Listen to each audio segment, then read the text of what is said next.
camera. There we go. Can't forget to do that. Late. It's rainy. I'm wet. Not in a good way. Shoes are soaked. What a day. What a day. Okay, at least I have a drink. Not alcohol.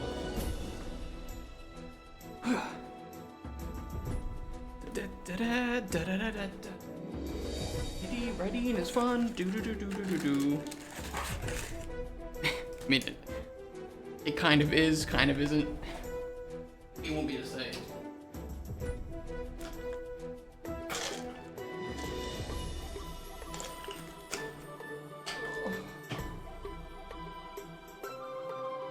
Sorry about being a bit late. I mean, I guess it's not really late. It's kind of my usual time. I've been early these past couple weeks.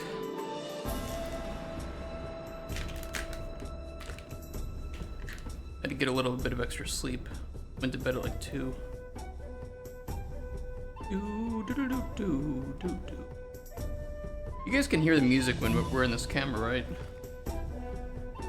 I previously had a small bug where you couldn't. So it's just hear me singing along to the Majesty soundtrack. The cocaine. That's what carries me through the day.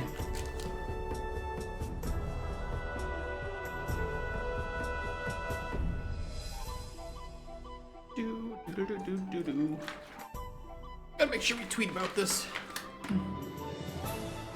This one gets clumpy. The strawberry one gets clumpy, and it takes a while for it to like I don't know the word. To mix in properly. The lime one, no problem. Oh yeah, let me just spoil everything. All right, let's get this on my Twitter. Tweet. We are once again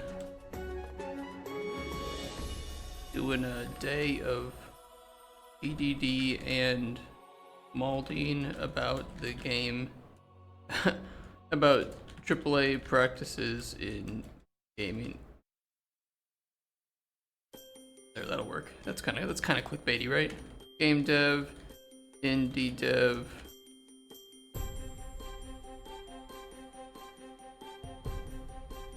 Gotta keep people wondering.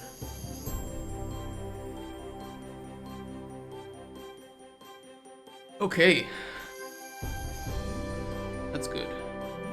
Main. It's kind of weird. So one of the things I like, I'll show you guys. One of the things I like is, you know, it shows me which scene I'm on, but I have to change the camera zoom when I switch between my only cam, my OnlyFans, and my main scene. And it doesn't have the little light to show me which one I'm on, so I have to have a separate buttons that I'm not supposed to use in order to show me which one I'm on, just in case I forget. Kind of annoying, but hey, it works. The camera's nice. The camera's been working great. I don't know what you guys think. It's been wonderful. I wish I could do like special things with it, but like NVIDIA Broadcast or something. I can't get NVIDIA Broadcast because it requires I think a 2060 or better. I don't have that on my streaming computer. I'm not gonna have it for a while. I need to be a bit more frugal. Is that the right word? Frugal? Yes, frugal. That's right. Good word usage today.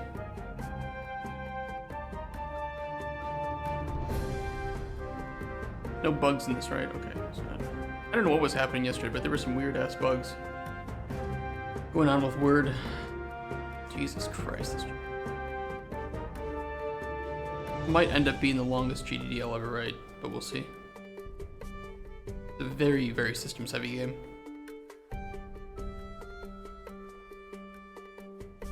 In fact, I'm trying to like get a second project going, a much smaller scope project with a bunch of like juniors and newbies into the industry.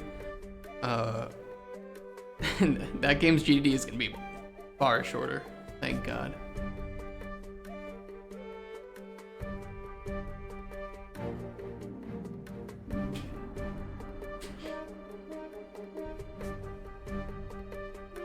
I had an interesting idea for the story, just like a couple sentence ideas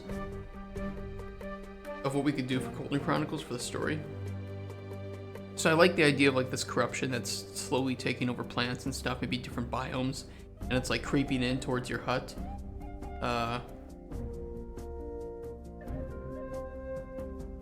Or like it attacks something new each season. I don't know, but you know, there's something with that, but there's nothing like the end game. Just kind of sounds, I don't know. There's no end game.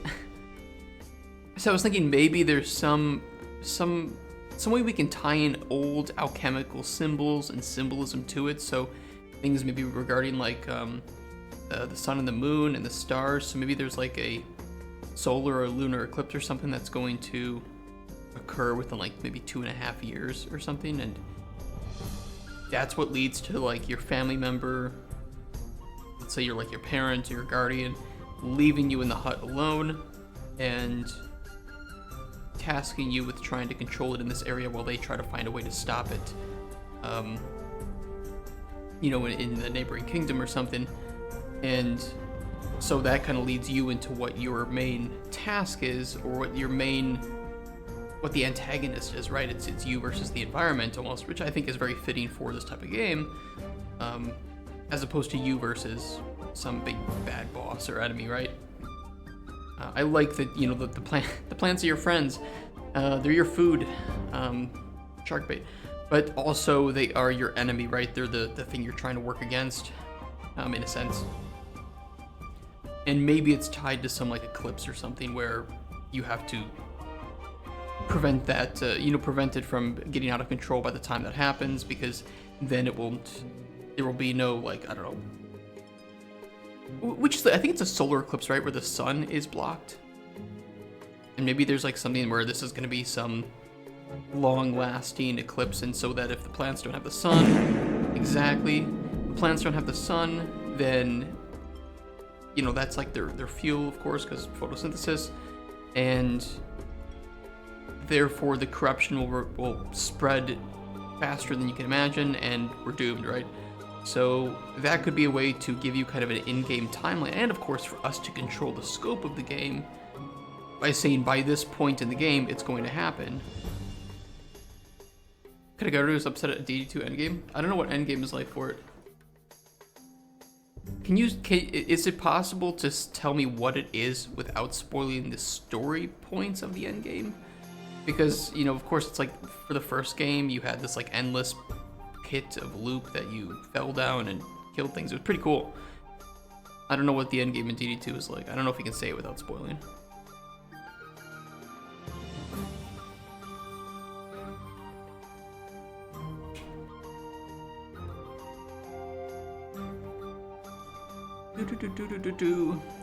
It is time limited. It's not mentioned anywhere. Oh shit, okay.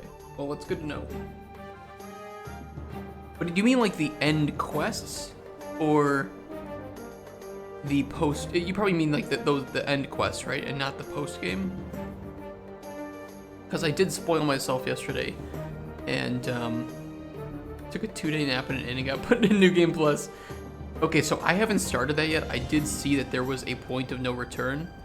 So I kind of I stopped my stream yesterday before we did that quest. So I'm going to assume that tomorrow, or, you know, the next time we play it, I'll just do the end quest and focus those and not bullshit around. And that should be probably good for me, right? It does tell you, though, that the quests are time limited. It tells you which quests are time limited. Does it not tell you in this case? It does, but not this one. Interesting. I'll have to see that. It could be. I mean, he did say that he just rested 2 days in an inn, so maybe he just didn't see it. I like the way. We'll see. I'll get to it. Should I write down this game idea I had? this story idea, because of course we need a story. Like, this is not a story, this is a summary of the game. We don't have anything that actually describes the narrative. Let me do this. Summary. Do do do do do do do do do do do do do. No, it's not that. It's an idea for the main story of Golden Chronicles that I had. I need like the high level points, right? And then we can expand it. We can actually write it up into like, I don't know, a 5-paragraph essay or something.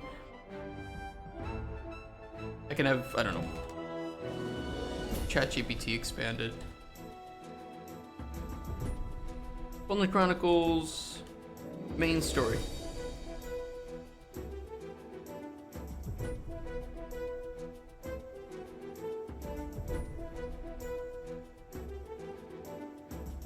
Guardian parent at start of game, or let's say start of game tasks you with collecting a few plants. You find a plant with a weird purple aura. Learn recipe, nice. You bring it back to Guardian parent. Find out it's an ancient corruption that was thought to have been eradicated.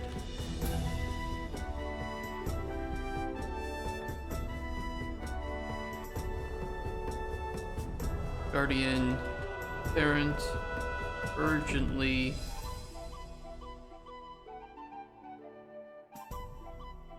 says they are immediately going to travel to capital city to meet with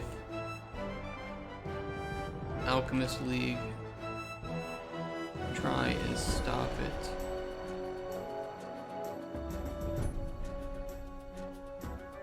Put it that way.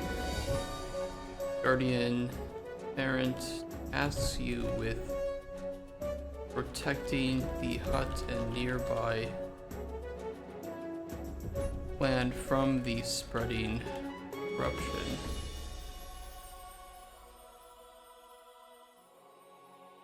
Leading you into your main goal, your task. You don't know how to stop it.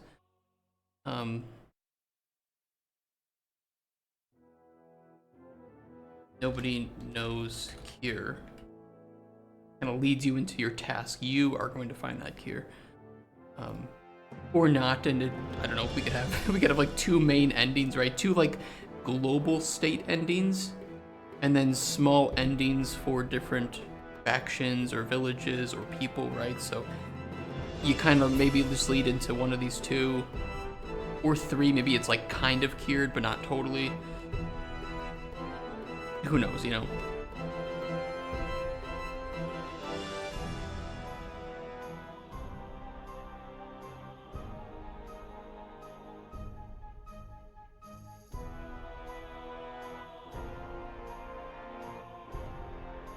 This is where training wheels off, game begin.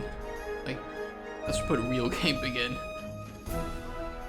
It's your baby out. Yeah, you're kind of like, you're just like an apprentice at this point, but you're thrown into the midst way too soon, but you have to rise up to the challenge. You know, walk along the razor's edge. I have the tiger, and run this hut and also try to find a cure, try to find out information about this this corruption.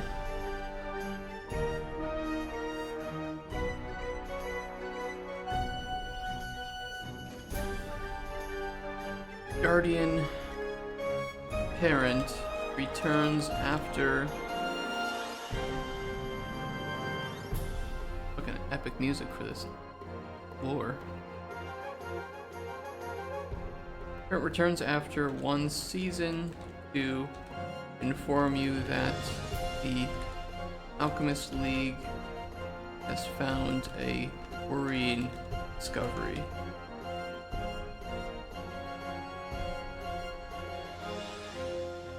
There is said to be it's a solar eclipse, right? It defines what is being eclipsed.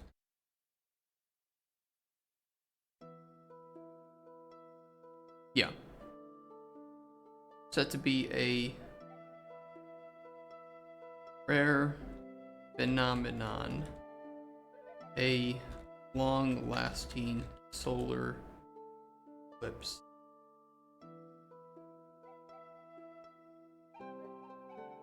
Occurring in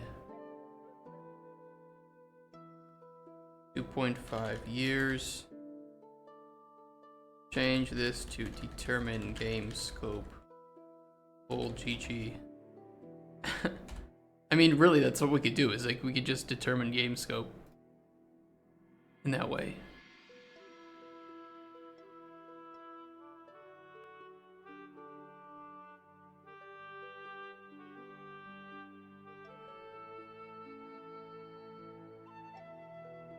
During this rare solar eclipse.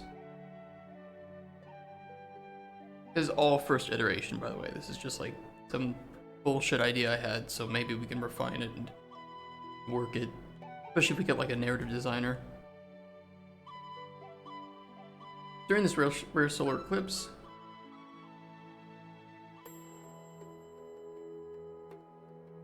the sun's protection will cease.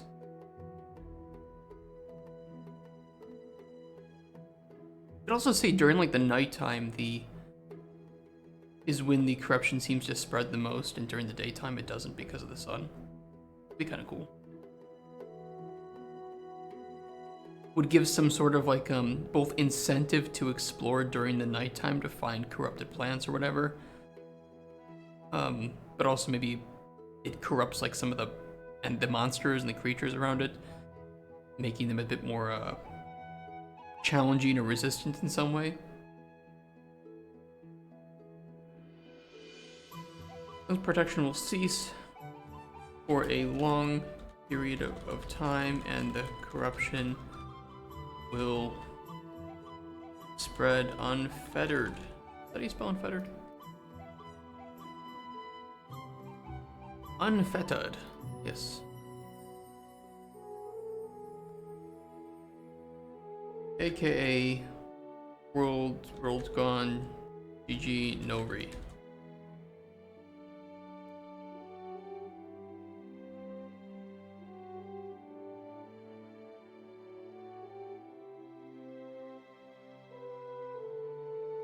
Player will find that during nighttime,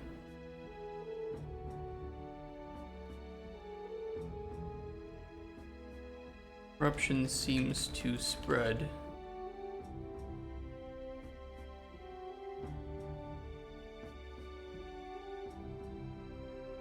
It also, maybe this is dumb. I don't know if Ultra Dynamic Sky supports this, but moon phases.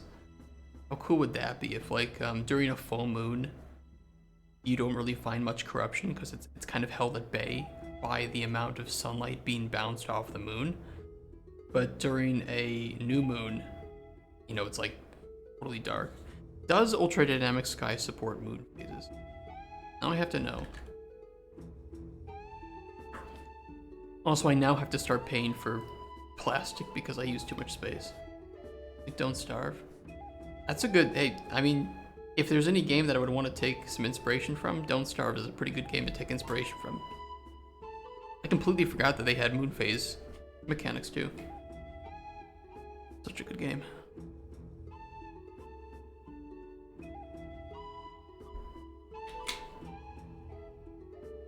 If not, I do think moon phases could be, they could be put into the game pretty easily. We have, you know, we have like we have, you know, seasons and how much of the season has progressed. It would be very easy to have a shader that takes that value and and both controls the amount of like moonlight, and what if you have multiple moons? There's something to that. Like I was thinking, like, what if this rare phenomenon is that all, like, maybe there's two suns or something, and both of them get eclipsed. I don't know. Maybe that's a bit too crazy to think of, or multiple moon. I don't know. We'll see. First, I want to see if there's actually moon phases supported. If not, that's fine, because I think it's a pretty easy thing to implement, if you ask me. Through the use of materials.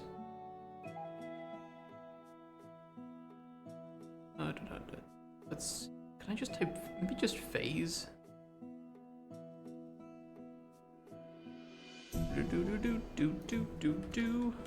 Moon.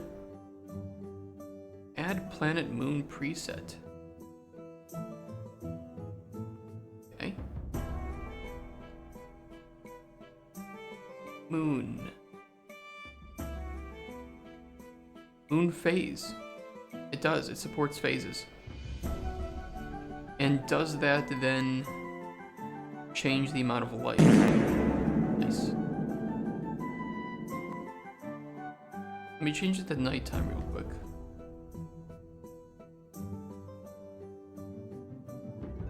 Phase. Oh, it does. It 100% changes the amount of light. It's perfect. It was built for this idea.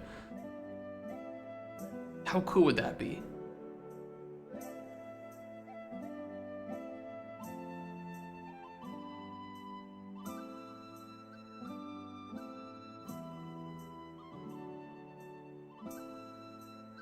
Hard time limits? Could be. I mean, that's the thought.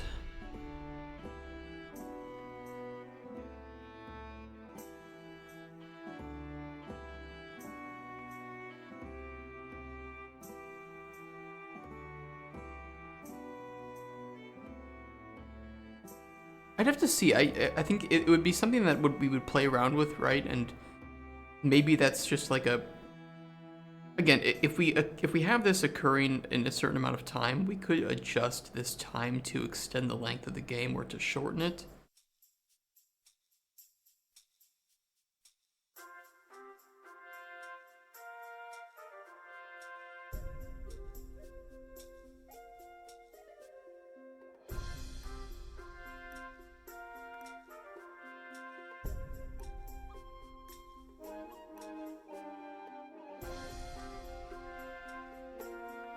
I mean, think of how long it takes people in, like, let's say Stardew Valley to reach 2.5 years of game time. Just theoretically, if this is the number we want to use. It's a lot of time. It's a lot of time. I usually beat the game before I get to 2.5 years. At most, I have to spend 2 years because I missed something for the community center.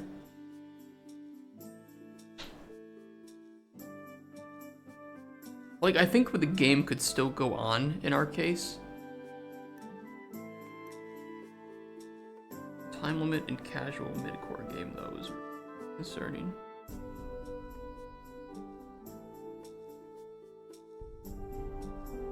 Doesn't have to be time limited.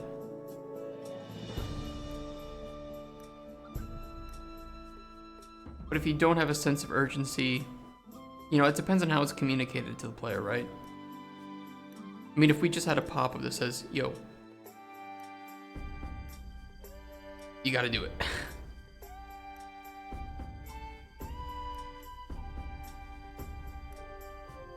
Well, there'd be seasons, right? There'd be time of day, so the seasons would change.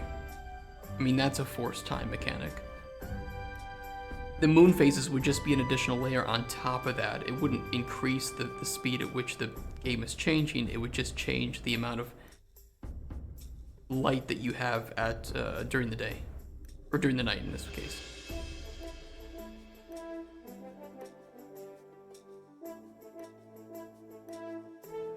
And then we tie some additional mechanics to that, right? But by doing that, we can also have like certain ingredients show up at full moon or at new moon. Twilight, new moon.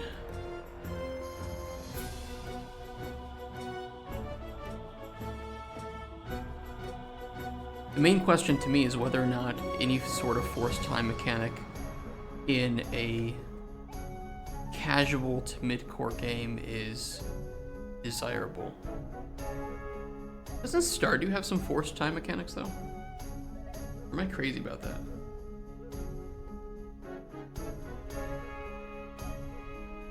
They either do or they have it tied to certain events, I think. Stuff for like Joja Mart, right? But I think it's tied to events.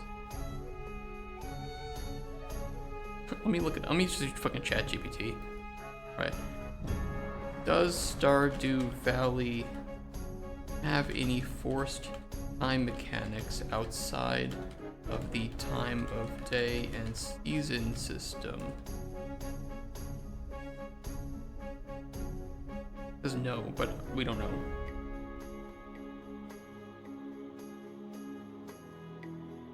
Which I would say is better for this genre and market. We could tie it. Or no. The only problem with tying it to certain events is that you have these two extremes, right? Which some players will fall into, right? Where the purpose of hurrying the players to instill a sense of urgency and to create a more believable spread of this corruption, right? So if you don't have this forced mechanic, and this is not saying that it's better or worse, but I'm just saying that there are positives and negatives of having the forced time limit and not having it, right? I could do a point of no return. I think that's kind of similar in some sense, especially because that could be a change in understanding. Did you ever watch the show Lost? I don't know why this came to mind, but this is kind of a similar situation. Do you know of the show Lost?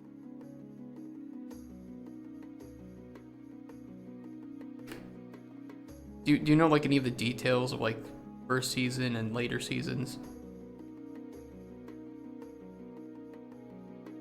No, but if you know that, I can say this. The first season of the show is very much like island survival, right? And kind of mystery. And I think it drew a lot of people into believing that the show was going to be that throughout.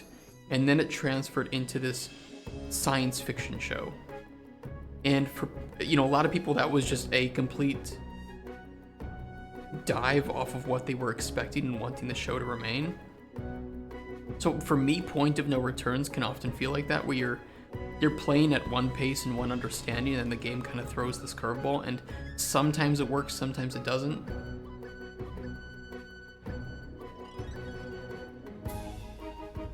The biggest question is, if we tie certain story events to something, we need to tie it to something, right? We need to say, okay, this is when this biome is becoming corrupted.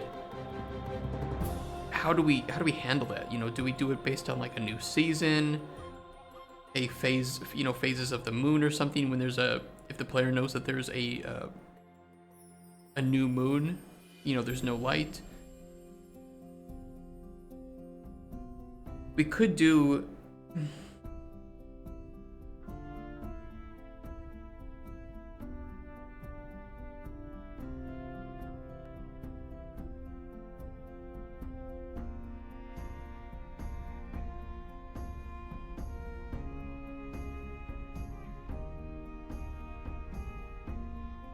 Maybe. I mean, that could work. I'm trying to think of something that like you said, the player can choose to engage in. So for me, it's like, okay, maybe there's a way that we can have the player. Think of it this way. Think of it like Terraria, right? Where the moment you break one of the demon altars, it spawns a hollowed, it spawns one of those blocks somewhere in the world, right? So you can choose to just break as many as you can find immediately and just fuck it, right? And deal with the aftermath, or you can try to control it in some way.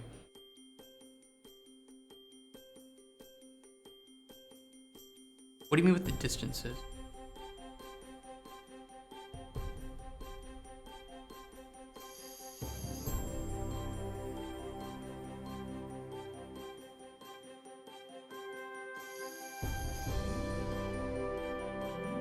The really good thing about having a hard time limit is actually we can very carefully control and cater when certain things happen.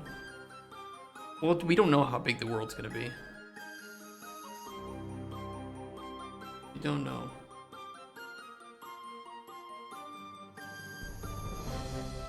The world that we have right now is really small. I think it's already kind of big. I think it's pretty small right now. Only takes like 30 minutes to run around the whole map, max.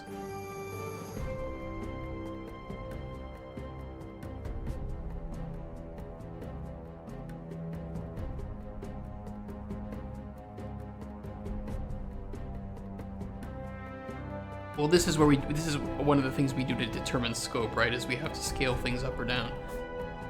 We don't know how big it's going to be yet. We don't know how long we want the game to be. We don't know how long we can achieve and how much budget will extend to that. I mean, if you look at other casual games, like, people aren't sitting there with 10 hours in this game.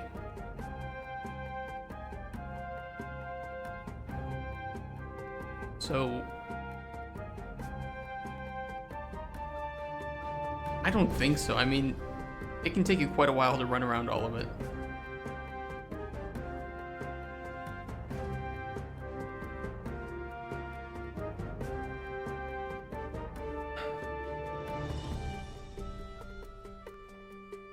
Well, that's the thing, is we have to determine timescale. We don't know timescale in Cauldron Chronicles. We don't know map size.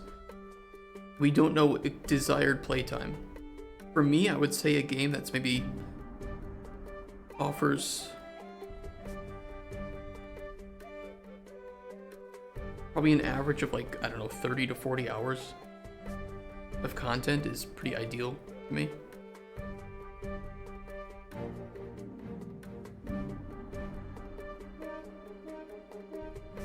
If you know, do everything right.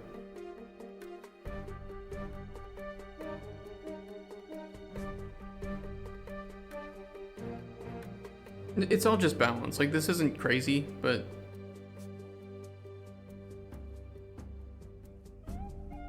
there are positives and negatives to having a time limit. I don't think it really fits this, but at the same time, I would have to determine what could trigger certain events to happen.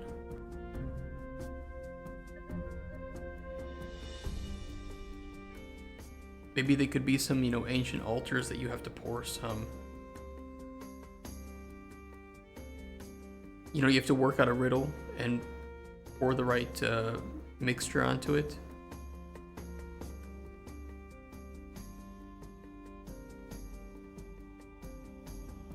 And those will, like, protect against the corruption in that area for a time or whatever.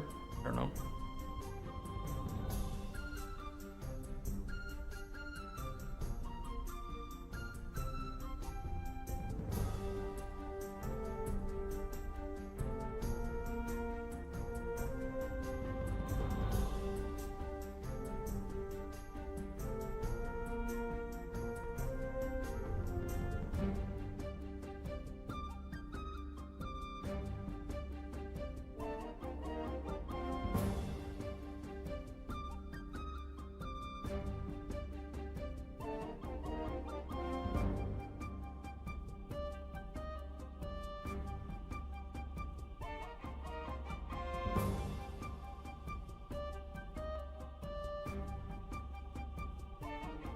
I mean, for sure, I like the general idea of simulating moon phases. I think that's just that's kind of unrelated, but still good.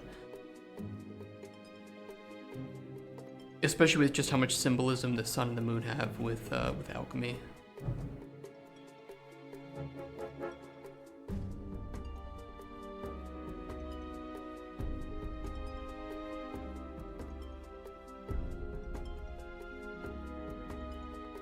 Yeah, I'm thinking, like, if there's a...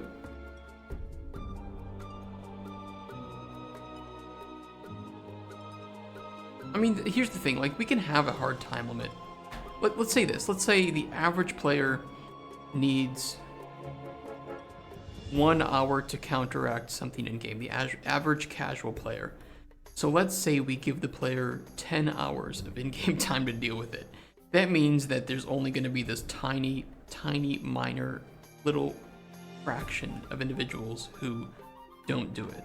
So we can have time limits, we just don't have to make them hardcore.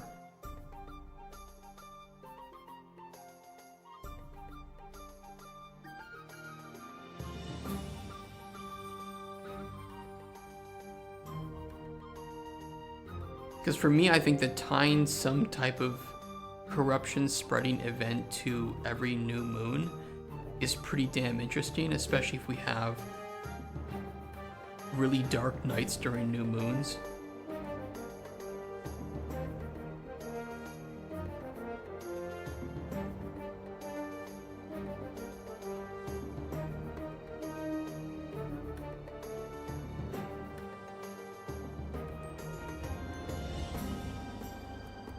Yeah, I don't want it to like game you over.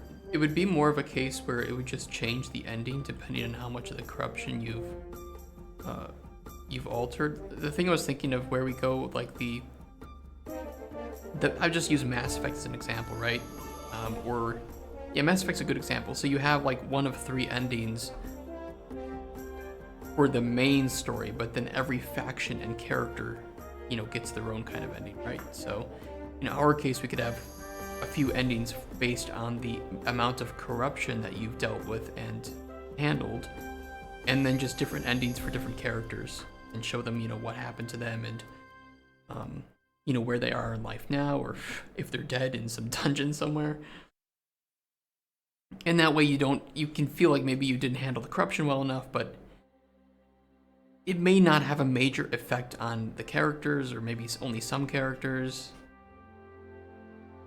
I don't want it to game people over, but I do want it to be something where if you just choose not to deal with it and you have a very clear understanding of what's going to happen, like, oh, this biome has been corrupted now because of, a new moon just occurred.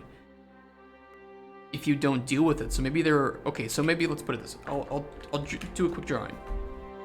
We have big game world, right? Again, we don't know the size. Let's just assume we have game world. Get out of here, E-Force. Get out! Leave! World, okay? We have different biomes.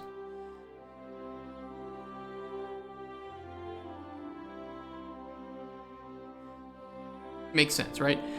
At the new moon, every one biome randomly, and I think we'll make it so that it doesn't repeat. I mean, this is very easy, just math, right? We'll make it so that it doesn't repeat too often or whatever. Chooses a biome at random and corrupts it, right? So let's just use purple for corruption. The plants and animals in that biome are going to change in some way. Maybe the animals are a bit more aggressive, a bit tougher to deal with.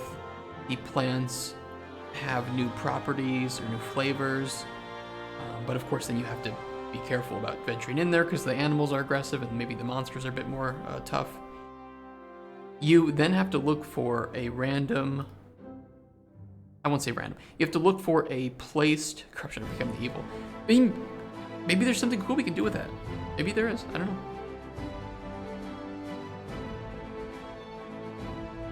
Our game kind of has that open-ended morality desire, which I feel like should be I feel like that should be a pillar of the game, right? Is the morality. There's nothing saying that we have to have 3 pillars. We can have as many pillars as you want, but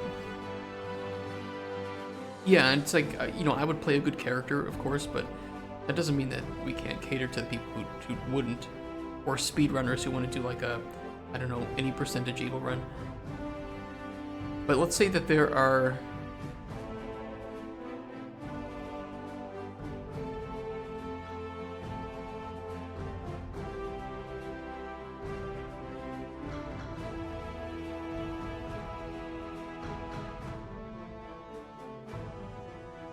randomly placed, not randomly, again, I don't know why I'm using the word randomly, but there are placed altars in each biome that the player will have to like, I don't know, solve some riddle or find some way to create a potion that the altar responds to. And if they can do that, they can cleanse the corruption in that area for the time being, right? Because again, after a couple new moon cycles, it may return.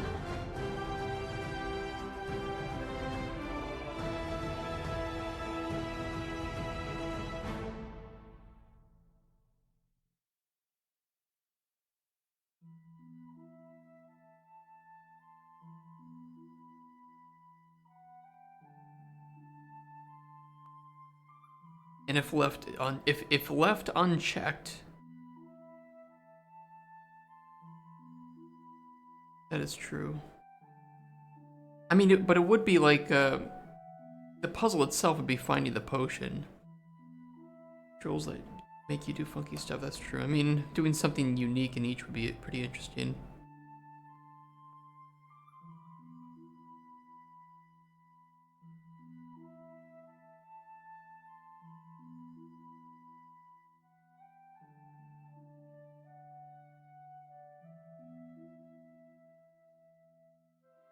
I mean, the altar could just be the place where you perform it, right? What they perform in that area could be different, and I agree that it should be different.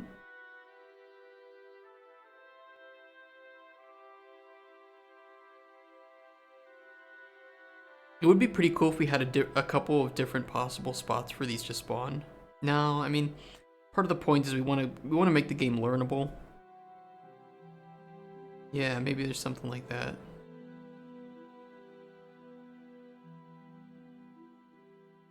I mean, if we can put ingredients in the world, maybe it is something where you have like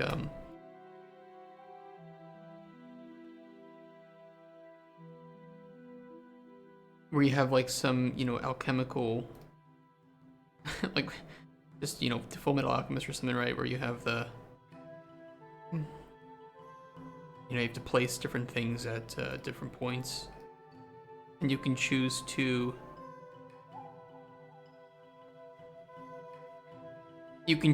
cleanse the corruption or empower it.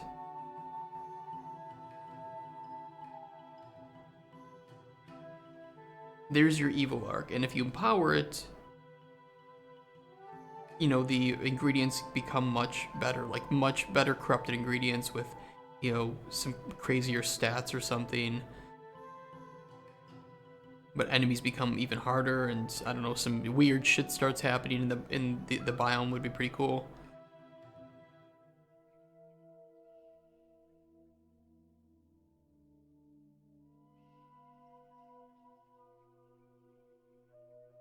But then maybe if you have an empowered, corrupted area,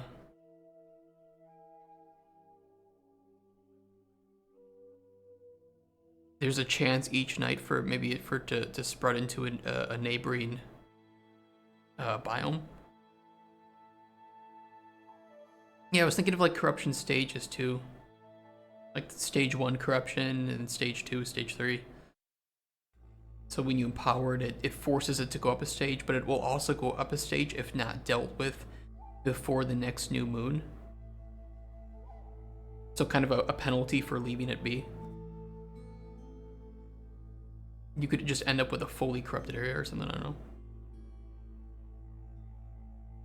Corruption logs could be pretty interesting. I don't know if that would be too hardcore though. I guess it depends on what the ritual is, right? We don't know what that is yet, but I do like this premise. I like this premise. I think it adds a lot of risk versus reward into the world. It also kind of fits the themes.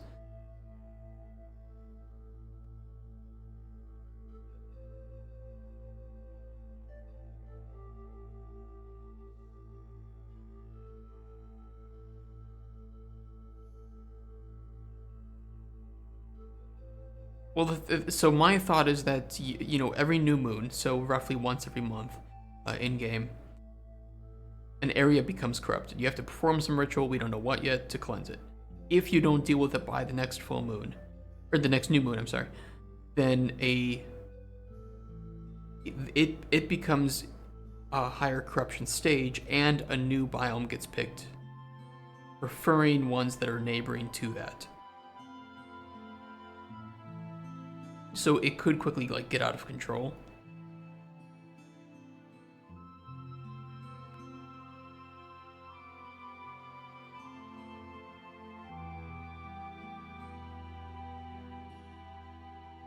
And then of course you can choose to increase the corruption stage.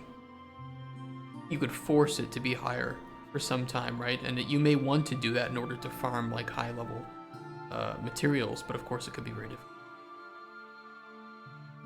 Plants might be poisonous or something, and that way you would want to bring some, you know, anti-poison with you, some resist poison or cure poisons. Maybe some plants can attack you, shoot like fireballs at you.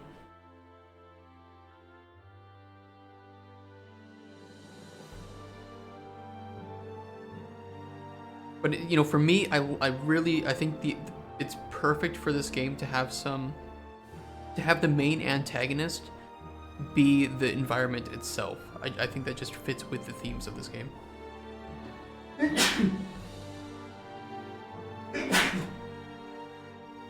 Shit.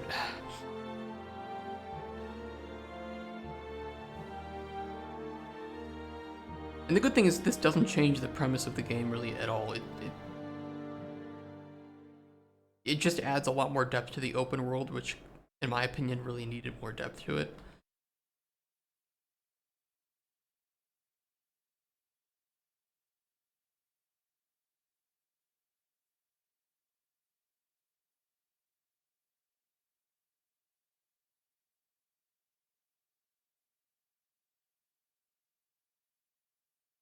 I kind of like it. I think that the idea is pretty good.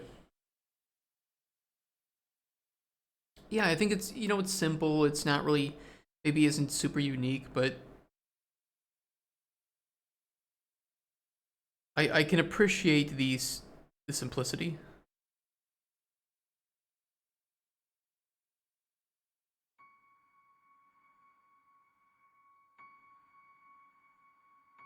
Yeah, folklore is a good way to put it. And I think too, if we, you know, we talk about having a very landmark based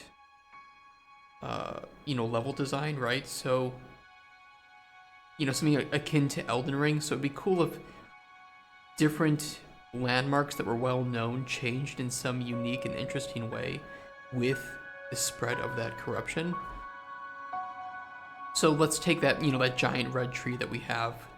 You know, a lot of, you know, beautiful plants are spawning around it. Maybe a lot of animals you can find around it when there's no corruption.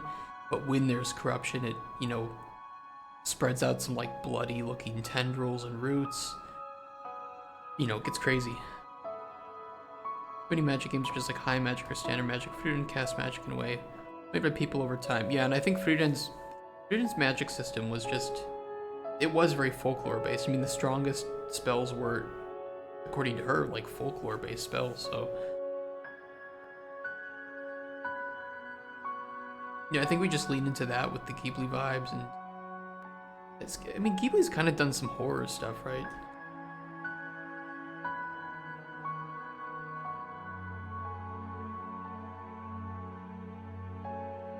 In some of like the monsters, especially from Spirited Away, you could say there's kind of some like horrific vibes to that. Some of the characters. Yeah, that's a good one.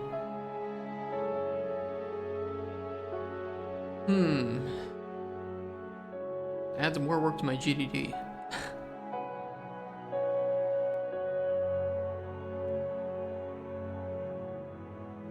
Just, we would have to, I mean, I heard a hype train record was broken yesterday. I would have loved to have that because we could get to our vertical slice. I mean, man, if we had our vertical slice, we could really just, we could do wonders with this game.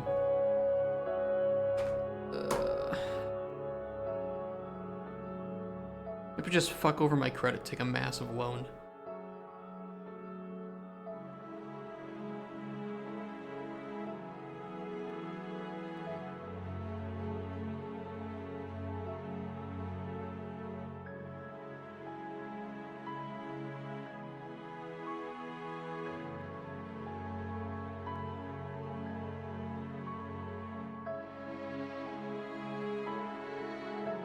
World is broken up into biomes, sections.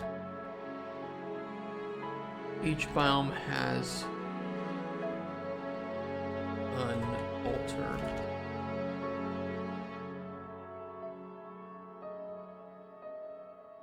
Unknown use to new player. I mean, we could do something too, like where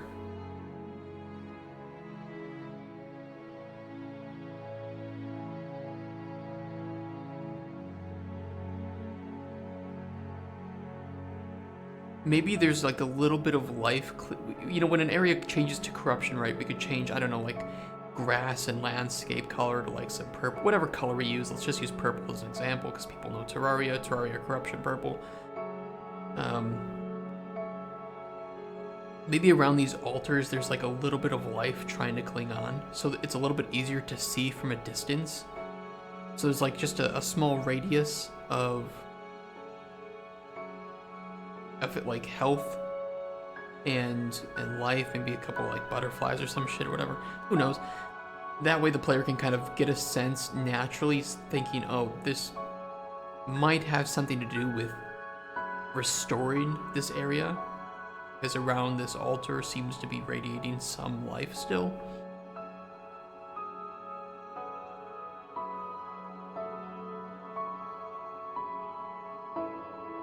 As the rituals, just like commissions, could have criteria of success. They could be simple version of the rituals up to a perfect complex rendition.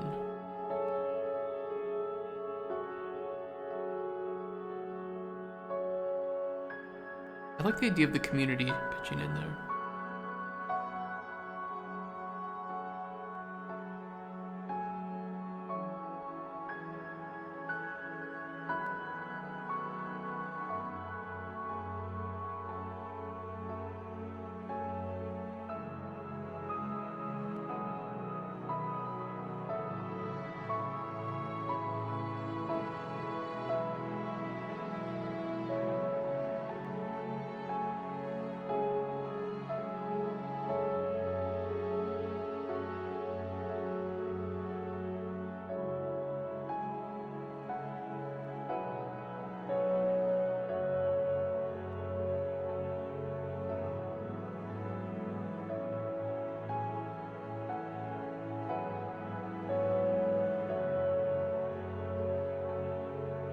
That needs some more thought. Yeah.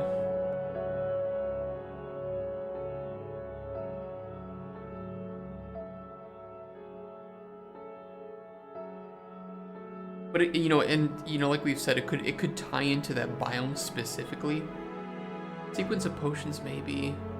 You know, because I was thinking, like, what if the player had to put different things on here, right? Like, what if it wasn't just potions or just ingredients? What if it was a mix of potions, ingredients, some raw fish? You know, who knows?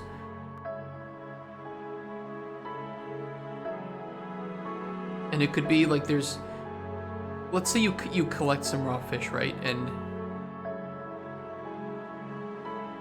maybe your character can say something, or there could be like some,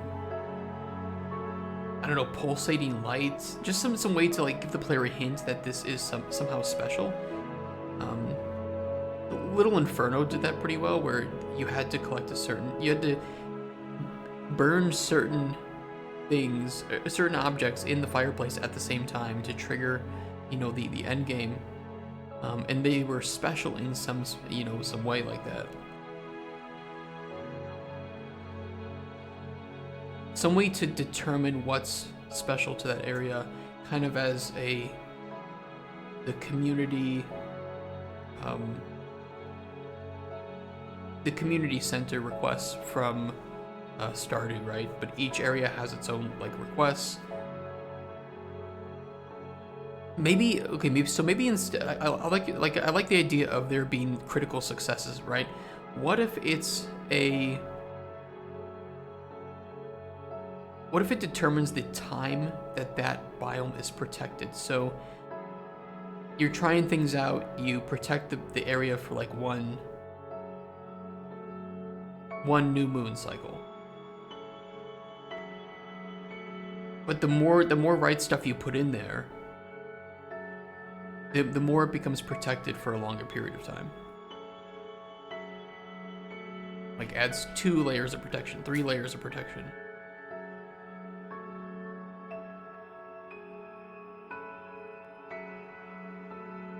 Well, you'd either have to like just, I don't know,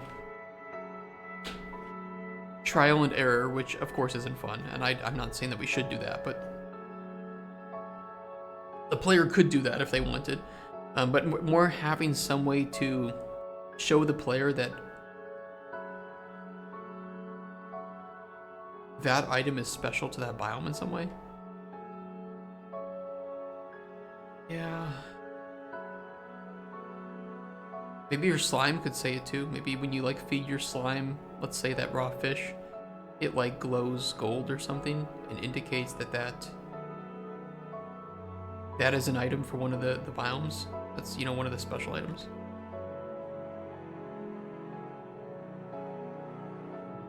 And of course, we would, you know, I would want to record this data within the player's, you know, encyclopedia, right?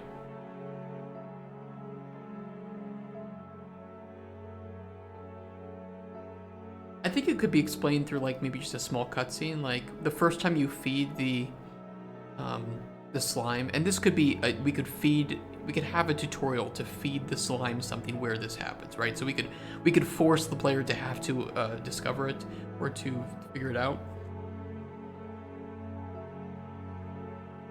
And then in the encyclopedia, you can say, you know, this had a curious effect when fed to the slime.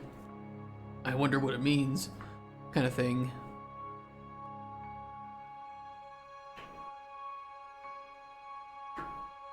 Grab the slime, take it over.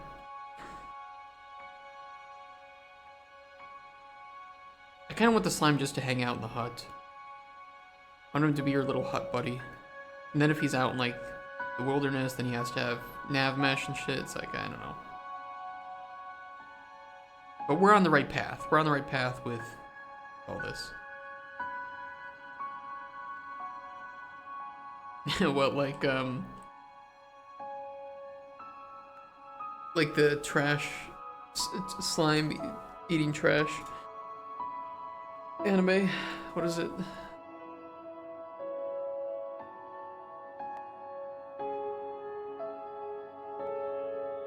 He's the thing that helps you store stuff while you're out.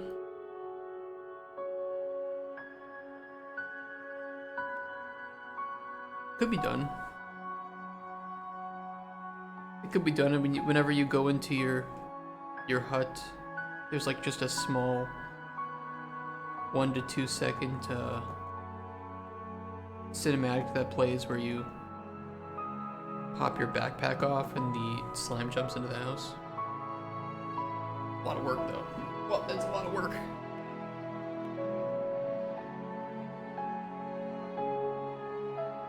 Yeah, I mean, I like the idea of just being with the player. I mean, that's much easier.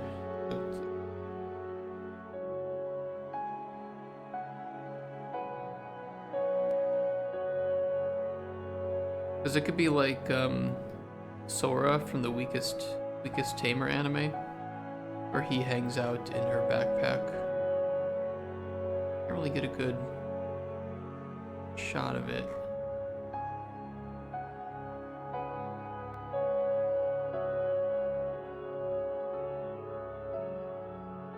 He hangs out in her backpack and he vibrates whenever there's enemies nearby. Yeah.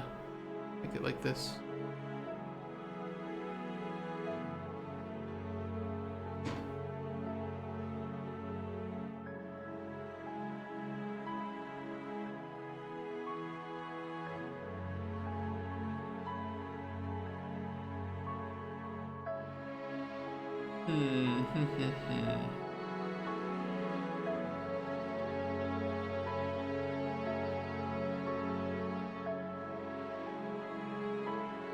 To me, this story idea is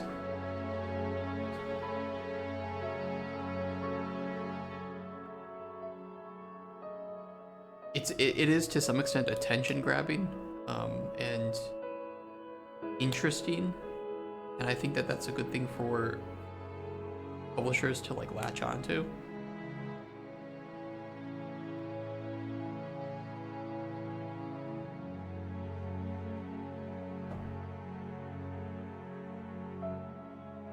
Hmm.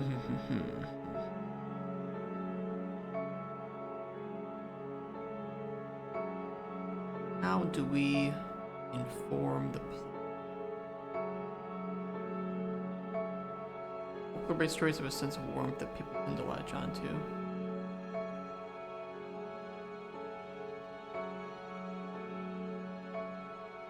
I mean, to me, a lot of this is like the.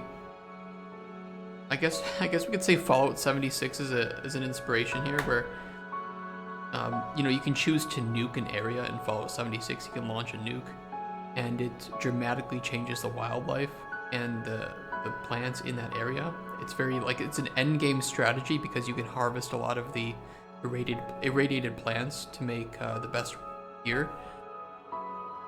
But it's obviously very irradiated and very dangerous.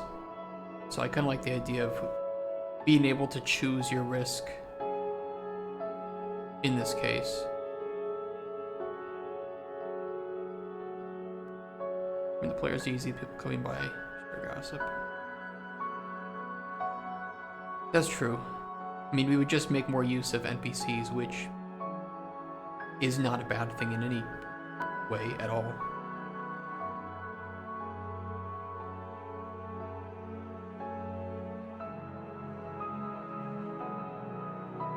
Yeah, I agree. I also like the idea if you're choosing to go down like an evil route, that certain individuals may want this corruption, or you may be making potions with this kind of corruption, necromancy.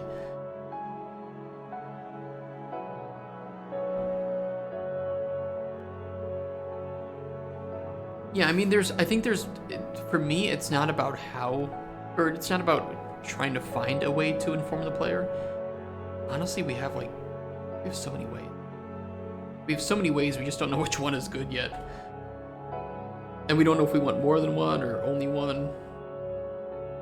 Like, we can do glowing things, we can do something with the player's character commenting on it. Who knows? Who knows? We can have NPCs saying it, we can have, books that are found that talk about it. Your guardian / parent, when they show up, you might be able to ask them about it. Who knows? Like, we have so many different ideas. I think they all kind of work, or could work, to varying degrees. Truth series. The scope is getting too big.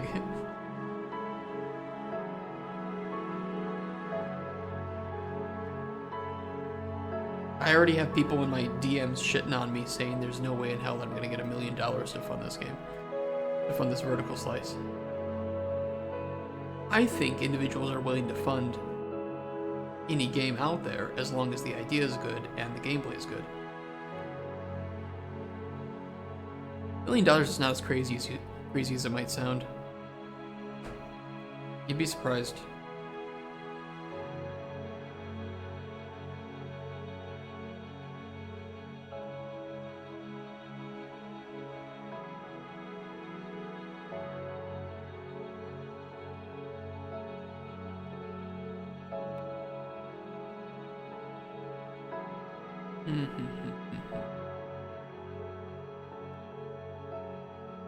I mean, one of the ideas that we had with Microraptor Games was to use microgames to help fund the development of larger games. So that could just be what we do here, right? Where we just keep working on this in the background, we keep pushing it forward and forward, if we're pretty sure that the game idea itself is good. Then make some smaller games interspersed to help fund that and push it forward even more. Like I said, once we get to vertical slice, we are golden. If we do a vertical slice properly, the way it should be done, we can take that to any number of places and 100% get the funding we need. If the game is fun. But getting to vertical slice is going to be the big challenge.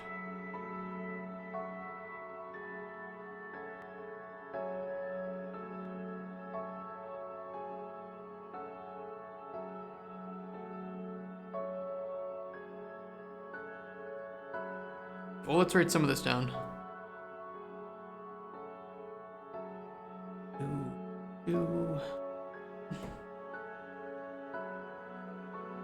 world is broken up into biomes section. I mean, I'm gonna have to reformat the,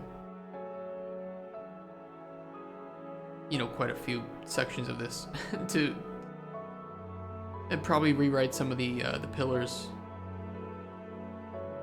which I'm okay with.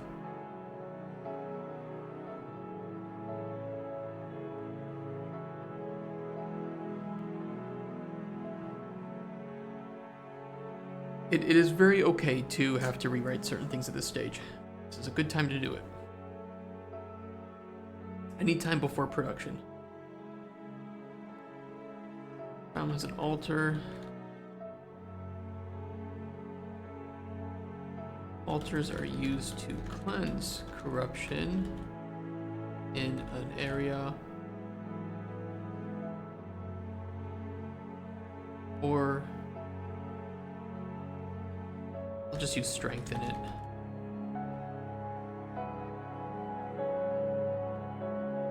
Corruption in areas have stages which determine the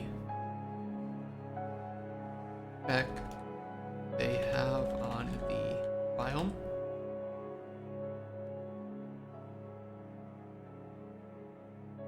Including all of the flora and fauna.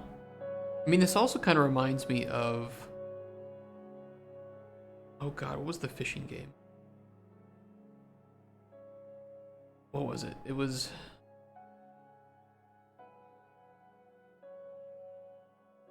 It came out last... Dredge, yes. Dredge thing. I literally forget every single game name the moment I get on stream. Fucking Greek. Do do do do do do do do do do do do.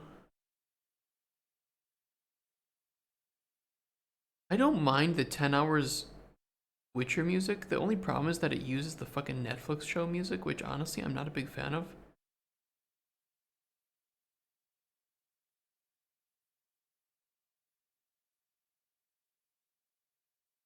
That's just me. I don't know how to put it.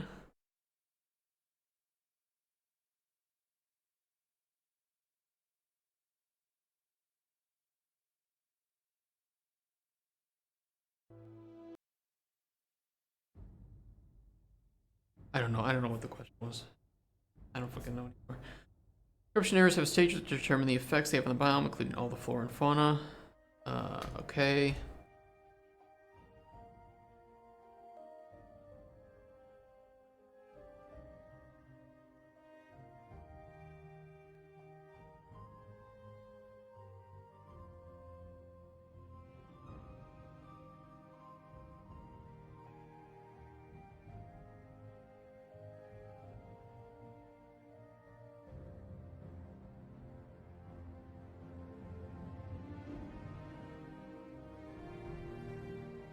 I mean, I still like the idea of like some big solar eclipse occurring, but we probably just would tie it to...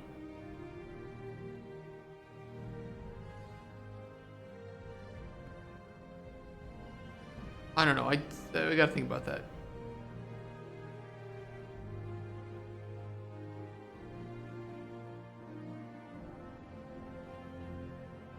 But it would help determine the scope of the game, right? Because at some point we're gonna run out of unique NPCs and stories to tell. And I don't know what to do in that case.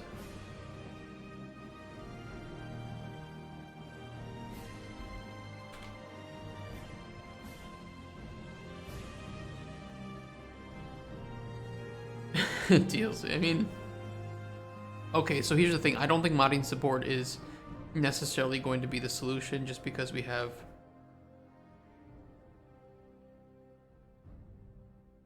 It depends on how we implement the NPCs. And I still have to look into modding support with Unreal and how it works. DLC can work, but I don't want that to be a band-aid. I don't know how to put it. Yeah, but they will still have unique, you know, they're intended to have unique appearances, stories, timelines for them to show up, flags for when they show up and what they do, any impact they have on other NPCs, voice lines. They're much more curated than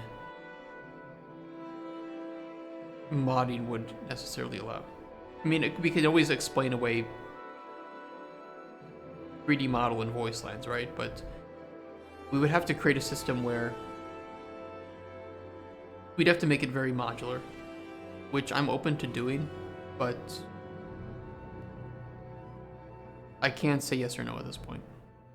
I can say I would like to, but it's a lot of work. It's an awful lot of work. It's a very complex system to design.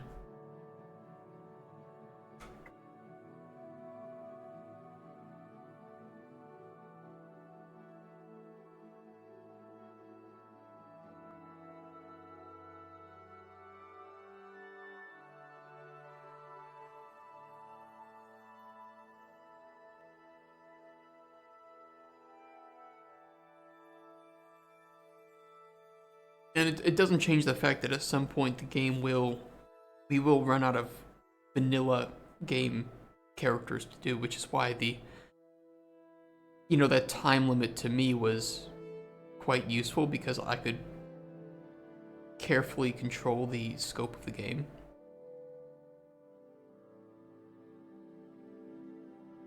It doesn't mean that we have to make it hardcore, right? But 2.5 years is what? That's 30 new moons, so 30 corruption cycles, I guess you could say. They have to count that some NPCs will be disliked, they might be missed due to people traveling or sleeping on them. Yes. I think that's what would give it replay value.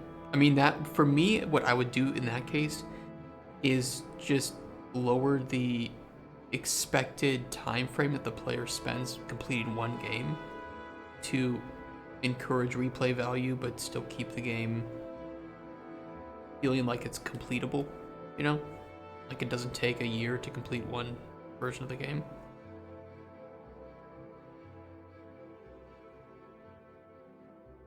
It's just like if we have 2.5 years, we can say, okay, these are the NPCs that show up during this time and this time and this time. If you miss him during this time, you're not going to see him again. That way we can very carefully curate exactly when these show up. Just like with Don't Starve, it's like always on the, what is it, like the 8th day or something, the dogs show up. Something, I don't know, something like that.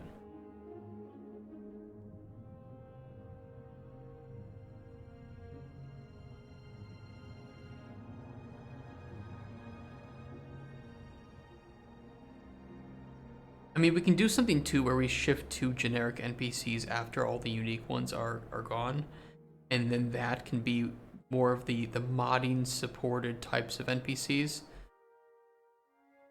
to enable replay value.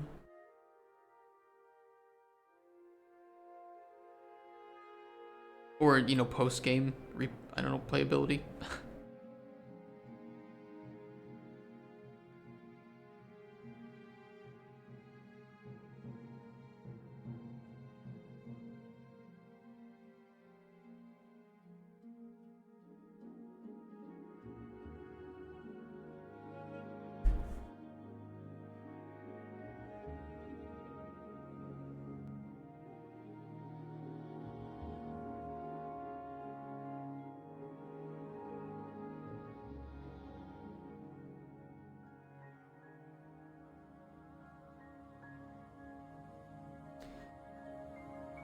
It definitely is. Definitely up in the air, and it's not something that I think I can answer in, 2 minutes of thinking about it while streaming. It's not something that I want to think about alone either. I would want to think about with teammates. Because it all determines scope, it all is up to capability of the team. Then of course that changes budget, that changes production, that changes how much we ask for. It's like, but I'd like to present the most interesting idea to the publishers. And again, if if we have something interesting here and it just requires us to make a more in-depth prototype, I'm up for it. If it really does sound interesting and it starts to show that bit of fun, we'll pursue it. We'll pursue the fun. Always pursue the fun. And in which case, then, you know, of course, yeah, we're probably not going to get the funding this year, but whatever.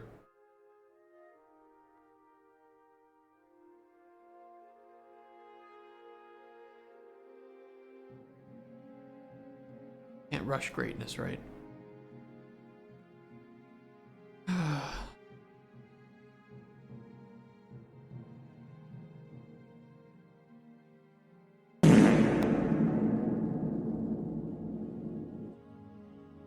Like we've had the scope go from here to to here just with these thoughts, but it's like, yeah, but the game idea is so much better by going up to here.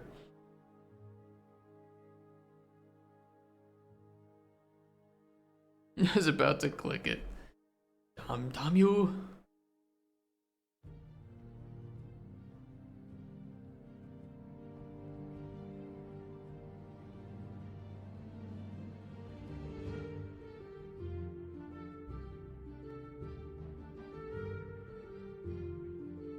I have to reach out to xcom.pl. Oh, I have the okay. I'm gonna have to have like a live chat open with a customer service agent on the side because they never sent me something and I need $200 returned.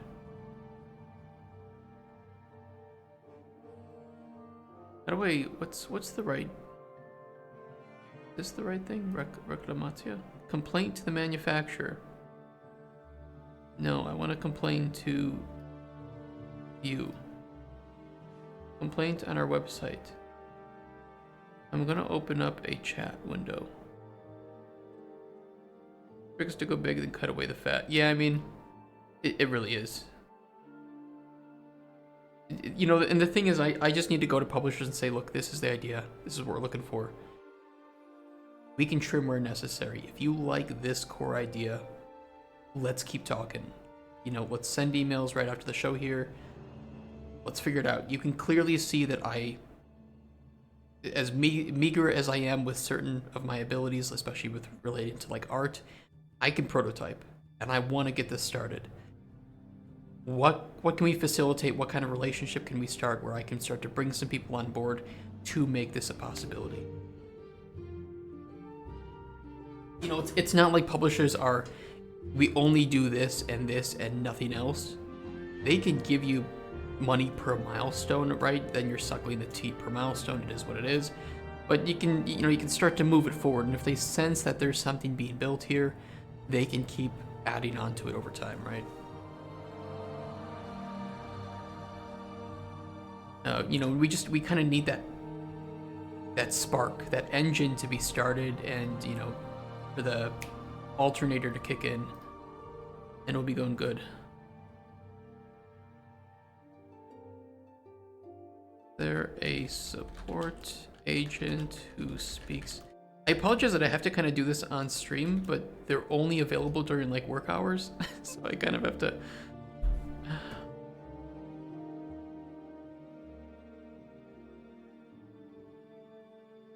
Yes, I want to chat.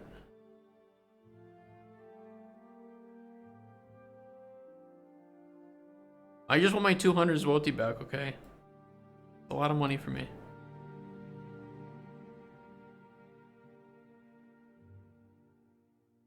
Okay, they're typing back, hold on. Isabella. Hello, I have an issue with a previous order. A part from the order never arrived, and I like to have the money for that part returned.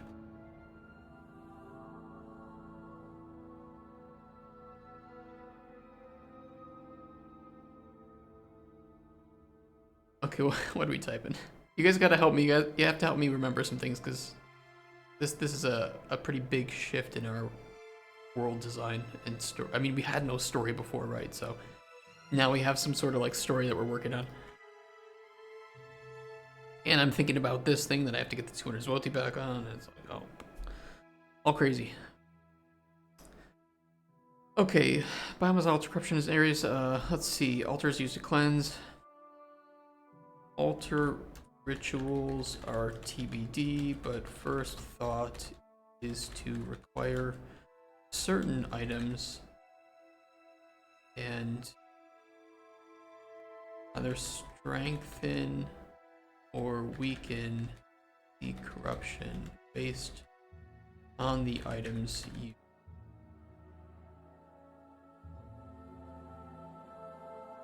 The order number.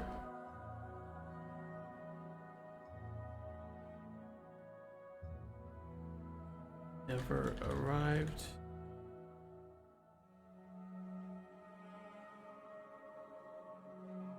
What situations would you use SOA? Assuming your main goal is perform. What is SOA?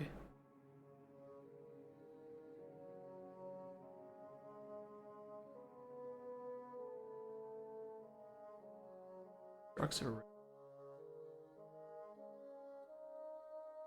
Give me your main goal is perform drugs. Give me your use case scenario, because like I use a lot of structures, data structures, and I use tons of arrays in my structures, right? So what's your use case, or what kind of data are you looking to process? Also, how are you doing today on this Tuesday? I thought it was Wednesday.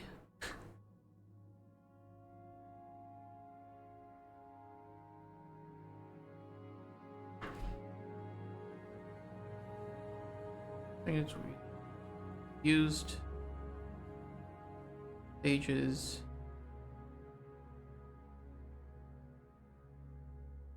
rituals, depending on the items used, have weaker effects on the strengthening aspect.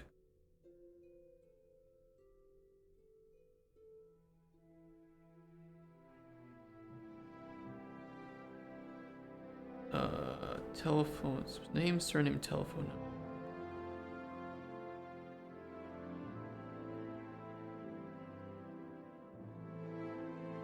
Alright guys, I'm doing customer service. I'm trying to get a refund on something. But yeah, give me like your use case. For example, if you do a lot of range checks to see what enemies to render, you can make an array of just X coordinates and compare multiple ones at once with SIMD. If you did it object oriented or with a normal struct, you would need to make more loads and stores, and the cache would be bad.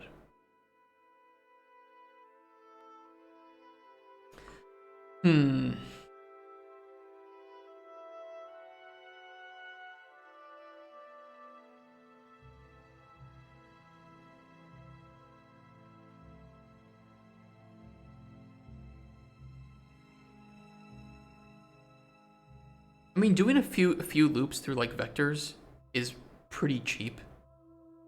It just depends on how often you're doing it.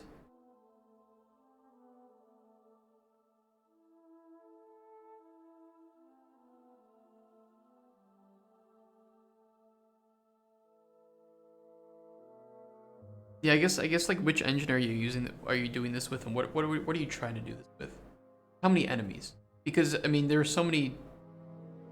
Something that is like 5% worse performance, but you only have 5 enemies.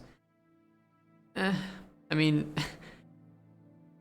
it doesn't really matter. But if you have like, I don't know, some big zombie game, and you have hundreds of enemies on screen.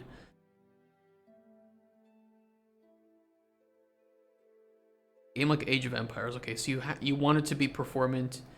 You're gonna have a lot of units on screen probably.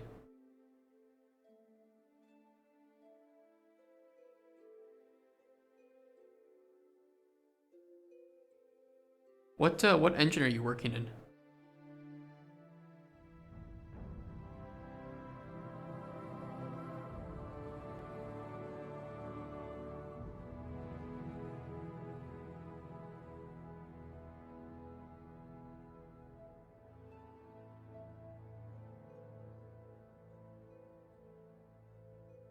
Scratch.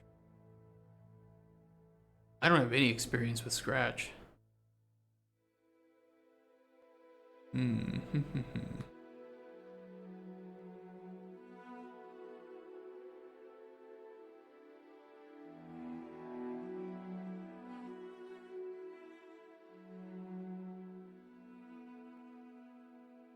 I think doing your vector comparison is probably going to be, it's probably going to be the best way to do it.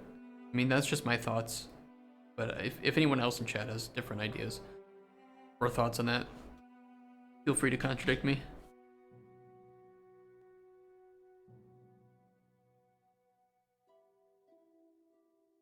I think nowadays most CPUs can handle.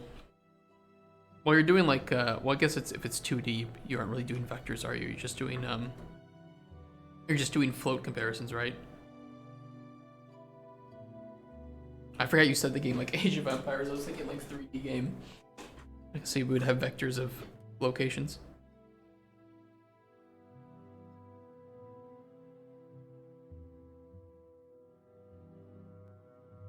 I mean, to be honest, I think you're fine just doing your array of x coordinates and comparing that. Most modern CPUs should be able to handle doing, you know, like 1,000 every frame, you know, 1,000 array comparisons like that every frame. So I don't think you'll find too much of an issue.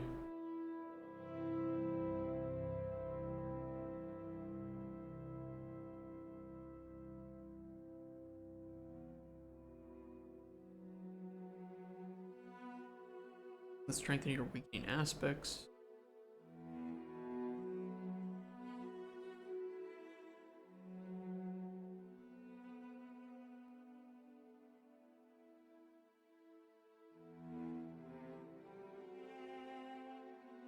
Let's see, new moon phases trigger a spreading of the corruption to a random biome.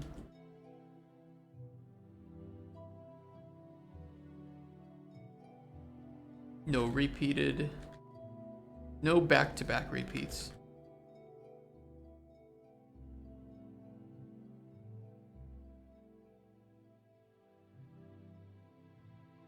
New moon phases also strengthen any existing biome corruption by 1 tier. Being careful because I might do something that's similar to a garbage collector, and I'm going to do 3D rendering for entities on the CPU.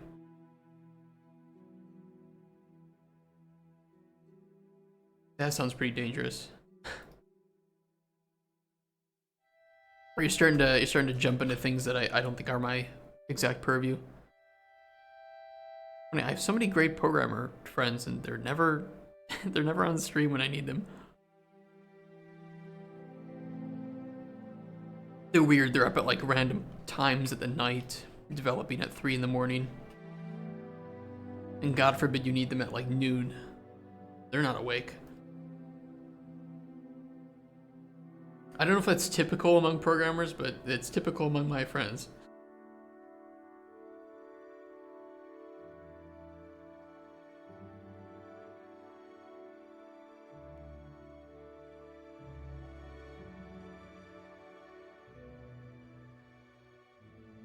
And preferring adjacent biomes to ones that are already. I do programming, but bro, that's some advanced specialist shit, yeah. That is definitely some specialist stuff.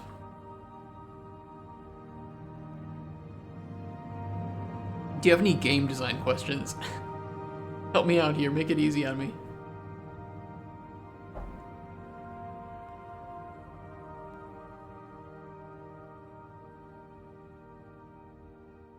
Yeah, you have to, seriously, my ego needs it. Especially this week, I don't know.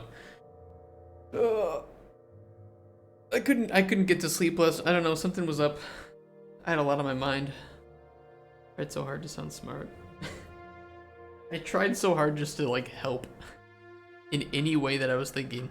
I was using all of my programming knowledge to help, which isn't much.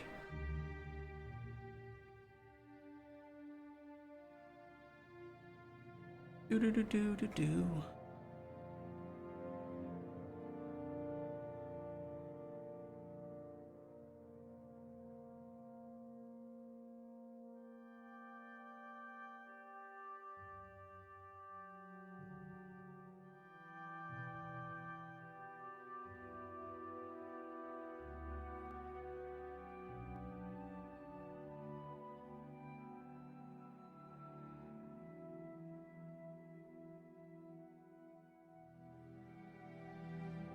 Strategy is very specific, so it's hard to find someone who has tips for that use case. Yeah.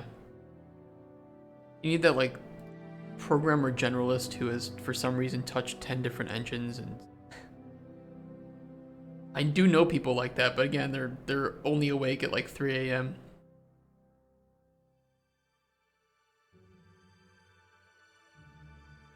That can be dangerous, though. GPT is so dangerous.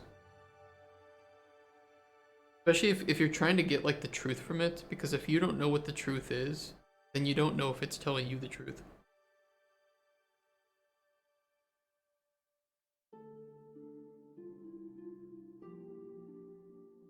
Then God forbid you try to ask it for its sources and it just spits out random links. Yeah, I don't really trust it either. I use it for like creative work, for things that I don't need it to be truthful, or like there is no truth to this. It's more of just creative idea based.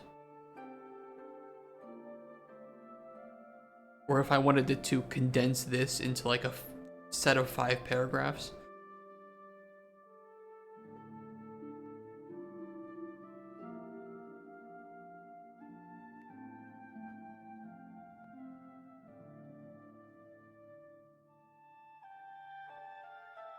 Which I could try. Let's do it for the fun of it. I'm gonna paste some notes. Please condense them and expand them into 4 to 5 paragraphs without adding anything new. Without adding anything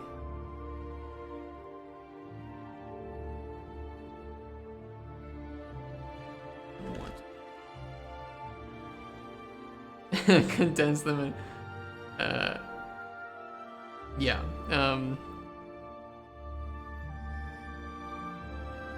that's a good point. I mean, just out of curiosity, we'll see what happens. Okay, setting the stage for the protagonist's journey. Initially, players entrusted with the mundane task of collecting various plants. However, amidst the routine, they stumble upon a plant emitting a strange purple aura, sparking intrigue and signaling an impending twist in the tale. On presenting the mysterious find to their guardian apparent, the shocking revelation dawns. The plant harbors an ancient corruption long thought to have been eradicated, setting the foundation for the game's central conflict. Perfect. Nothing wrong there. Able to use simpler language appropriate for GD. That is a very good point. Use simpler language. I mean, but the thing is, when you're telling, like, when you're putting it in the story section, you can be a little bit... not grandiose, but you... I don't think this way of writing is necessarily wrong. I mean, it sounds goofy because it's fucking ChatGPT. Maybe the same, just a packet. Alright, we can try. I mean, it's still here, so we can always just use the old one. Yeah, you're right. Use a simpler language, better for a game.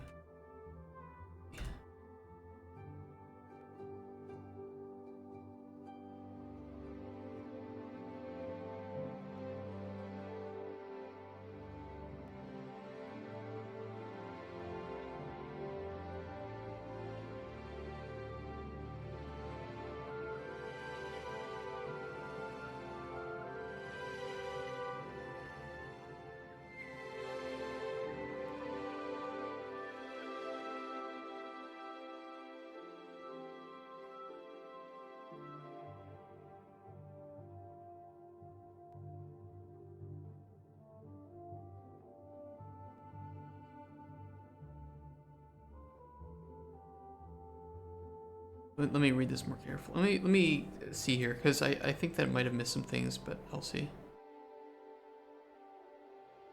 Secrets forge alliance. Oh, while seeking the cure to save the world.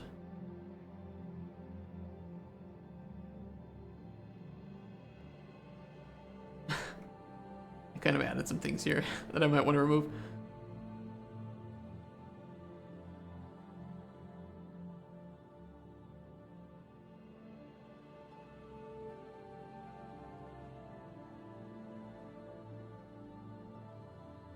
The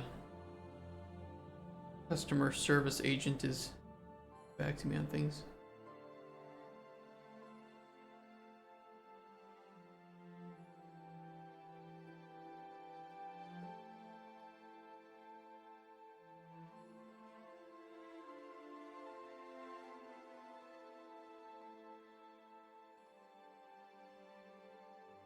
Oh, the people from Digital Dragons got back to me too. They're going to be launching the app mid-April.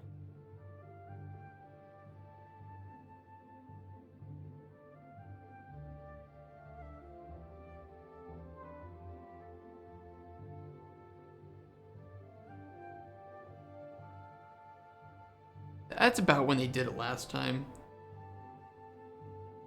And that's where my ticket will be too. So that's good to know. Good to know. April Fools.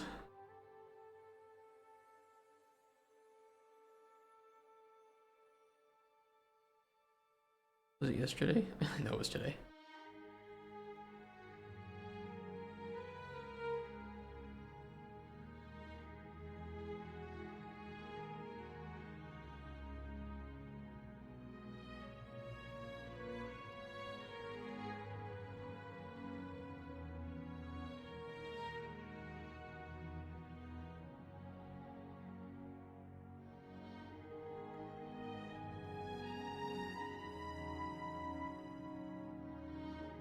Give me.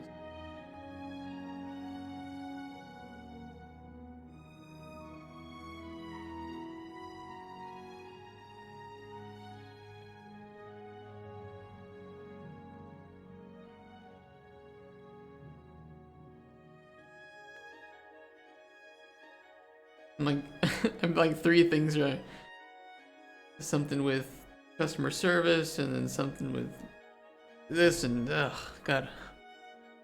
Well, April Fools? No, it's not. Multitask faster. Palpable is the palpable. Ooh. The guardian or parent resolves to seek aid from the Alchemist League in the capital city. Acknowledging the gravity of the threat posed by the resurfaced corruption. Trusting the player with the responsibility of safeguarding their home and surrounding lands. The guardian or parent departs. Marking the pivotal moment where the training wheels come off. True essence of the game begins to unfold. I like that it included that, honestly. On the Guardian of Parents' return after a season, the plot deepens with the discovery of foreboding prophecy. Our solar eclipse looms on the horizon, presenting a window of vulnerability during which the corruption proliferates effect.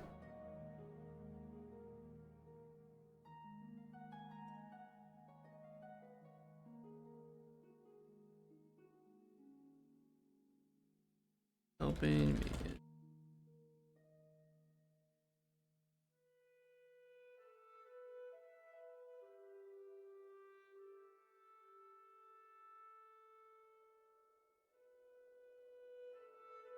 So much shit. I have a call to make later. I have more emails to respond to, LinkedIn messages to respond to.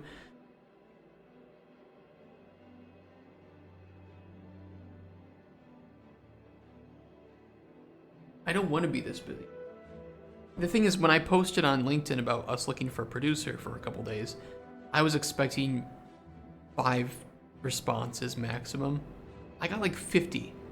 I seriously got like 50, and I'm trying to look over all these people's information, and I have to let, you know, a bunch of these people down because they're not the right fit. I really do need a secretary and like assistant.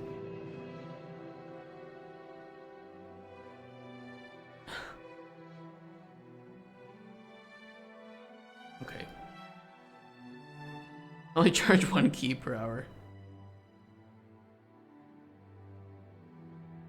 Okay, surrounding guarding parts, making them On the Guardian or Parental's return after season, the plot deepens with the discovery of prophecy.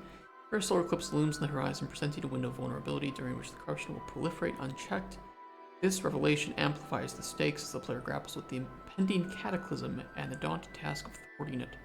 Furthermore, the game introduces a dynamic element where the spread of corruption intensifies during the nighttime, particularly in the absence of moonlight, thus mirroring the cyclical nature of celestial events. That's true. Cyclical nature of celestial events is so true. The thing is that nothing here is wrong. Nothing here is wrong. One of my favorite uses for ChatGPT is stuff like this. Take bullshit random notes, you know, that aren't very expanded upon, throw them in ChatGPT, and most of the time, it does a pretty damn good job of putting it into more readable bits like this. And the thing is, to me, I don't think this is a unethical use of LLMs. I don't know what like you guys think, but generating art, yes, there's, you know, it's trained off of certain data sets. This is trained off of certain data sets too, but it's more like you've trained this to create sentences and understand problems. You've trained it to think. So by just having your own input, it's almost like you're training it off of your own data. So it's not really unethical. It is really just kind of like a tool at that point. I don't know. That's why I always say, like, yes, I use ChatGPT in my work, but I don't use it to generate games or ideas. I use it to, you know, properly format my ideas in some ways. Think about games that keep dead bodies and loot where you leave and instead of disappear when you go to main menu or leave map, similar to Borderlands. For me, I understand when games need to do it for performance reasons, and I think that it is just a, you know, like they leave a little loot sack behind or something, or they disappear after a certain number of days. To me, I don't think I have a preference of I prefer it this way or I prefer it that way. It's more of I don't necessarily care what the developer chooses to do as long as it isn't disruptive to the game, either like from a standpoint of performance or just it takes me out of the game. I don't know. Ever tried other open source LLMs? You'd see how the training set makes a difference. Yeah, I haven't. I've only used GPT. As the narrative progresses, the player is immersed in a race against time, navigating a world on the brink of collapse, while striving to uncover the means to combat the encroaching darkness.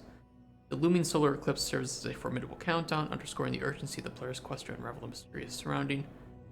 mysteries surrounding the corruption and procure the elusive cure. Before it's too late, with each passing moment, the tension mounts, driving the player forward on a perilous journey fraught with challenges, alliances, and revelations, culminating in a climactic showdown. The biggest thing for me is while this sounds great, I think it's very obviously GPT, and you almost have to tell somebody that GPT did not generate any of the ideas here. It just reworded the notes that I've given it. Because it's easier for me to write quick notes than it is for me to write this, right? Stress tells me, bro. I mean, I have it on stream. So it's not like they have to trust me. They can just look at the VOD where I wrote it.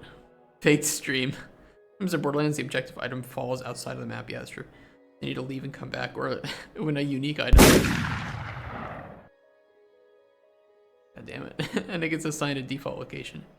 Yeah, that is nice. Or I think that scared the fuck out of me. I think it was with Borderlands pre-sequel that they added it was either with pre-sequel or 3 that they added the loot reclamation. So if anything that was, I think, purple or above, you could reclaim if it was out in the wasteland. I like that a lot. I think that's really great.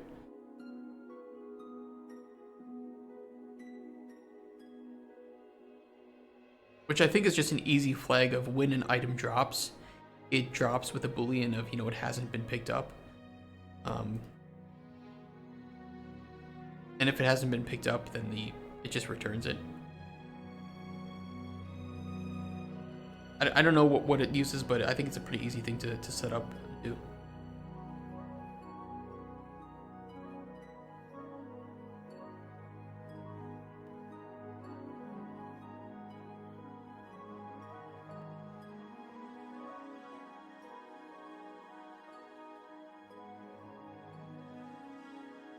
I mean, I do like this. I think this fits really well.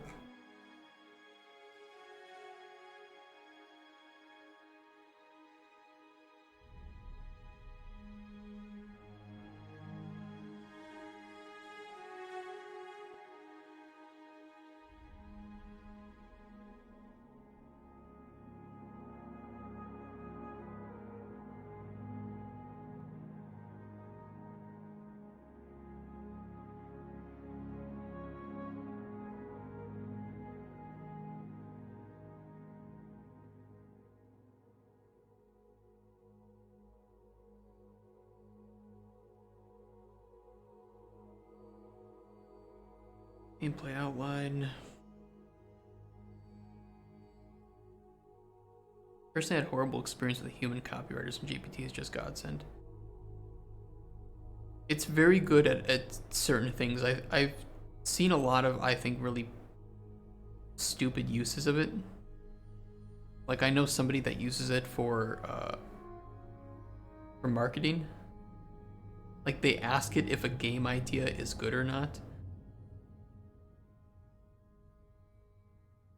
Keep in mind that GPT is trained off of, what is it, like 2021 data or something?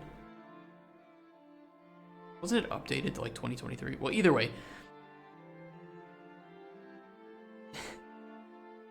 it's really stupid. It's really stupid to use. If you don't know if it's giving you the right data or using the right data, and you don't know if it's lying, then hey, Omni Digital, welcome to the stream. I like the emote.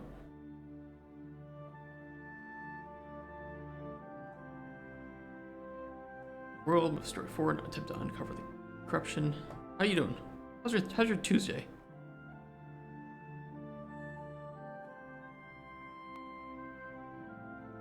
I might want to change the pillar then for open world, or just add something new in. I don't know.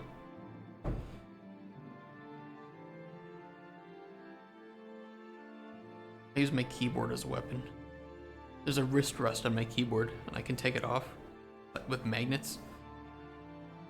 It's perfect. I don't know if they lie or not. It's my responsibility to make sure they say what I mean. Yeah, I mean, it's exactly like this, right? Where I just feed it my notes.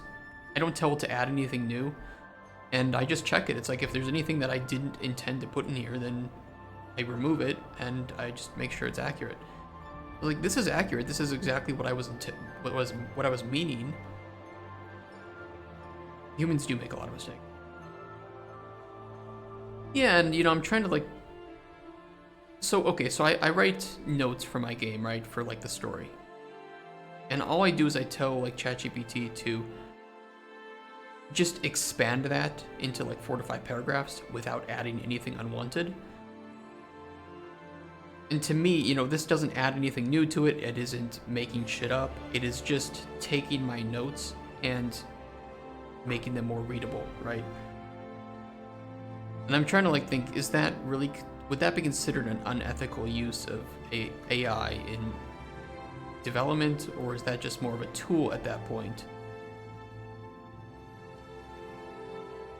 Do players mind that I write notes and use ChatGPT to expand them? So it's not like ChatGPT is making my game for me. It's just helping me work faster. Unethical.wave. I love it.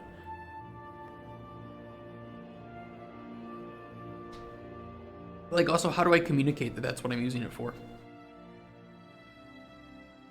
Like, I wrote all this stuff the other day. It's just some things I want to carefully write myself, other things I think in that case users don't care, right? But it's not like I'm going to use Midjourney. in to generate, I don't know, backgrounds or art. Raptor can't exactly.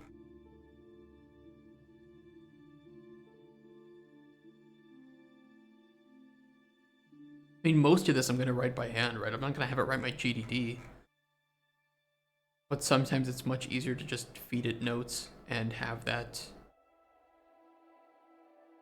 be expanded, right? Yeah, I'm going to write it. I'm going to write it on paper with my horrible handwriting. You guys definitely don't want to see. Always mind because they feel the data is trained with privacy, intrusive data, even if most are open to the internet. Yeah, it is GPT's issue. But I'm trying to say, like, in this point, I am giving it my own data. And the only thing that has been trained on in this case is how to formulate sentences. So make a game, except you can only use Instagram solely fans accounts pictures. That'd be pretty funny. It's not like I'm gonna say, okay, generate the selling points for my game, right? It's like I know what the selling points for my game. I don't need it to generate that, and I certainly don't need it to explain it.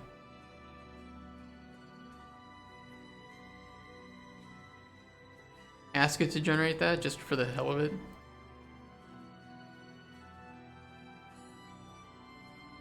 Just based on what this has been told, feed it to the GDD. Feed it the GDD. I can't feed it that much data. It wouldn't have enough tokens.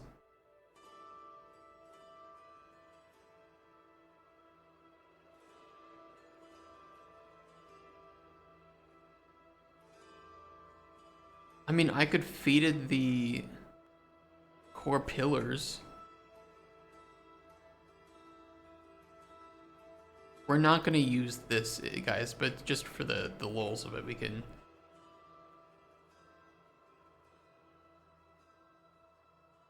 We can feed it the game idea. Just to see what it says. Haha, very funny. I mean, I don't have much in this. Most of it's just kind of empty. Because we just started writing it. I think if I feed it the premise and the pillars, it'll be good enough.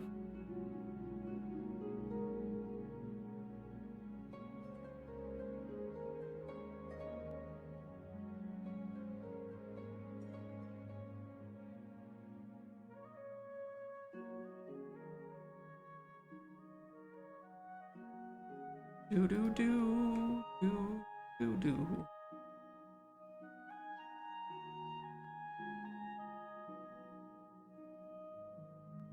All right, let me see.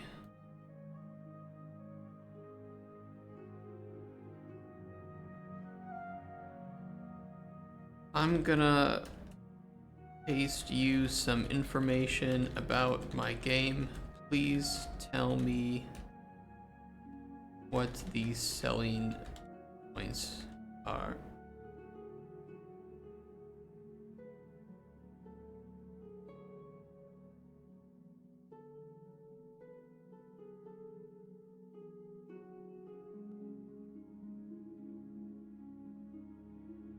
It kind of just took the it just took the sub pillars. It kind of just took the sub pillars. Like, what did we expect for it to do?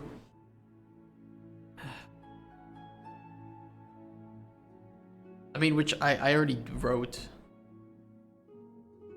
I don't really need ChatGPT to tell me how to do my job. I've been doing is writing down game ideas that come up randomly in the last 2 years, and my notes are really messy. Yeah, I mean, my notes are often messy too, right? Like, for me, it's easiest to take notes, just write it down as I think about it. Keep going, keep going, keep going. Don't get too worried about organization. The problem is then if I want to organize and expand that by hand, it can sometimes take me, 30 minutes to an hour, right? Whereas I can just post that into ChatGPT, have it do it, and it's not like I'm copying and pasting that info without double checking whether or not what it's saying is accurate or not, or if it missed anything. So it's like, is it really unethical, and is it really creating anything new for me? Is it just helping me work faster, right? And the faster I get information to the team, the quicker they can do their job, right? No, you have evidence that your game was made with GP. No, you don't. These are just my sub-pillars. These are just my subsections. Caught on national Twitch TV. Yeah, caught in 4K, but actually 1080p. And having used both humans and GPT, I think both are quite similar. Yeah, I think really, it's just that GPT is faster. Right? 4K except downscaled.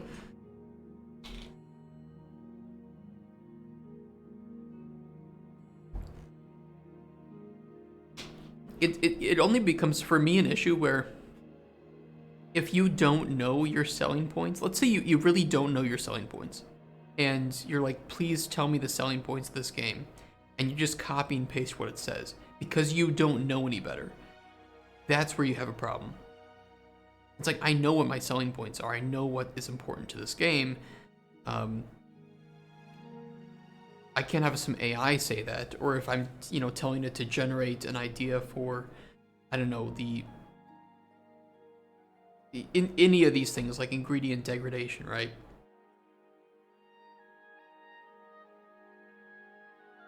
I mean, with design, it's a little bit different. It would be different if I just said, hey, make a game idea based on,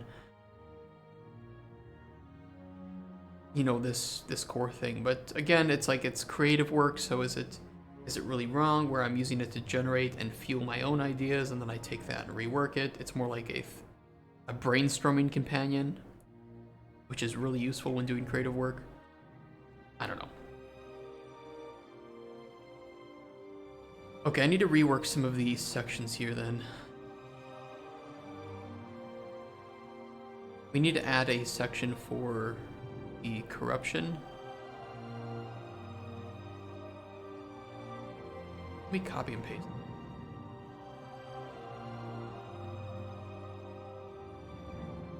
Just so I can kind of think about where I want to place it.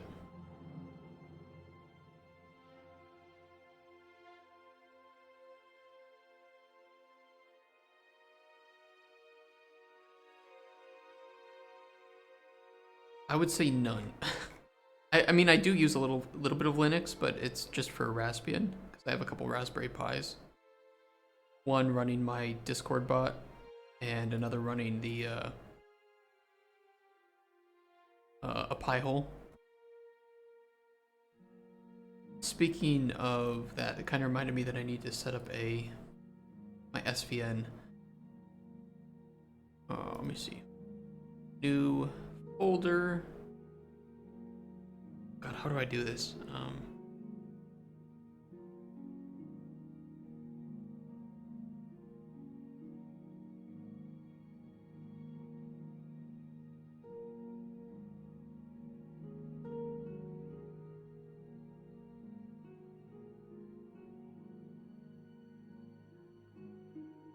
Repo browser. I need the URL. Give me 1 second. I gotta get this.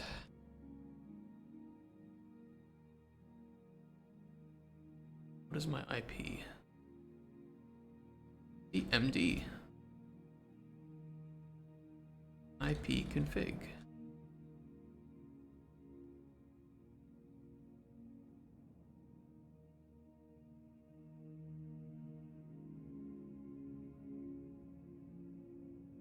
Copy URL. Don't think that would work.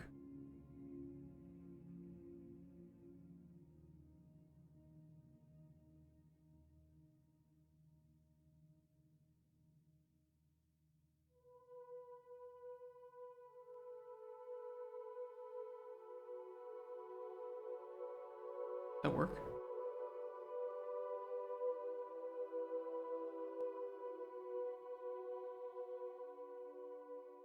Create repository.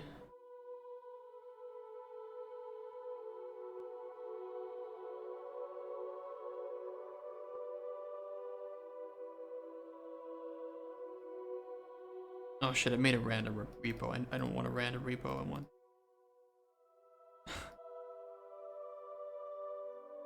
Damn you! I haven't done this in years.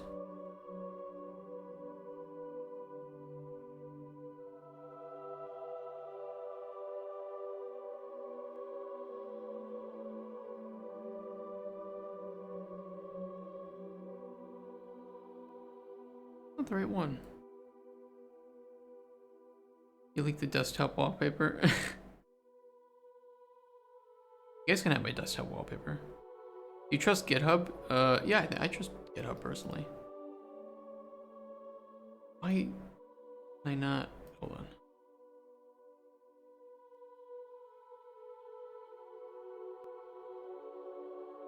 Oh, I think I have to do import. URL repository. Add revision. Okay, there we go. There we go. There we go. That's what we're doing. And then I need to get some settings on Tortoise SPN. I want to see the icons.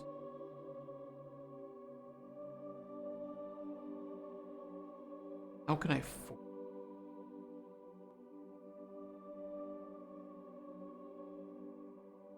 might have to restart Explorer just to show that.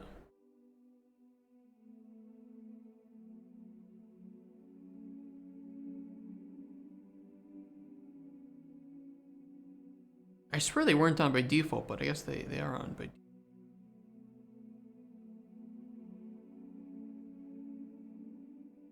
Alright, let me see. Close that. Documents. That's not it.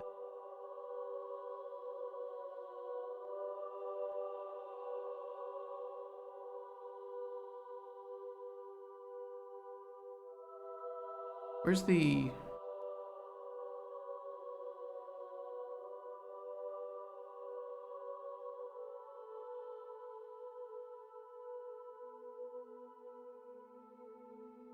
Where's my GDD file?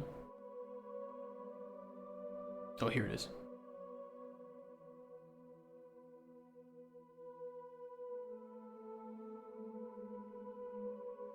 I don't see the overlay, so let me do this. Task manager. Should be able to just have it restart like that. Or not.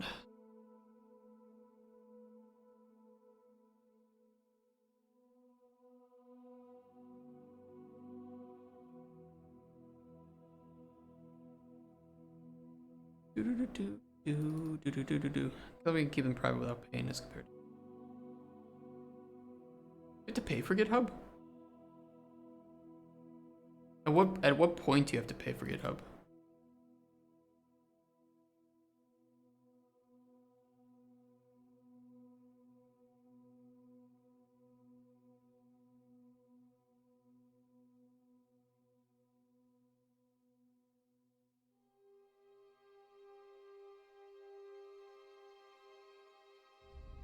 Oh, there we go.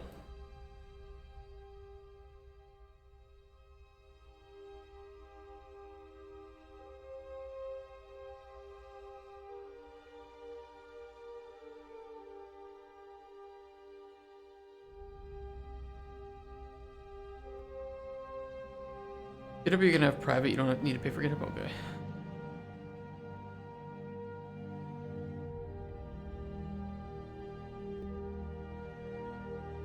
Okay, why are the icons? It should show if there's something new, but it might not.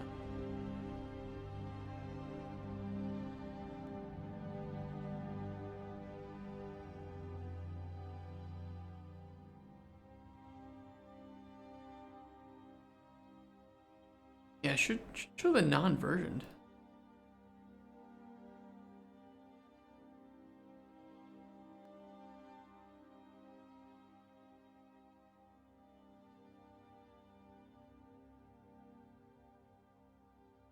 Let me just commit this.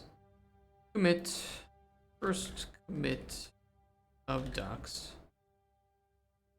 Check all. Actually, don't do that because I don't want this one.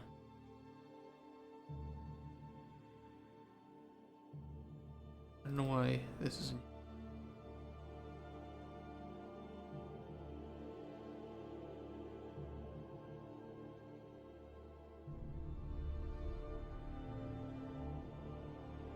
There we go. You guys can't do anything with that repo anyway, it's password protected, so. Not getting my documents today.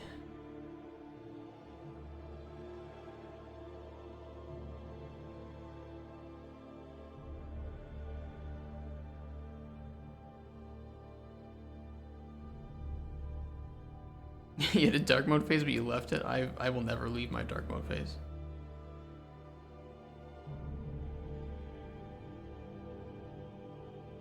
Alright, that looks pretty good. Kind of wanted that to be one folder up, but whatever. Technically, I could move it, I think, with like relocate.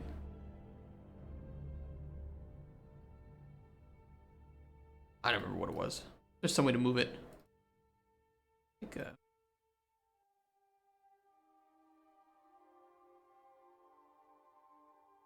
I don't remember. Doesn't matter.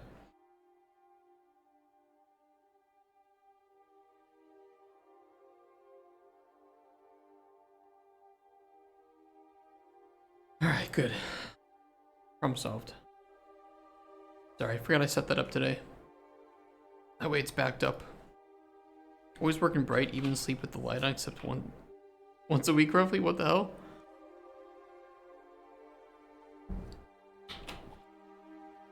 I sleep with a fan.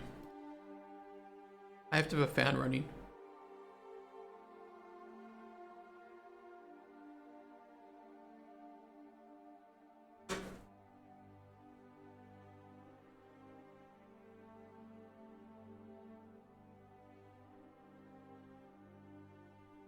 You drive with fans? What are you, SpongeBob? Selling. For me, this guy says something. Like you're like the SpongeBob with the T, right?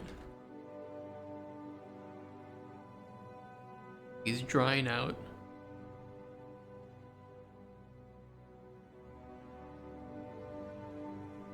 This is you with a fan on.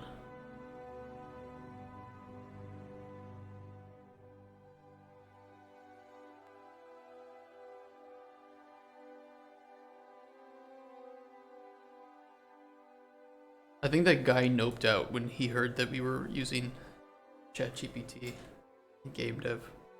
But I really don't think that my use of it is unethical. I really don't think so.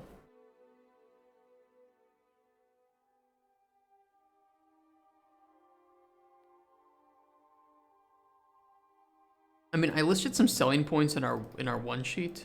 I really don't think that they're super accurate.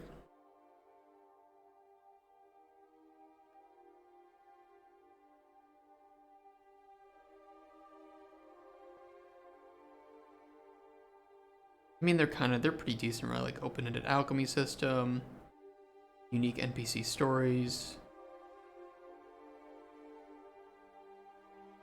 I do think the open world that changes with like season and weather and making more dynamic plants is pretty unique. You don't see that often in a lot of games. And the potion-based combat system. So I mean, I actually kind of like these selling points.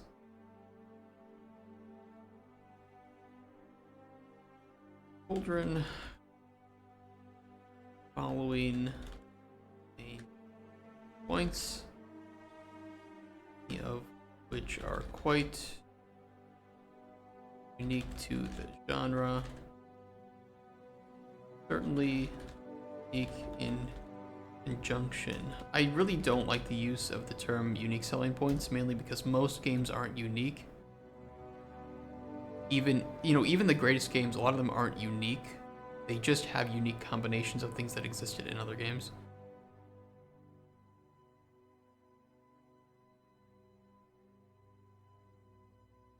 It doesn't feel like 2015 was a long time ago.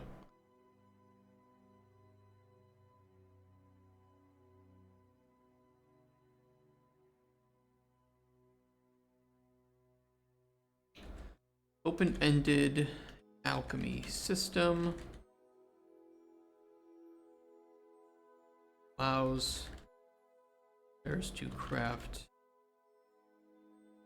any potion they want.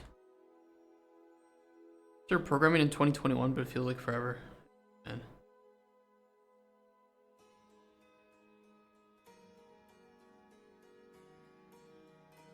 You can only have 3 collaborators on a private repo in GitHub. Why would they do that?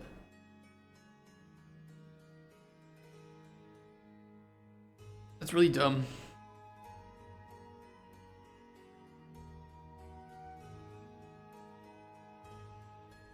I don't like the repository systems that limit the number of collaborators. I'd much rather they limit the, if anything, just limit storage or bandwidth and, you know, have you pay for that. But by limiting users and making you pay for more users, it's really, like, what does it cost them to have more users? Nothing.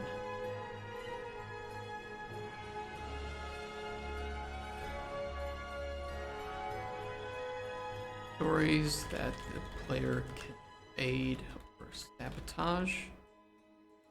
Ending their choice. There's a lot of times too where I've had really like long selling points and I have ChatGPT just like, you know, shorten this for me, and I kind of use that as a way to help me reword. Honestly, I think GPT is just a faster editor. Faster human editor.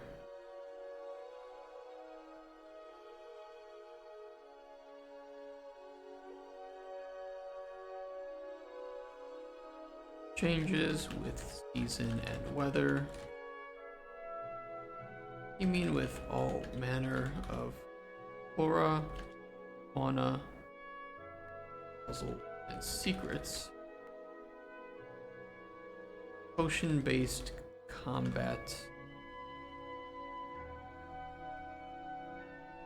system where the potions you make used on yourself,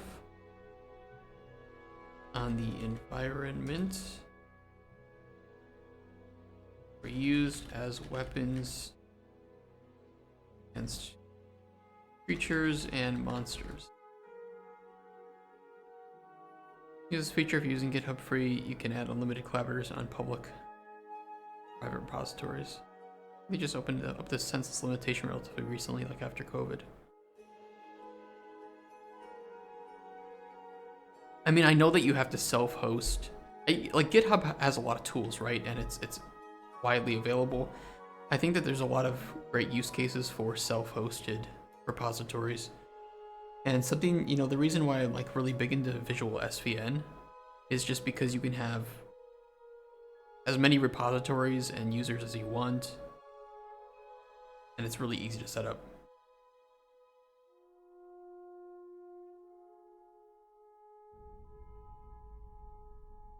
But I know not everybody likes SVN, right? It's got its limitations. What's your goal in life? Regarding like my career or myself? That's a good question, but it's very broad.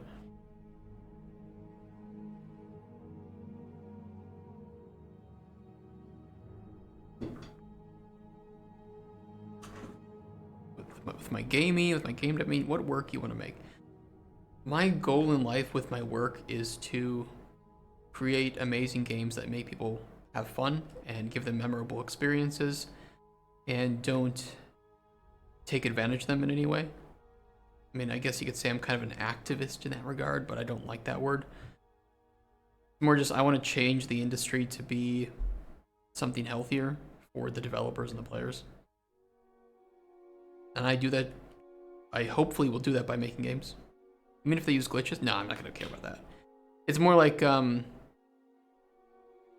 don't like unethical practices like loot boxes, NFTs, premium currencies, microtransactions, shady developer practices, lying to players, manipulative marketing practices.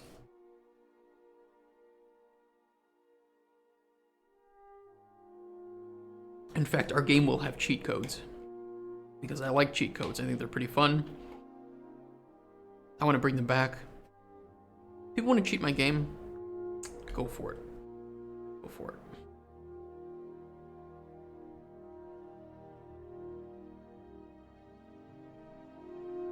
I think there's going to be good boss games in the future. I'm not sure about the future regarding like engines and programming stuff. You know, there's so much hype behind like play to earn and Web3 shit, and that's my thoughts on that. Different engines and shit. I don't know. I mean, even Godot could just kind of fall off if nobody maintains it. Unity is starting to lose relevance because of its leadership decisions. I don't know.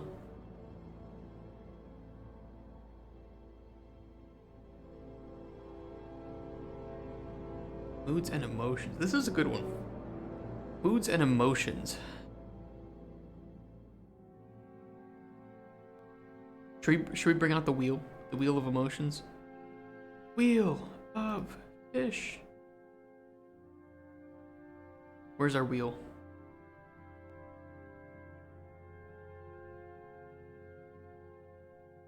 I don't see the wheel. I see an old picture of Becky and Yolanda from Dragon's Dogma 1. So good.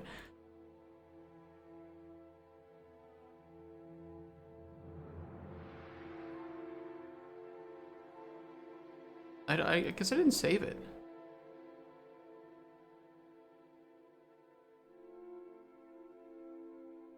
Wheel of emotions.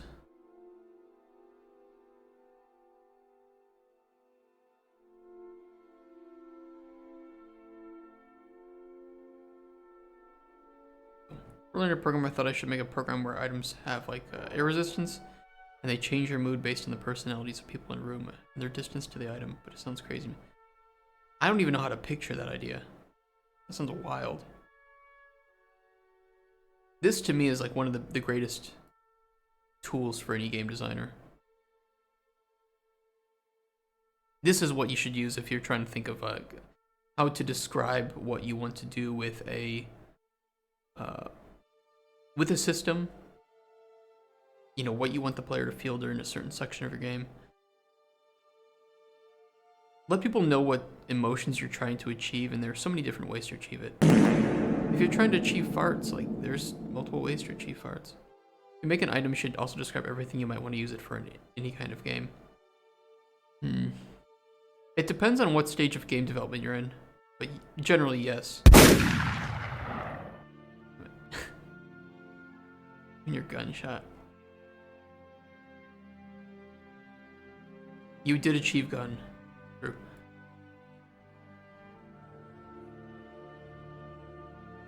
We want the player to feel. I do want to, you know, we talked about this before, that I want the player to feel. Let me just put some bullet points down. I want them to feel loneliness. Spell that wrong. Which I will explain a bit more. It's not like I want you to play the game and then just feel sad because you're alone. There's a purpose to it. There's a purpose.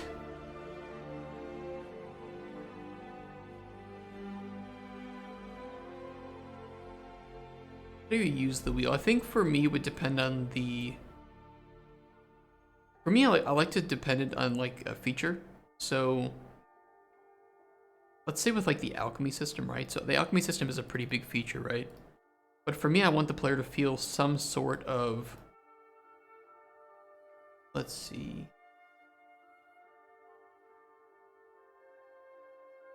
You'd have to almost define what...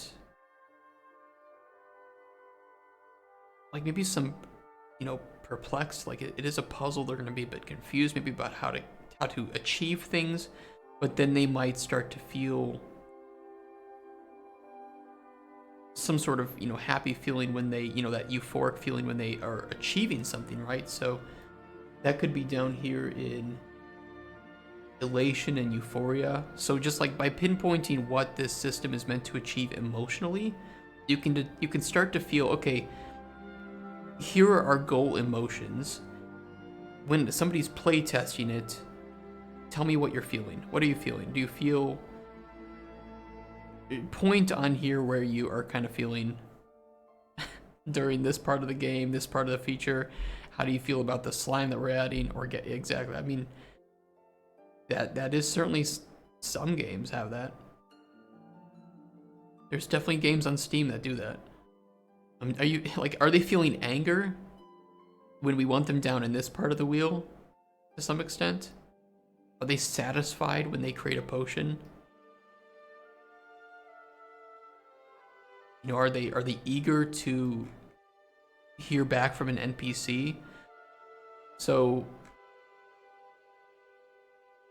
it's a very abstract way of thinking of your systems, but if you can achieve those emotions, you can create experiences, right? Because experiences are all about just sets of emotions in different patterns with different stimuli. I mean, we're getting kind of really deep into human psychology here, right?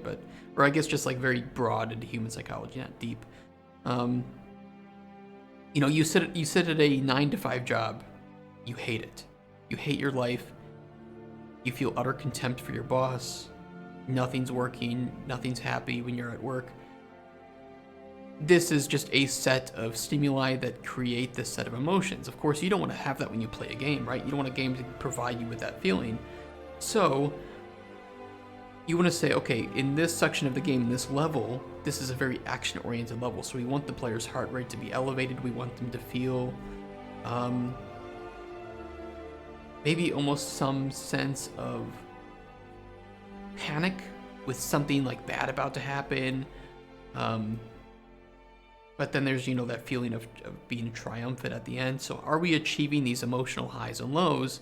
Think of like the intro to The Last of Us, right? The first 20 minutes. There's a lot of emotions in those first 20 minutes of the game The Last of Us. What can we do to create that consistently within the players that are playing it to a certain degree? How can we make the scene better? So it's just like, if you're focused on emotions and you're focused on the experiences and the farts, you can have a better understanding of where your goals are, even if you don't know how to reach there yet. Because there are just so many ways to create a feeling of being amused or delighted, right? But at least providing that with the player is a goal. Providing that with your developers is a goal that you can reach for. It's goal-oriented game dev. I play old games that I know of because I know them and I don't have to think. Yeah, just tuning out and turning off, right? I mean, what would that be on here?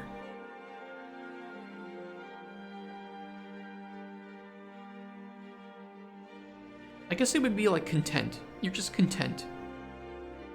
You're happy and content. You feel it because you know what you're doing. You don't have to... I like the word zeal. Zeal's good. That is a good word. I mean, and I guess, again, they might be like old games, so you might feel a little sentimental about them and feel affectionate because you're fond of them. For Super Earth.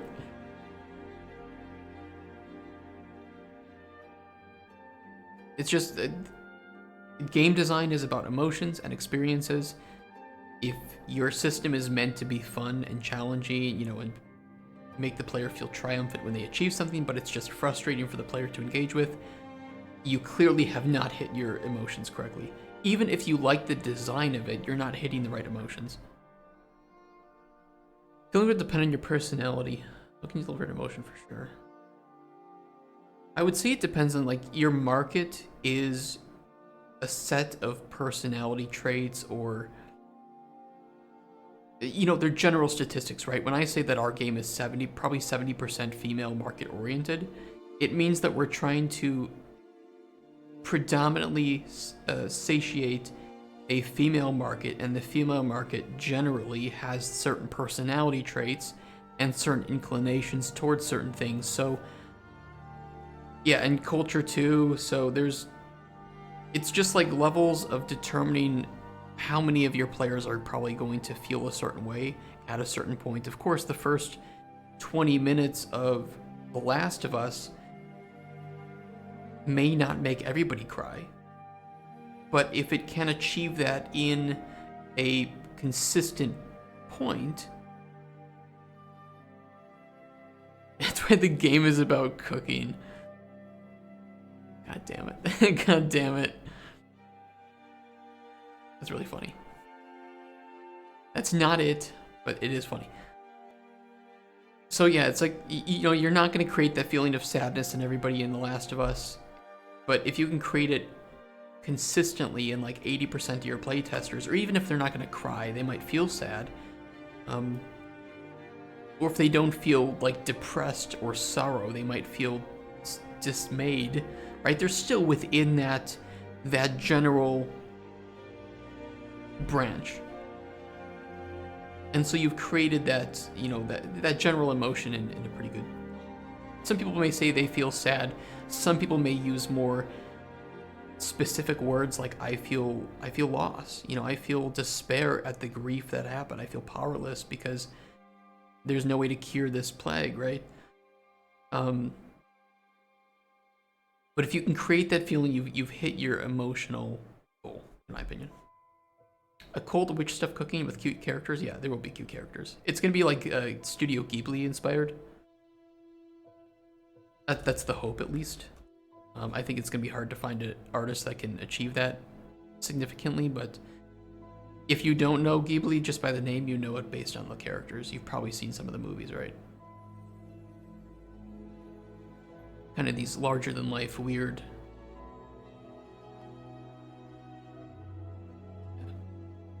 Yeah, just like pinpointing them for goals. Just say, okay, our goal with the system is to create this feeling. You know, the player should feel triumphant when they make a potion. They, you know, it's a small puzzle game, so there should be some perplexion, but also some eureka effect when they find that right combination that works.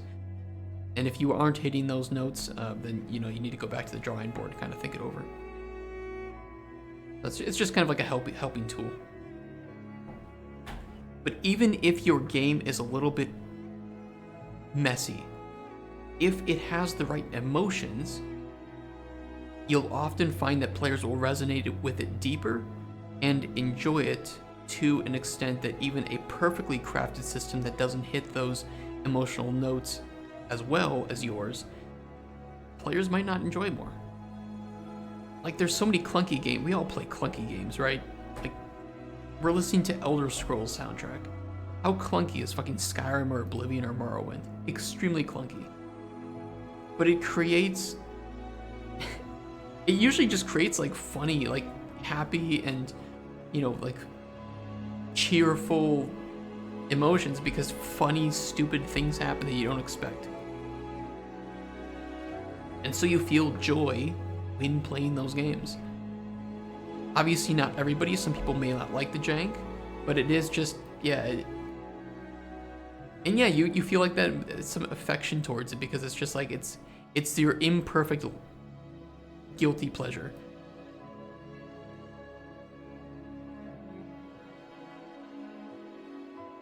Emotional experience doesn't have to come from story too. Yeah, I mean, games that have no story at all, right? Let's take, I don't know, like Gmod or something, right? You obviously feel emotions when you're playing Gmod with like friends or something. In multiplayer games, you know, Helldivers creates a lot of great emotions. GTFO is another great game. Deep Rock Galactic. Gmod is old. I mean, just games where there isn't like some overarching story to drive you some beginning and end. There are experiences to be had, but they create emotions. You know, GTFO is a horror game, so there's a lot of moments where you're going to be very tense, very scared, very worried that you're going to screw things up. Multiplayer creates a lot of emergent moments. Helldivers has a ton of emergent moments with multiplayer. It just creates funny, memorable moments. So it's like everything is an emotion. At all times, people are feeling some sort of emotion. Your game is a set of sensory inputs and outputs, mostly inputs, right? That you are seeing something, you are hearing things. if you have like force feedback, like I have a PS5 controller, right? They added, you know, the force feedback on the triggers, you know, to help bring some level of like touch into your experience. All of these create those emotions in different ways, different combinations of the stimuli. So like game design at its core is just creating emotions which create experiences. So by like thinking of game design as I'm trying to create a set of emotions and trying to appeal to certain emotions, I think you give a lot of people the right sense of where your game is what it's trying to achieve on a human experience level.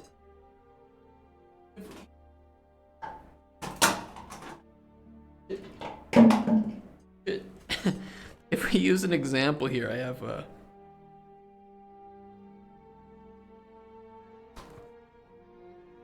not this one. I don't know why I showed it on here. I have the presentation on my computer. Actually, it would be better. Let me just open up the one on the computer. Where is it?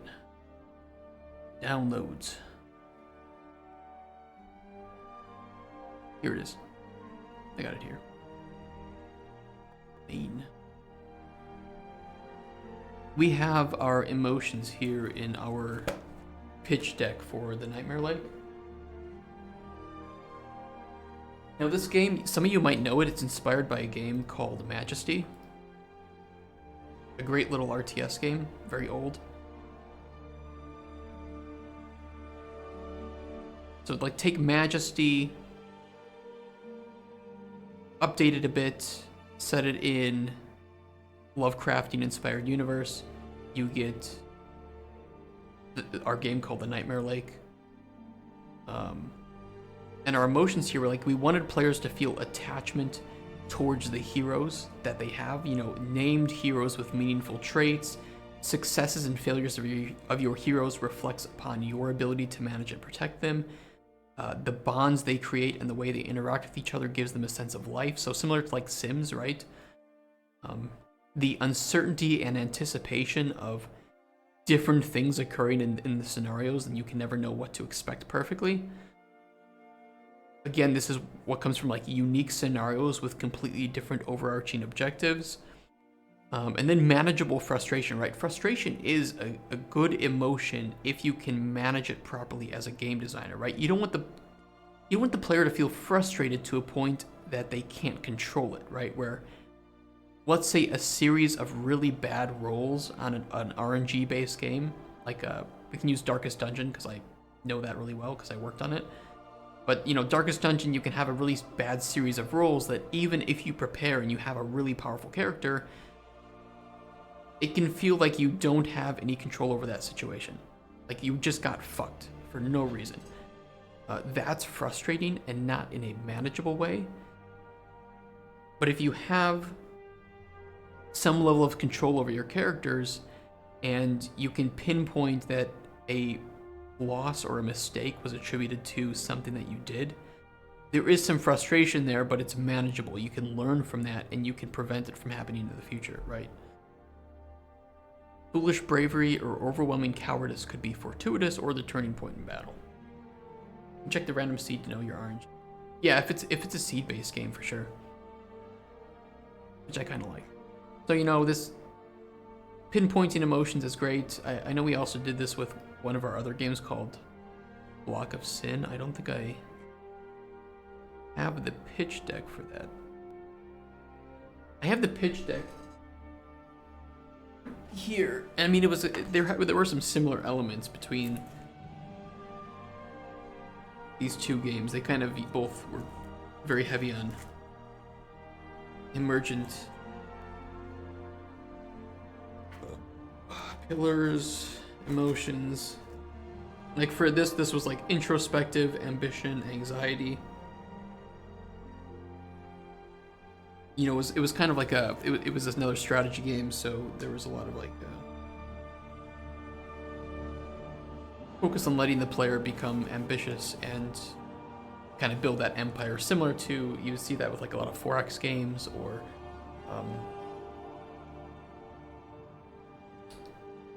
what am I thinking of? Like base building games.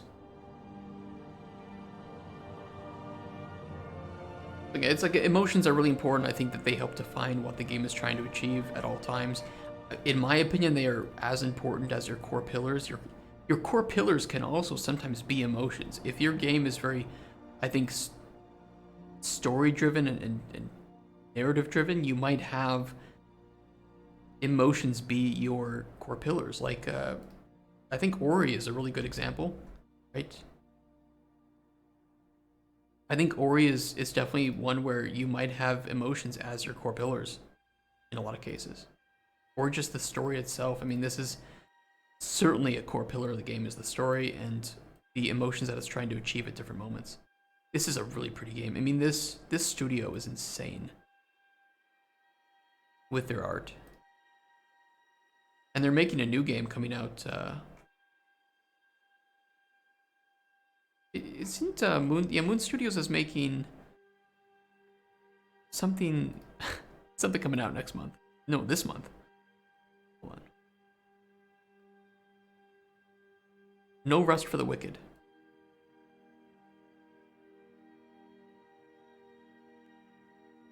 And you can see that they've committed to creating that their interesting art style and pushing it even further. So yeah, it's like they know what they're doing.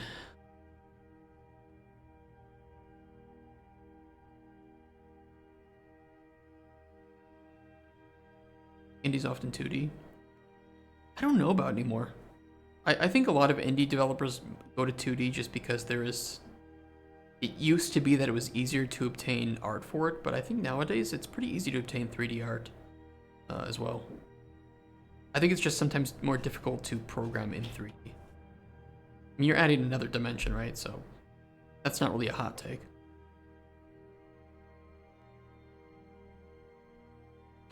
Frostpunk main emotion definitely belongs to fear category. I think Frostpunk, you could also say like helplessness. Same with like this War of Mine, right? Where you have that sense of despair, as if you're not trying to,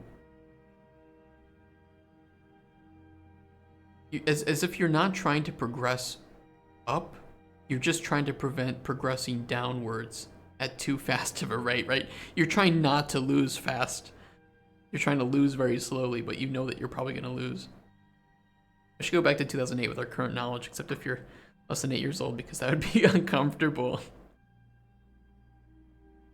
How old would I have been? I would have been 14, 2008.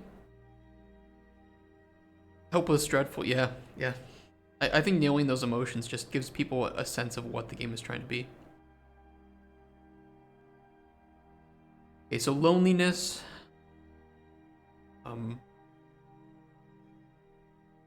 What would you describe as an emotion of? It's kind of like anticipation of when a new NPC arrives because you get to talk to them, you get to learn about them. It's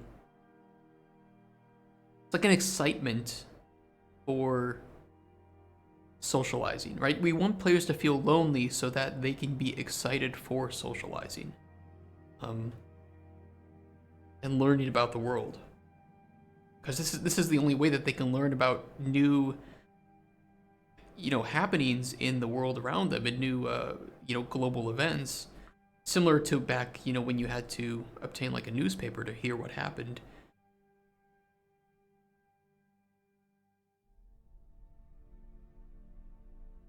Go with like anticipation. Do we go with excitement? The loneliness leads into this emotion.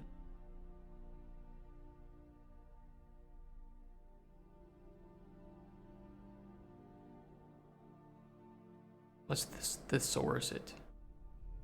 Anticipation.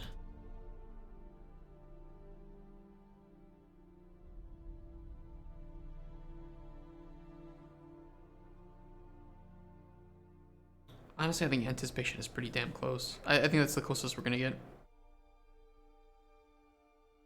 It's not about necessarily making the game design better, but about providing anyone reading it with an understanding of what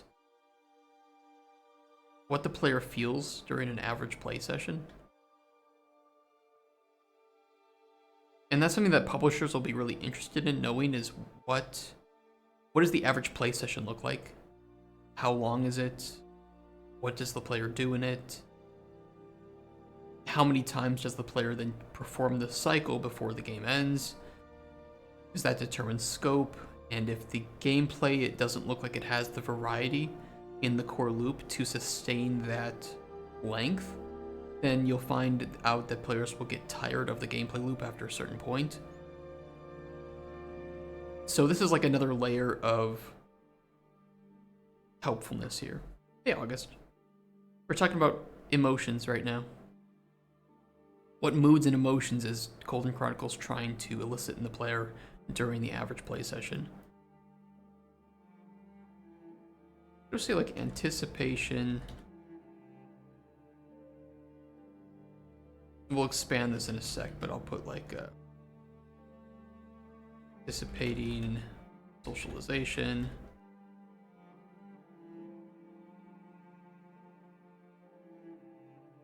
Keep hearing men need to talk about emotions more, so here we go. Taking page from the Manipulator's Playbook. Well, I mean, it is. I mean, like any stimuli is manipulating your emotions, right? Reading a book will manipulate your emotions. I don't see manipulation, the word, as a negative thing, right? Changing your emotions is just it happens all the time with every new stimuli. So yeah, it's like games are 100% manipulating your emotions. Data manipulator. I do that too. I do an awful lot of spreadsheet shit. Spreadsheet. Wait. Maybe I don't like that term. Anticipation. I think like a sense of wonder, a sense of like discovery. But discovery is not an emotion. Discovery is an action that leads to emotions.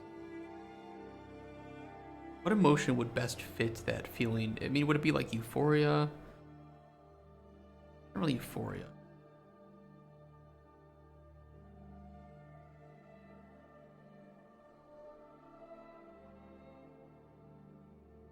Could be euphoria. Curiosity.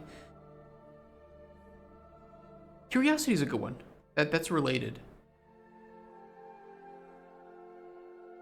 Yeah, I like that. I think curiosity fits well here. Yes. I feel like there's still one more that I think we're not covering something. I mean, loneliness, anticipation, these relate to the feeling of the world and the feeling of waiting for the NPCs to arrive. Curiosity is leading the player forward to discover.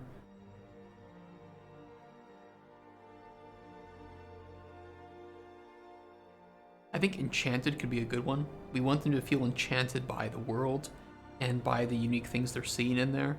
And that ties in with the curiosity, right? That kind of pushes the curiosity forward to discover more things like that. So while the loneliness and anticipation feed into each other, the curiosity and the being enchanted kind of feed into each other. Enthralled? What would be the linguistic differences between enthralled and enchanted? I mean, I know what it means, but I'm curious what it... Bewitching, captivating... I mean, they're so similar, I think you could use either.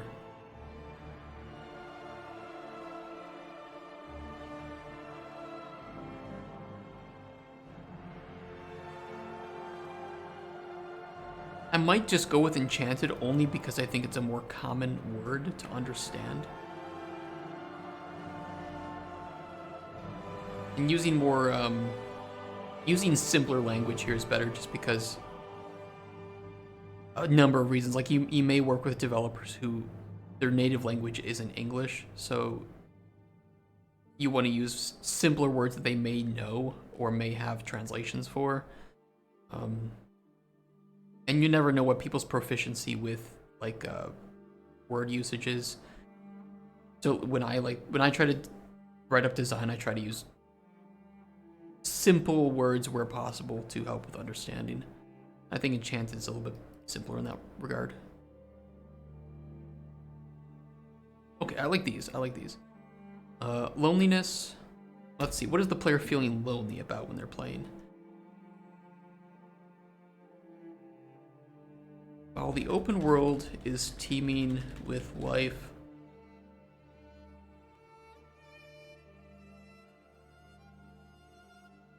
humans need interaction with each other. The length in time between NPCs showing up creates a sense of loneliness, and leading into the next point, anticipation for the arrival of the next NPC to share their story and any going-ons. Is that actually a word, like going-ons? Any I'll just do news. Any news of what's going on with neighboring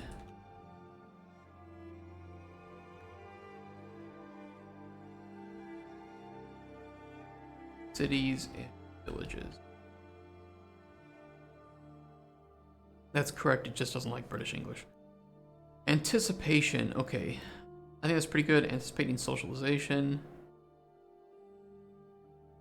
With the sparsity of NPC rivals.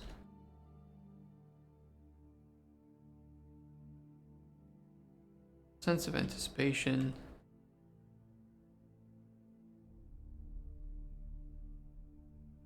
When their next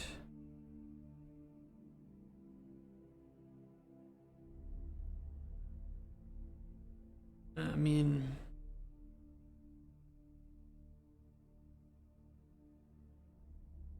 I don't like how this is worded.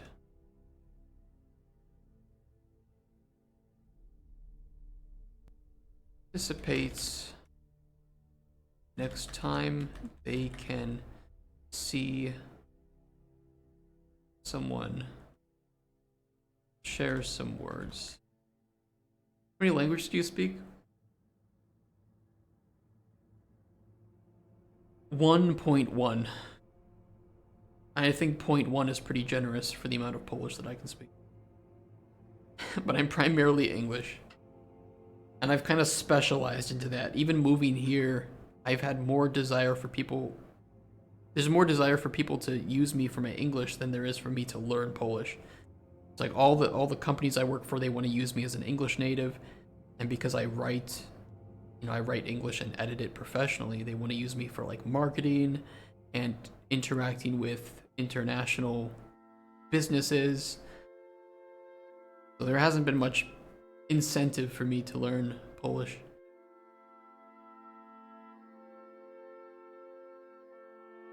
After providing NPCs with potions, there is a definite sense of anticipation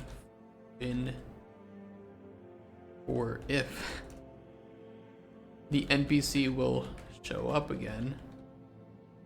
I'll say after providing NPC with potions and keeping in mind that the results of potions are not immediately known, a definite sense of anticipation for if the NPC will show up again and in what state.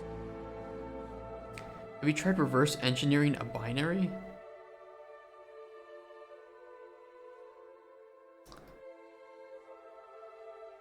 What do you mean? Like ones and zeros? On and off?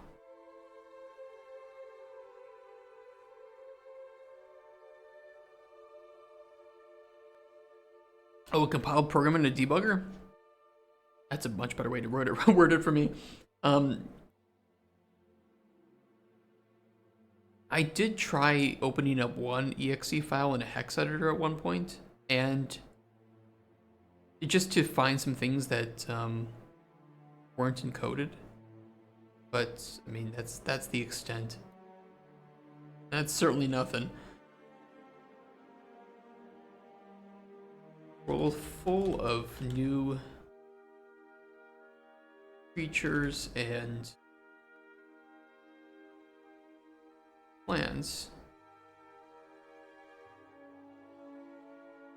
Different. I did them when I was 8 years old. I was the kid in like when I was that old, I would buy old electronics from like antique shops or at like garage sales, and I would take them apart and then try to put them back together, but never really succeed. And so I would just have a bunch of like parts sitting around. I never did anything with them, but I was just curious, right? Like just taking things apart and seeing how they worked was super interesting to me as a kid. And if you can modify binaries to change them. I do that with people? Huh?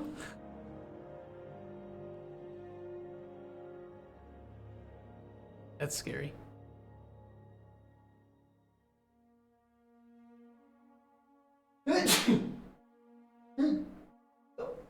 Nope, 1.5 sneezes there.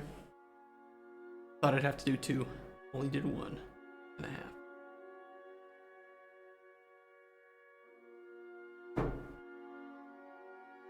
With a world full of new creatures and plants, I really should have zoomed in for you guys. I don't know why I didn't do that. Different. I don't like different.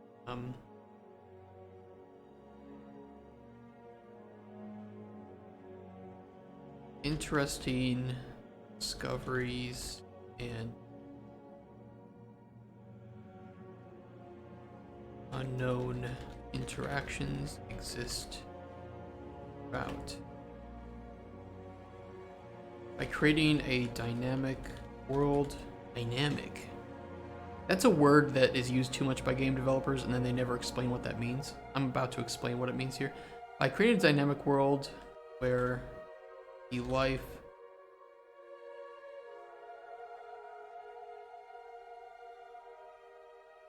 interacts with and is influenced by changes in weather and season, the player never knows what to expect and will be curious, hopefully, about finding new interaction.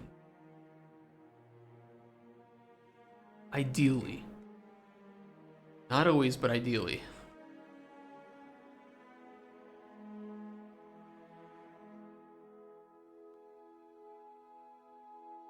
Enchanted. I mean, this kind of is, like I said, this leads from the curiosity, right? So,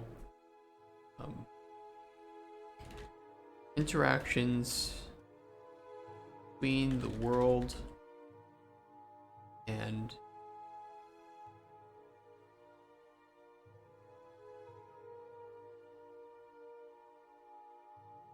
nature and player create unforeseen or unique and memorable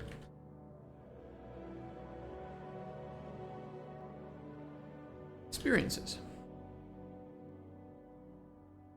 Sometimes I was also figuring out how games are made. I never figured out how compilers before I figured out how exe binaries worked in reverse.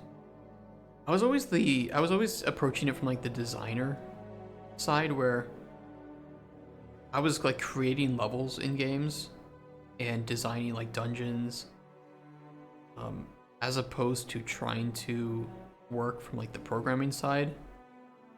But it was always because like my dad was the programmer, so he was like covering that while I was doing some of the like more creative stuff. And it just meshed well.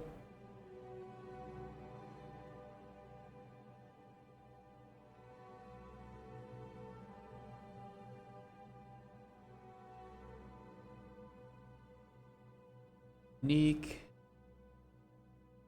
How many uses of the word unique?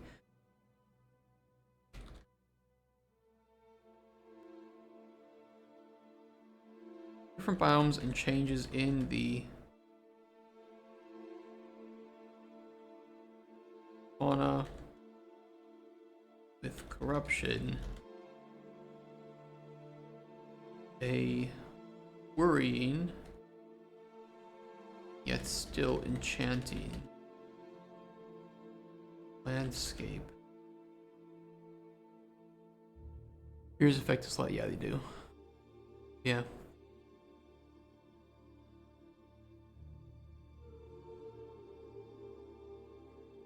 Here's and experiences. I do kind of like subscribe to that thought of life is suffering, right? Where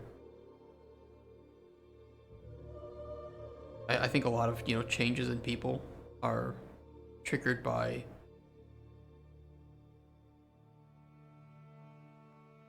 big experiences and traumas. Just not everyone refused to tell me how games are made, so I had to figure it out myself out of spite. I mean, I don't know how old you are, Horkong, but it was certainly the case when, you know, when I was that age, that there weren't any books on it. The only books were written by like programmers. There was nothing on game design. It was all the games were made by just talented programmers over the same age, talented programmers and artists, and nobody was really writing books. There weren't any courses. The internet was still in its infancy, so it's not like you found YouTube videos on how to make it. It was, you kind of just had to jump into the deep end, try out some really early shitty software, or, you know, work alongside entrepreneurs and self-starters. And you had to be a self-starter yourself. Only old people around here? Fuck, dude. Let's not talk about age.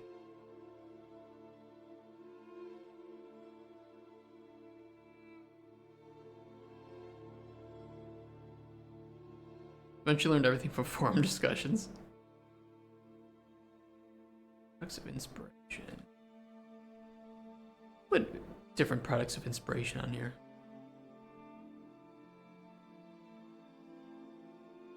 I could put it for different systems too.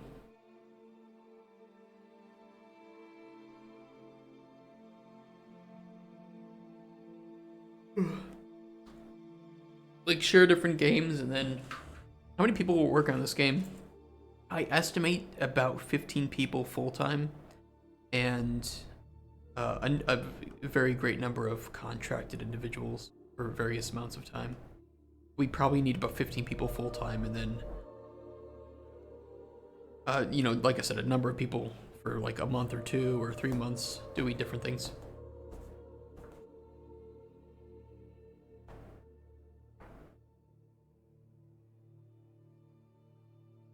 Large game.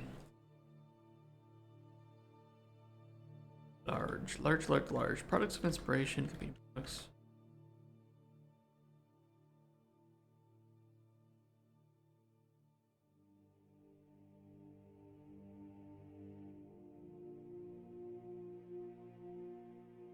Yeah, let's do it that way. Let's put different games in here, and then we can just attribute them to different systems that we have.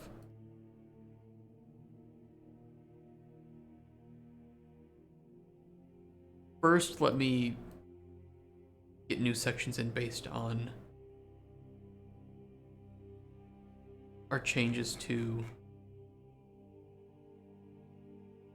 the story.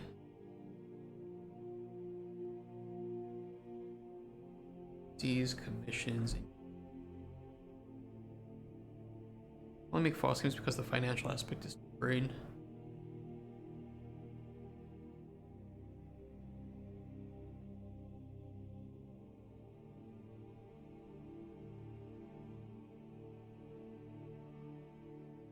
Financials can be difficult. Financials are difficult.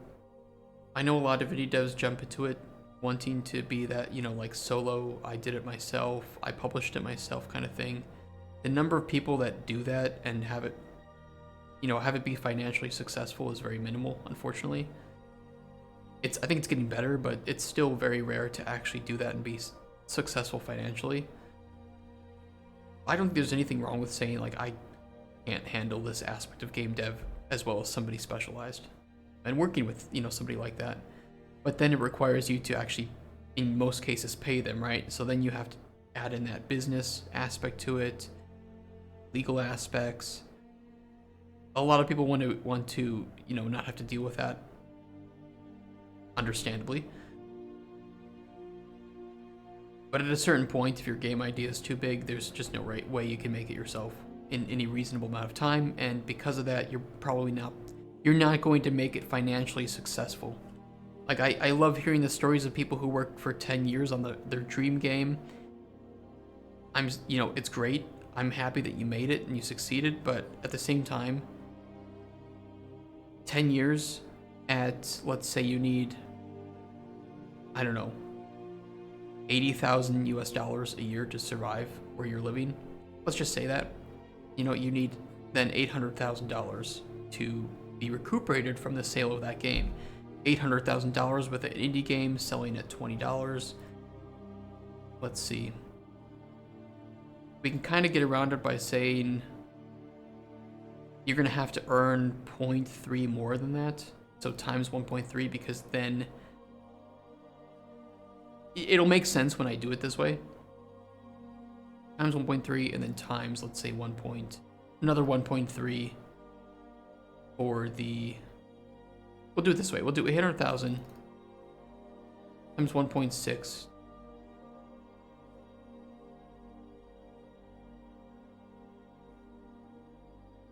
You're going to have to sell 64,000 copies of your game at $20.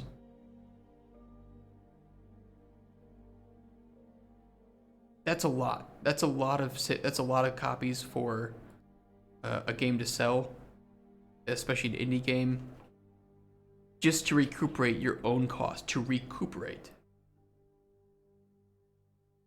Much less make a profit and actually succeed, because then you have to then provide for the next X number of years of development, right? So if you wanted to work for the next 10 years on another game at that same price point, you need to have sold double that.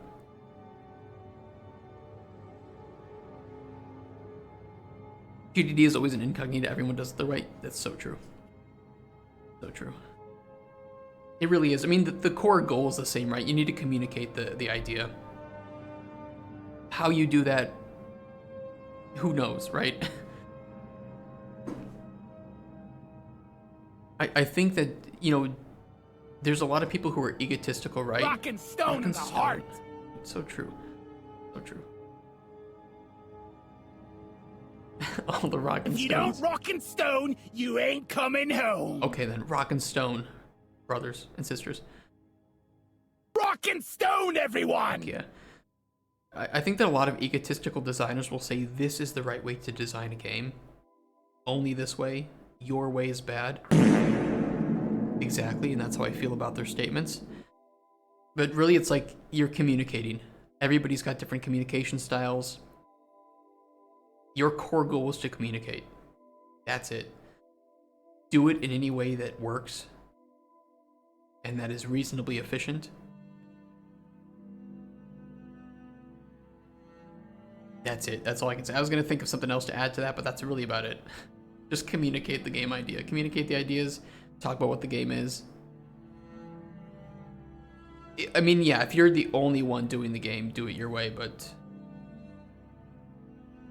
you can have really just drastically different people. I know a lot of indie devs too just don't want to do documentation, and then they want to go to get a publisher. It's like, they don't know what your game is. You got to write that GDD. Or they're like, okay, I'm going to have to hire somebody in the future.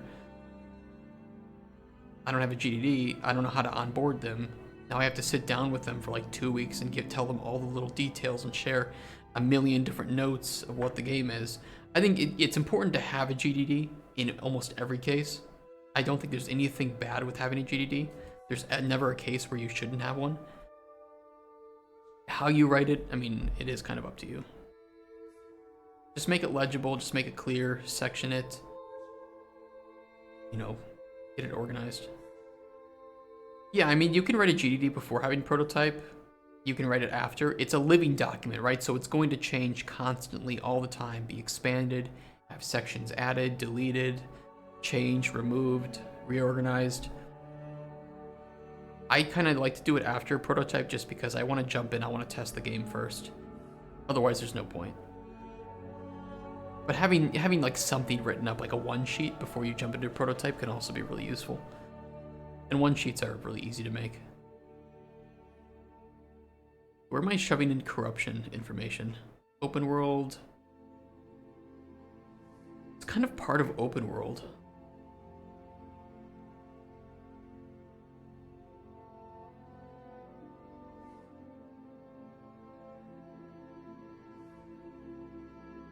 Maybe I'll shove it here.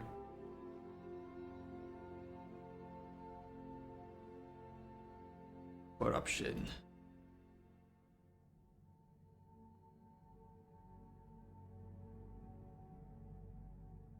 So the main premise is, I can read this out to you guys who are just joining.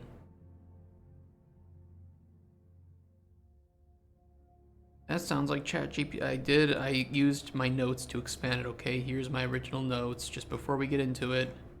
Here are the notes. Everything you're about to read was built off of these notes. Am I shoving corruption? Oh my god.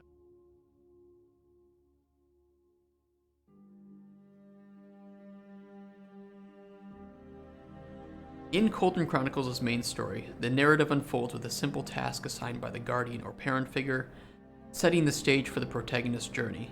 Initially, the player is entrusted with the mundane task of collecting various plants. However, amidst the routine, they stumble upon a plant emitting a strange purple aura, sparking intrigue and signaling an impending twist in the tale. Upon presenting the mysterious find to their guardian or parent, the shocking revelation dawns. The plant harbors an ancient corruption long thought to have been eradicated, setting the foundation for the game's central conflict. The urgency of the situation becomes palpable as the guardian or parent resolves to seek aid from the Alchemist League in the capital city, acknowledging the gravity of the threat posed by the resurfaced corruption. Entrusting the player with the responsibility of safeguarding their home and surrounding lands, the guardian or parent departs, marking the pivotal moment where the training wheels come off and the true essence of the game begins to unfold. Again, I'll just say this is like, I just copied, pasted this in. I'm going to go over it, refine it, think of different names for these things. This is just so I don't forget what I was thinking of, right? Which, again, very useful point of a GDD. If you're working on a game for 10 years, there is no way in hell you're going to remember everything that you thought of throughout those 10 years. Or, I'm not saying Cauldron Chronicles is 10 years, but again, you forget things a lot. Having a GDD is a central place where you can just put things down and remind yourself of what you were trying to do or what you were trying to achieve. Upon the guardian or parent's return after a season, the plot deepens with the discovery of a foreboding prophecy. A rare solar eclipse looms on the horizon, presenting a window of vulnerability during which the corruption will proliferate unchecked. This revelation amplifies the stakes as the player grapples with the impending cataclysm and the daunting task of thwarting it.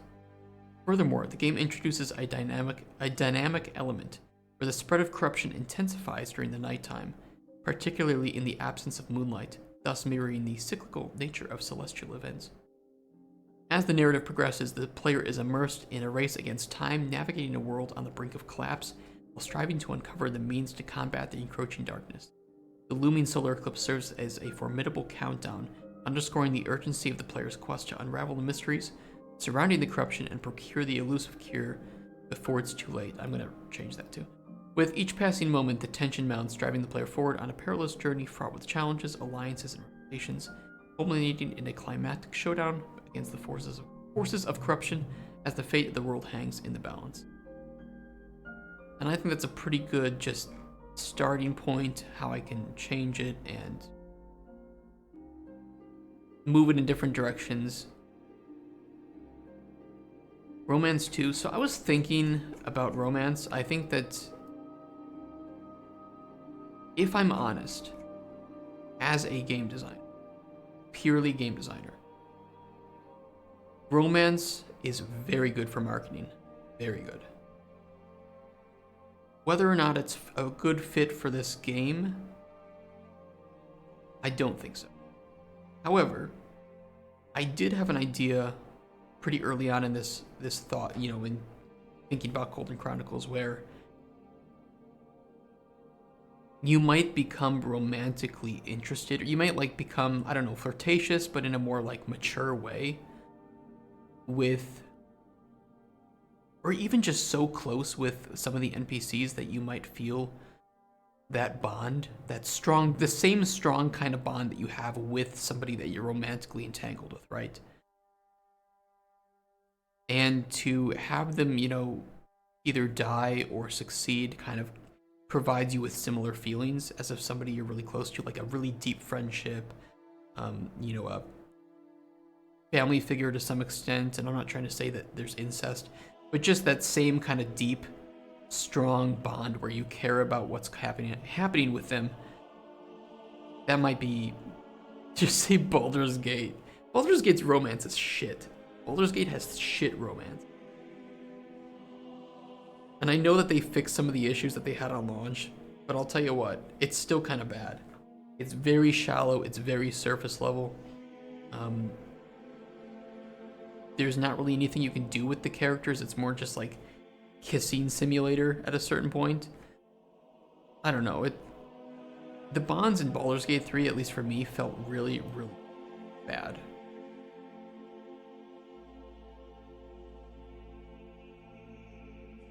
I know, I mean, they can do it all they want. I just think that the depth to a lot of the characters, especially with the romance, was barely deeper than a puddle.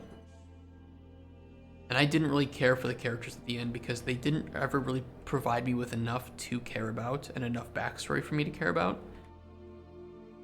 There were only a few characters where I felt like this wasn't the case.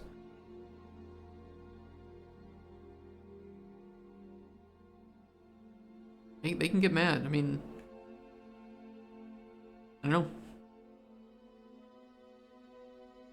know. Like I said, I think some characters, like I think Shadowheart, Lae'zel, they have really good stories that intertwine with the main story pretty well. I don't think Lae'zel really is that interesting from a romantic perspective. It's very like baby's first D&D session where you're like, oh yeah, let's have our characters bang. And that's about it. That's about the depth to the romance and the interaction.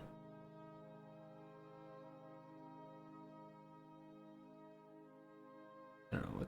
I could rant. I really could rant for a long time. I think Baldur's Gate 3 is a great game with a kind of mess story. I think, like, honestly, the game as a whole is like kind of like 7 out of 10. Pulled mostly down by its pretty shit story. The number of interactions in a game do not determine whether or not it's great. It's the quality and what the interactions lead to. And you can say, oh, the game responds to so many different things. Yeah, but it doesn't respond in a meaningful or very interesting way. And I'd rather have a game that's a bit more on rails, but the rails are really fun and exciting, right? As opposed to a flat open space where yes, I can go anywhere, but there's not really anything meaningful for me to head in the direction of. If that makes sense.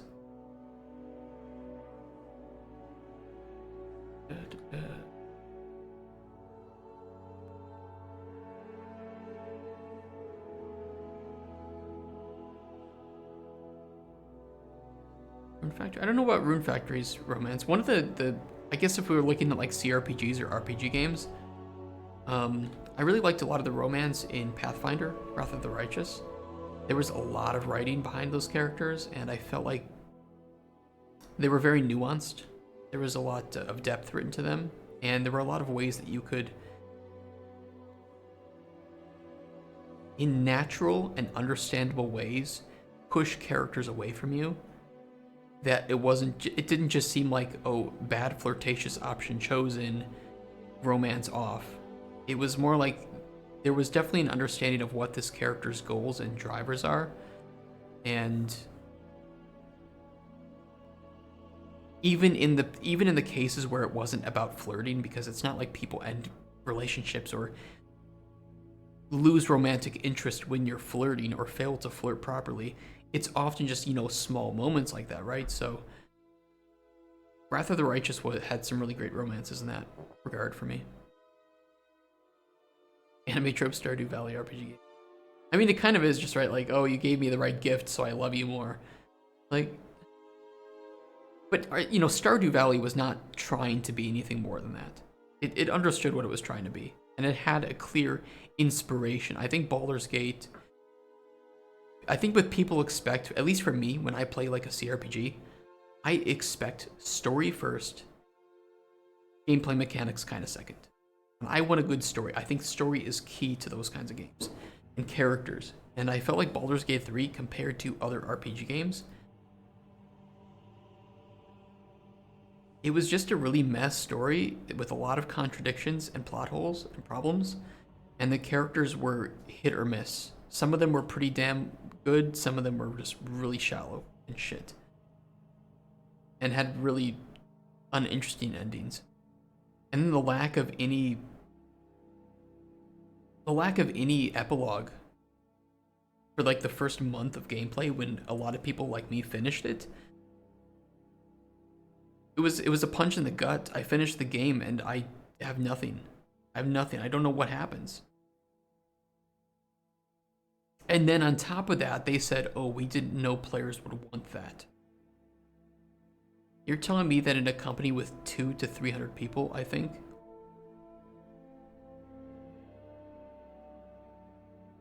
450, I'm sorry, I was a little off, that in a company of 450 people working on a massive RPG over the course of many years, not one ever said, maybe the games we're taking inspiration of that have epilogues, it would be good if we did that too. If I actually did the anime trip quite well, like you learn a lot of deep backstory, close to a visual novel. I like that. I really think it's not difficult to do. I just think that part of it was that the production quality of Baldur's Gate 3 was very high, which is what made it appeal to casual players more than hardcore CRPG fans who are okay with playing something like Pathfinder, which, you know, is a little rough around the edges visually, but has much deeper dialogue. And so it was really that Baldur's Gate 3 was aimed at a more casual market who likes the visual aspect over deeper stories, and who may not have ever played a CRPG before. And it succeeded at that. It 100% succeeded at marketing and creating a game for that market. But for hardcore CRPG fans or RPG fans, I think Baldur's Gate 3 is worth a playthrough. I don't think that it has very much lasting appeal, or maybe even necessarily impact on culture. Really, if you think about a lot of the characters, they're very... You don't often think about the struggles that they had to go through, because they didn't really go through a lot of struggles in the game. And I think that even a series like Mass Effect, which actually has less average playtime for a full trilogy playthrough than Baldur's Gate 3, you get a much denser, richer progression of character stories and arcs.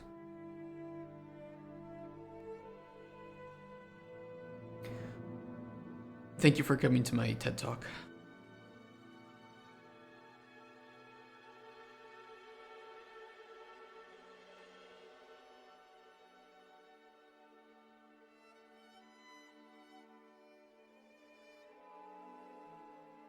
Like I said, I think the game is fun. I have a lot of hours in the game. I probably have, I don't know, 300 or something hours. I've played it 4 times.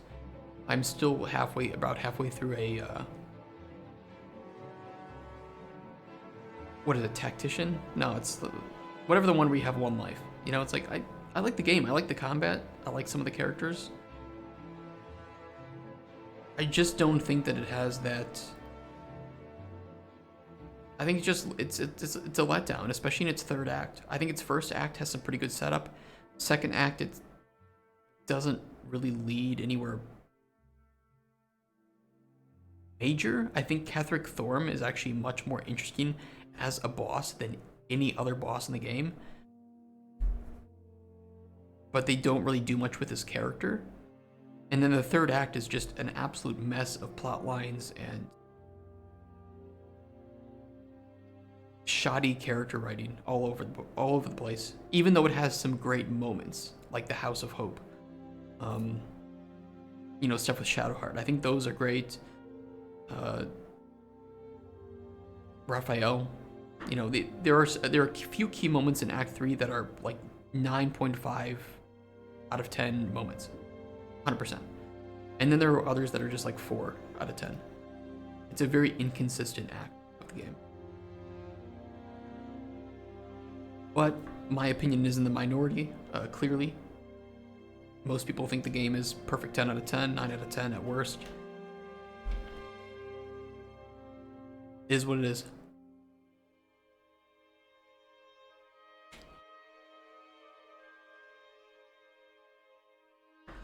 Corruption stages. Spread.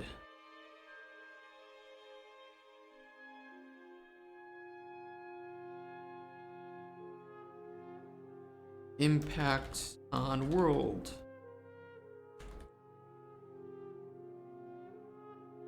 Impact on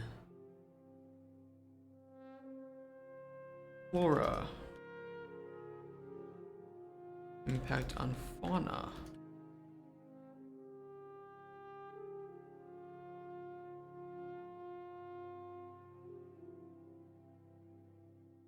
Hearing strengthening.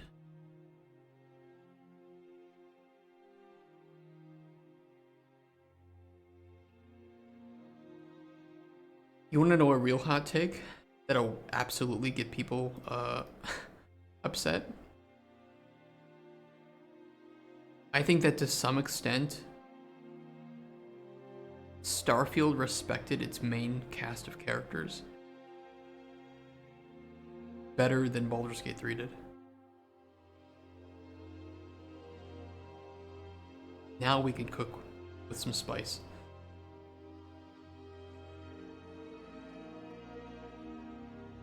I mean, but you could always say that Baldur's Gate 3, the characters are meant to be caricatures, right? It's Dungeons and Dragons, it's a fantasy world, whereas Starfield is much more down to earth.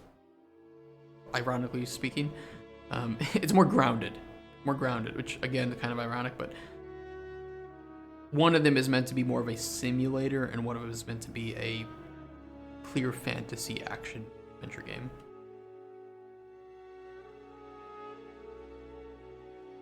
So there's caveats to that.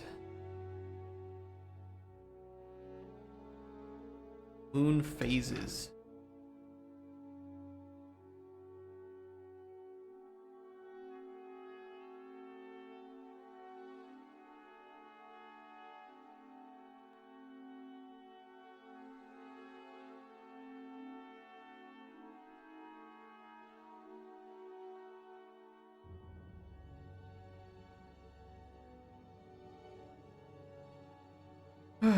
Oh my god, there's so much shit here. There's so much to write.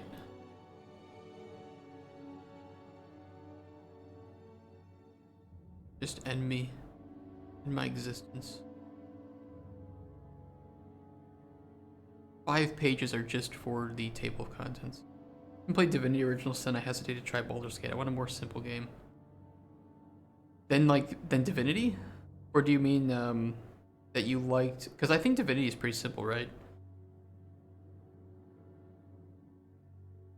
Or do you want something even simpler than Divinity? Everybody's got a different view of simple, right? For me, Divinity is just so much fun because you can break the game so easily.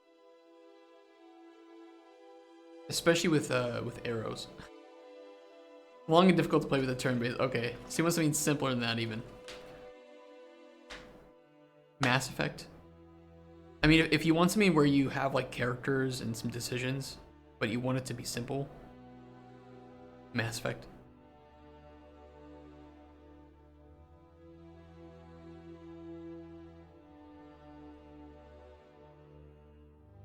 Pretty much everybody's played that at this point, right?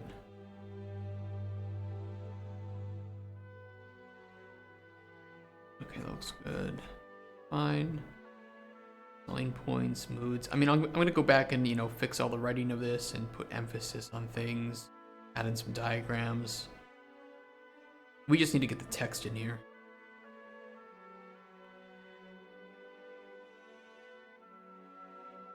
Player movement.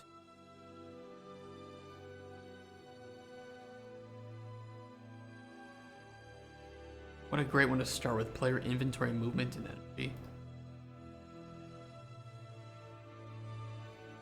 The thing is, there won't be an energy system. I don't think even I should put that in here. Nah, we should.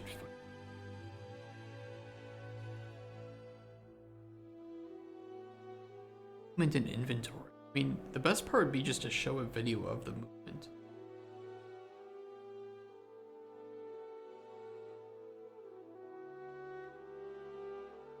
I don't know the terms for it though. I don't know the terms of like it's like true movement and simulated movement. You know the difference between like a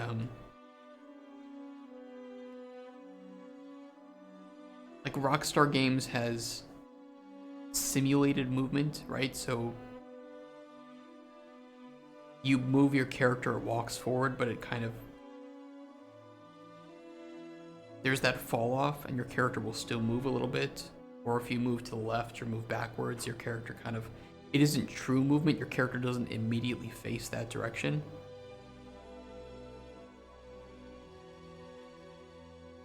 Unless in first person, I think.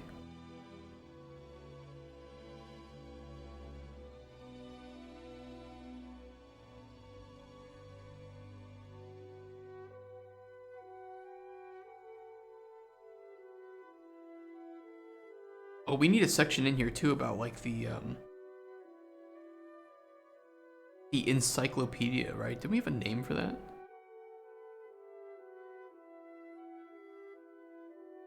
The pharmacopoeia is a book containing directions for the identification of compound medicine. The thing is, like, the pharma would, you know, it means medicine, right? And it would have to also be for ingredients. It'd have to be like a book with the pharmacopoeia as part of it, maybe, or like, I don't know. We need a term for it. Encyclopedia, I guess, is just the most simple understanding of it.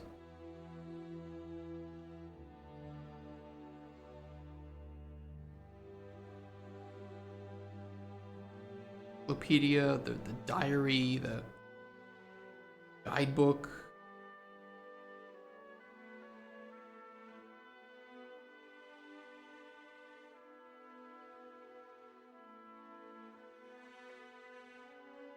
I mean, at least for the GDD, encyclopedia is honestly the best thing to call it, because it's the most understandable. Even if it's not the term that we use in game. We can always adjust it later. Living document. Where'd I put that?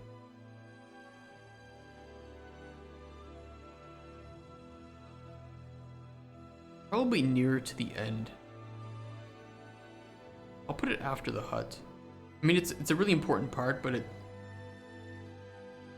it's a nice way to wrap it up and just tell the readers that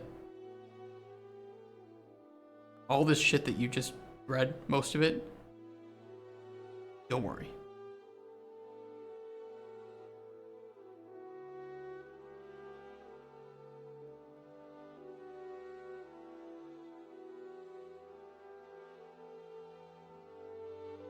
Cyclopedia.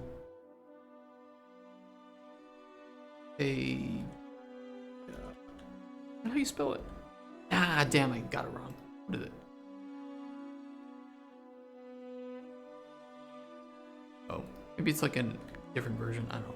Okay. Encyclopedia. Overview. I thought there was like an AE in there. Maybe it's some like antiquated spelling of those things. Overview.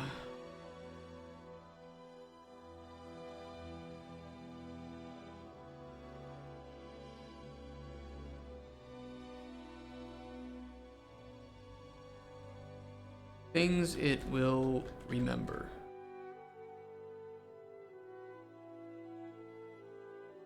What it tracks.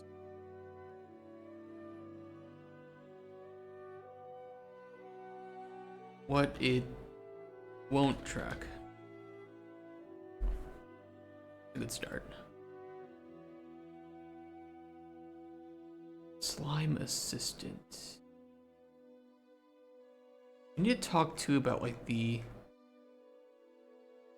rituals in the corruption. Green strengthening.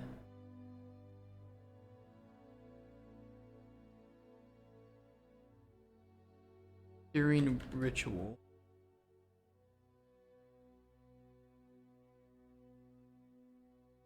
Do rituals.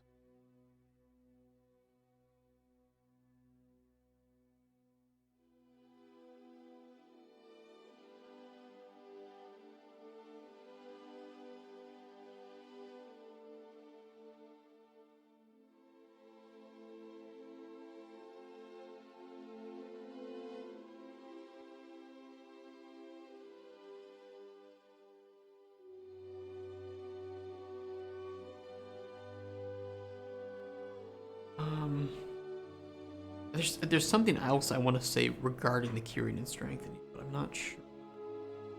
Let's just keep it like that.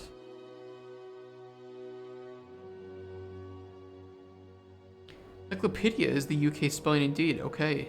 I was like, I thought that was right. But it's the UK spelling, because I have this set to US spelling. Let me switch it to that.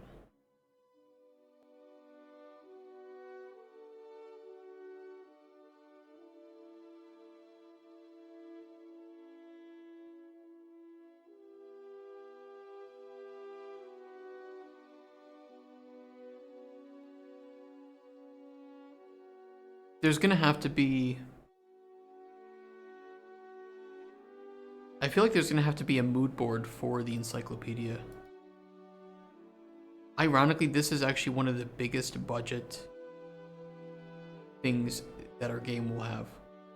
It's going to be meaning that it'll be very expensive to make because it will take so long to make and so long to refine.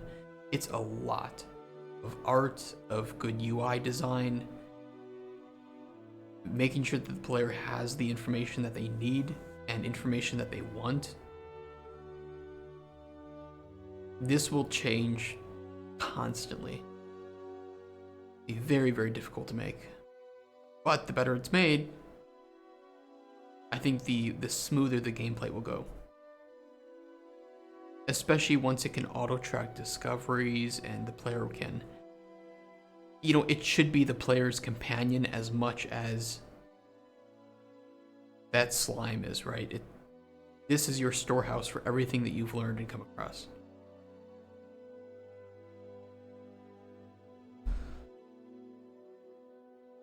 Yeah, it's gonna be a lot of work on that.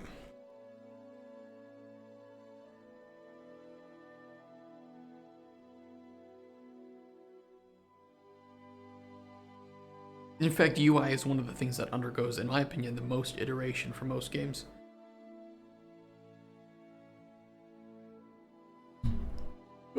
Shit, I'm bumping things. Careful.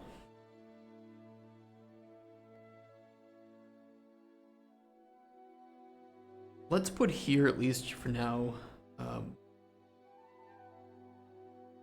character movement in Cauldron Chronicles.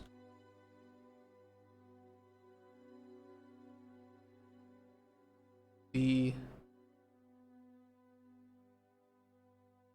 don't know if that's the right way to put it. I've never had to define character movement. I need like a...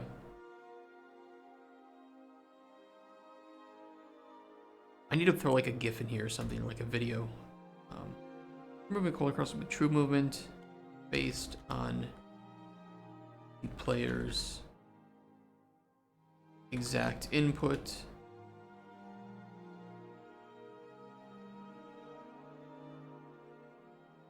Gotta be something like 10 or some GIFs in here.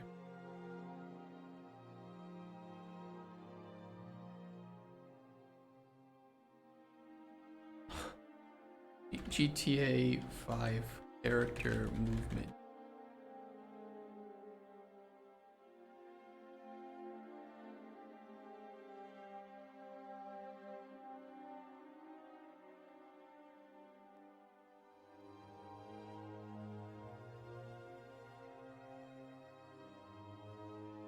What's the term for it, though?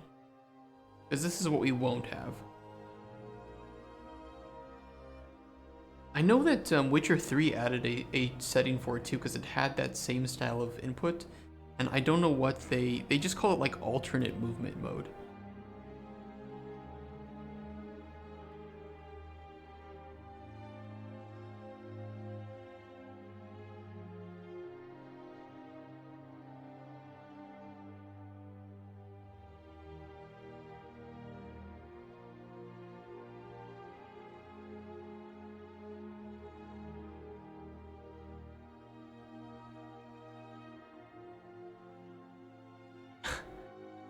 It's such a unique style of doing character movement too. It's something that they've refined over the course of many games.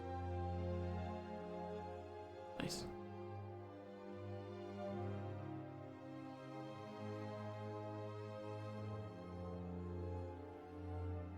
I don't know how to describe it other than like true movement.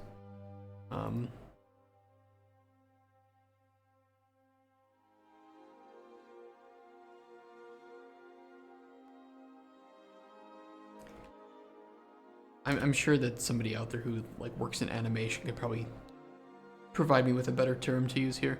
It's more like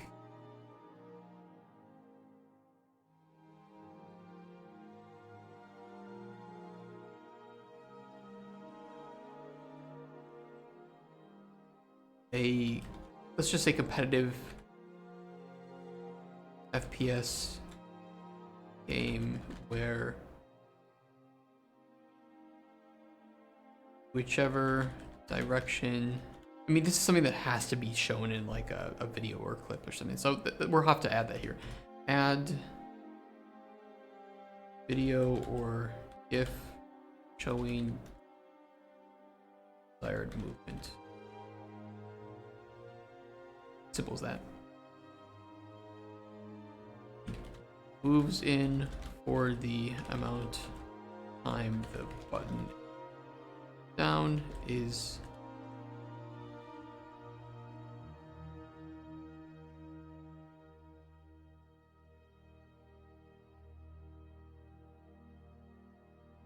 it occurs in game is opposed to a movement style like GTA, Red Dead, Witcher 3. I'm sure there's more examples where movement is more simulated and has accurate momentum, build up, and acceleration player, and where the player's weight or where the player's velocity helps determine how fast the character stops.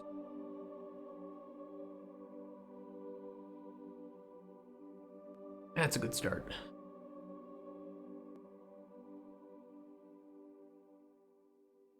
Inventory is another one too, where we need to determine if we want to go the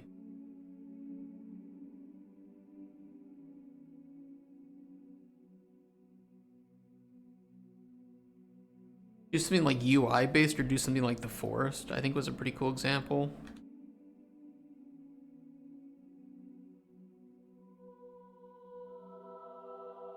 The only thing is that there are, I think in the forest they specifically made it to where the things in your backpack had specific places. It would be pretty hard to do that with the amount of ingredients we have. So as cool as this would be, I think it might be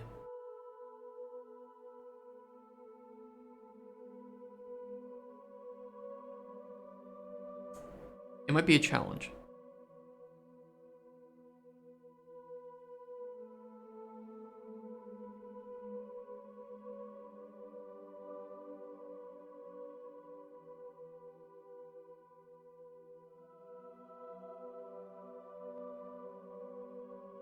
What can we do? This is something where like interface in game would actually help a lot. Let's see if we can find any good mock-ups of or examples of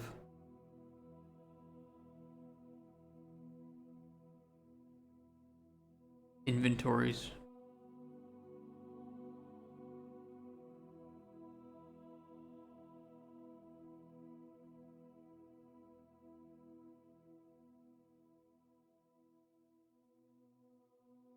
Do.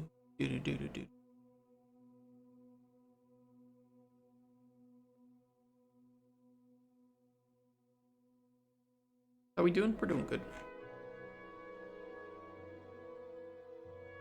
I'm gonna have some screenshots of inventories.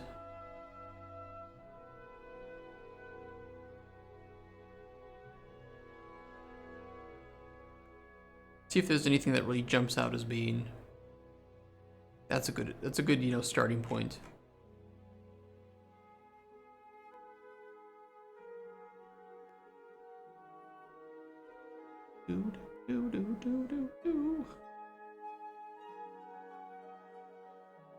Like guns.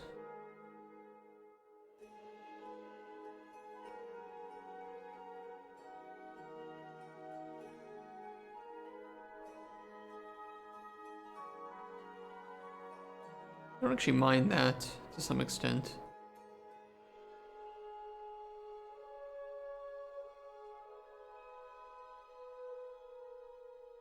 I mean, JRPGs have a lot of nice data heavy inventories. And we're gonna have a lot of data in our game.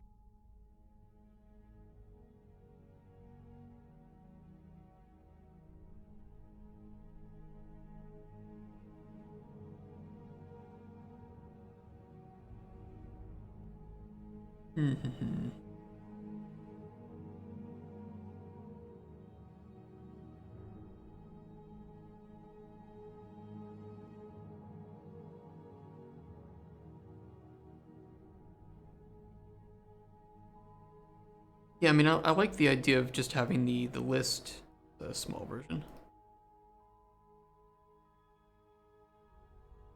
List image data.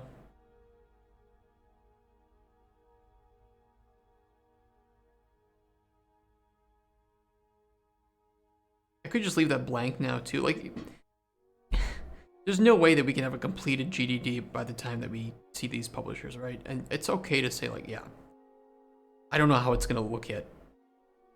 So here's the funds that we need. Here's how much is for the UI designer, not me. That's what we need it for.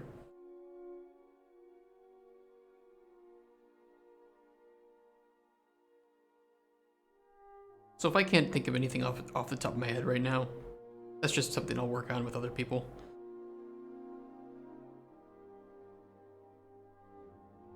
You're not gonna have all the answers yourself, right?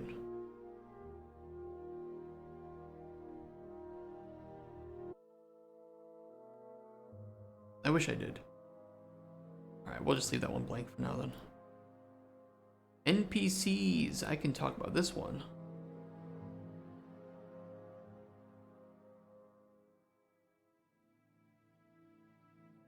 NPCs are named unique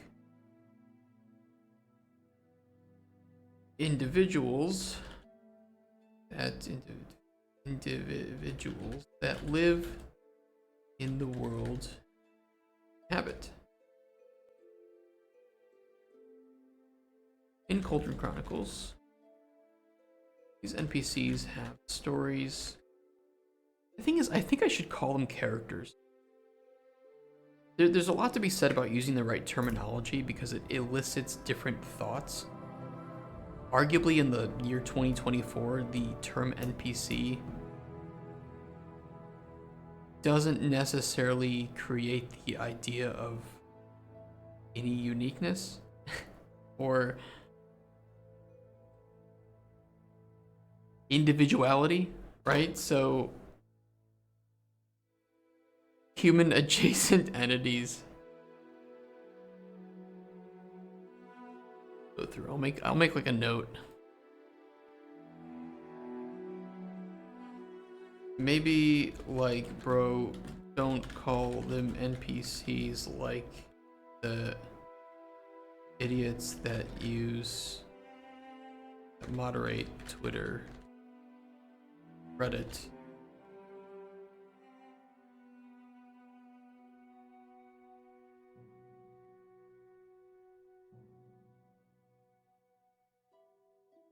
You coined that term? Can I make this comment section smaller?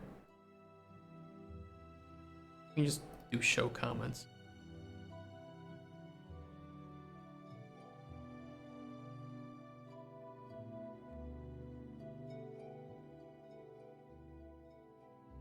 These NPCs have stories, goals, and I think I should put something in here about the structure.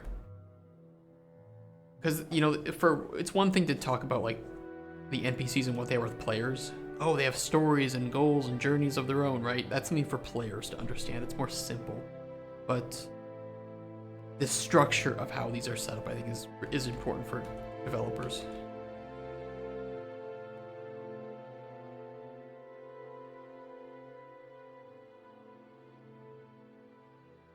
Thing smells like Jurek at home. You make Jurek? It's a good smell to have.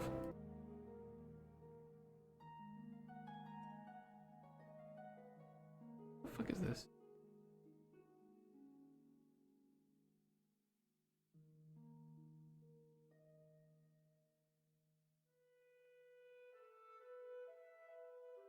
And during the holidays? I gotta go shopping today. I have to go shopping and I'm gonna have some kind of call.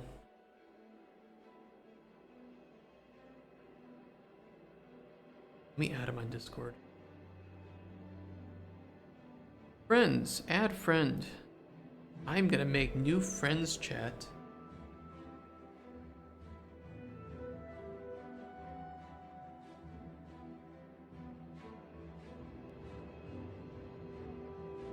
Friend request failed.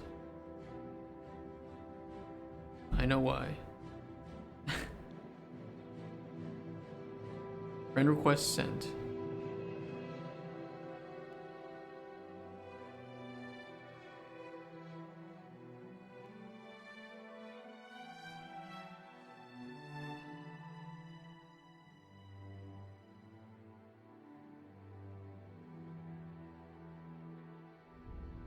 Oh, don't you have enough friends? Oh, already accepted. God damn, dude, that was fast.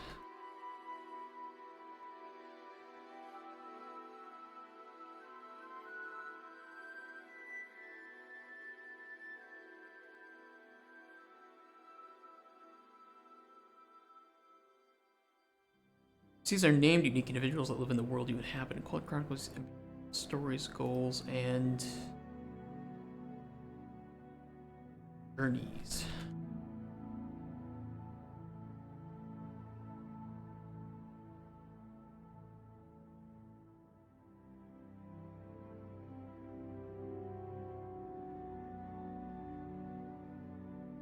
Their journeys cross path with you, the player,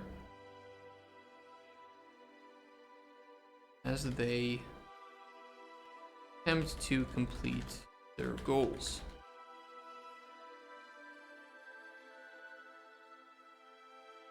You will request various potions, either one or multiple times throughout your journeys, and your ability to satisfy their missions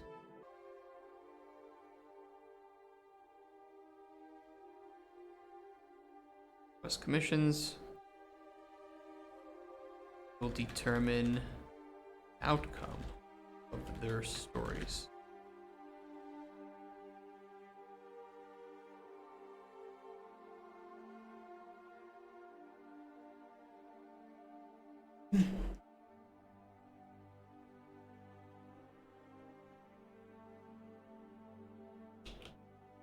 Just with you, the players. They've tempted. I mean, I can always link this to the commission section too. I like to do that a lot. Link, place in this document.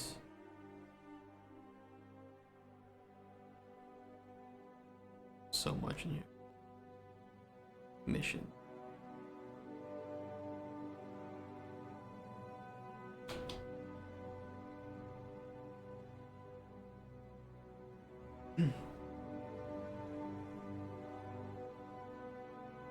NPCs will.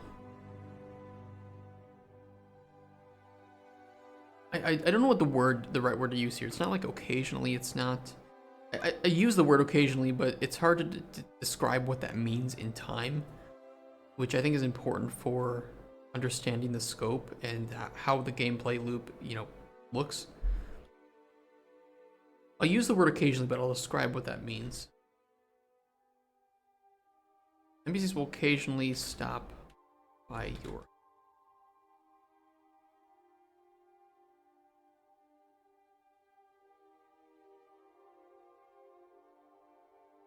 Depending on if their story flags have been triggered and whether or not they're alive. Based on a predetermined time. I mean, that's just some extent though, but it's like, some flags might affect other characters, and so it might delay their arrival, or they might never show up at all.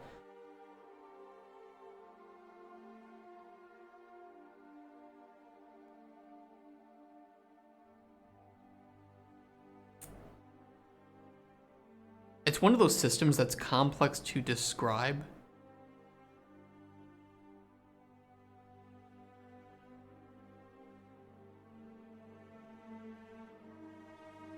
It's one of those weird cases where it's actually just realistic, right? Where the outcome of somebody's story might affect whether or not another character actually shows up. Which maybe that's just the best way to put it, right? When we come to having to say that.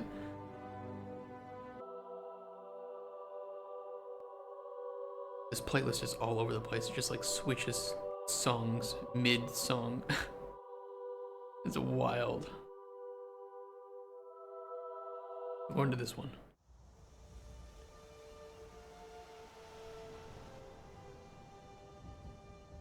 Usually stop your HUD depending on their story flags, on if their story flags have been triggered, and whether or not they're alive.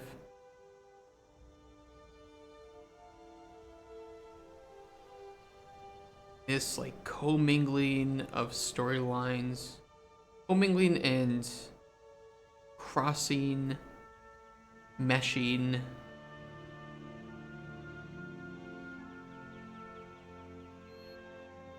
Meshing and commingling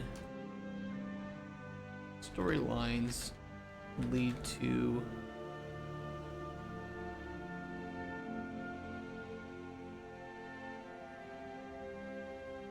drastically different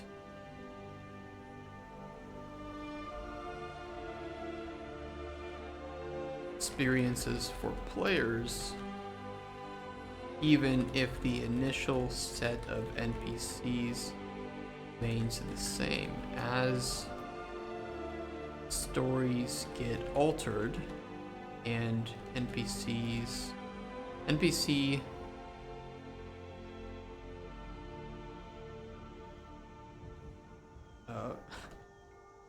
not like life status, they're would be like meshing and cooming. God damn it. Co-mingling. But yes, as stories get altered and NPCs have their alive status altered. Okay, I'm a child too. Here's all the NPCs have their life status altered.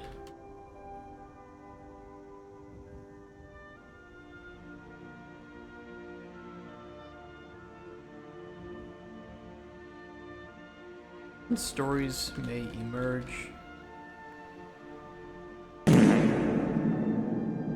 True. So true. Different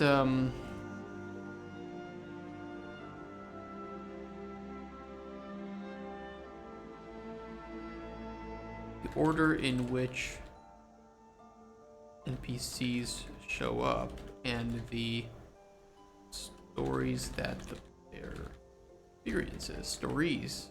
Yes, I put stories. Experiences may change.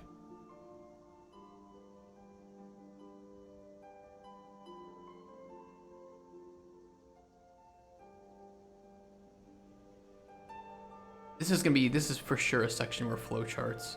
Flowcharts and pictures are gonna be king.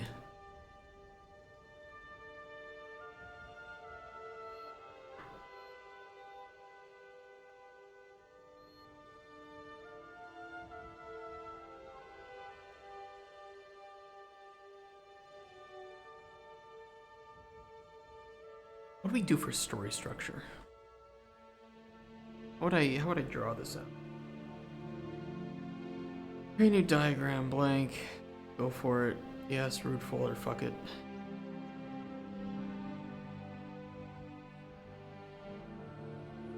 NPC story structure. I wonder if you could tell ChatGPT to make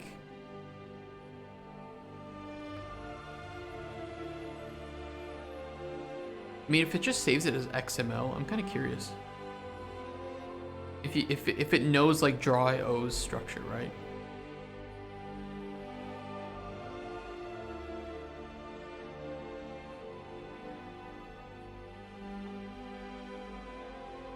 It should. I mean, draw.io's been around a long time. Can you generate a simple template draw.io XML file that I can import into the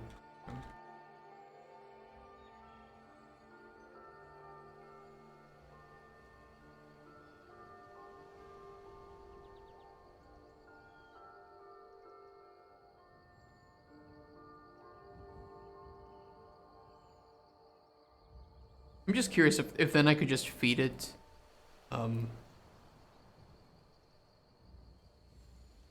feed it what I want it to do, and then that way I can have it generate. I don't know. But I'll see. I'm just kind of curious. Won't take too long to test.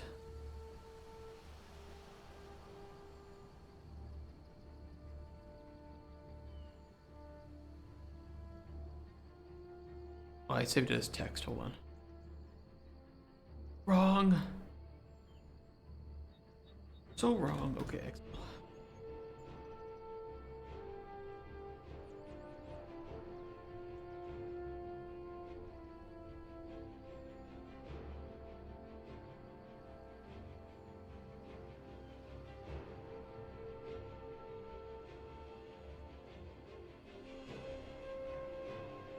There's nothing on that. Can you add some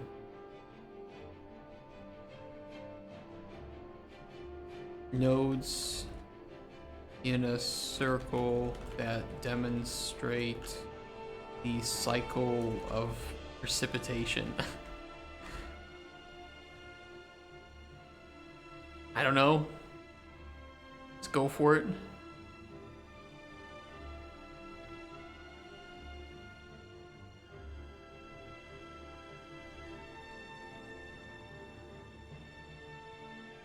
If this works, I'll be pretty surprised. I will find yet another nice use for ChatGPT.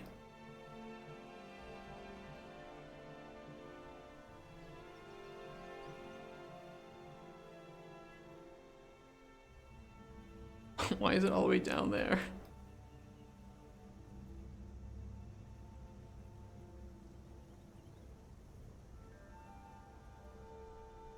What the? Why is it so big?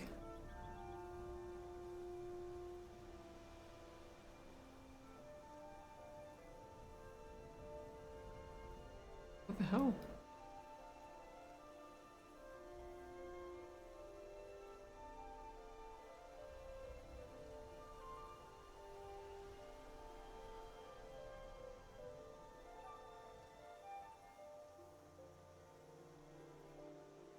The grid size is way too big. Please center the graph. Also, there are no lines between the nodes.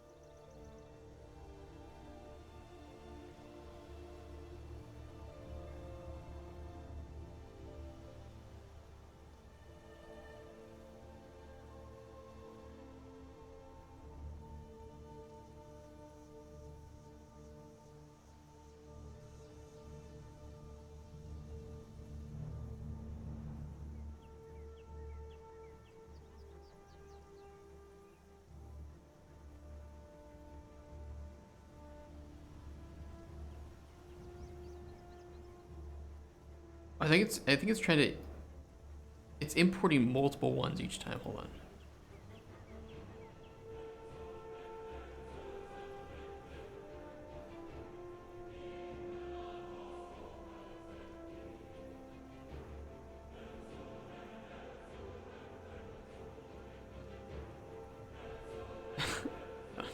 It's not working. Okay.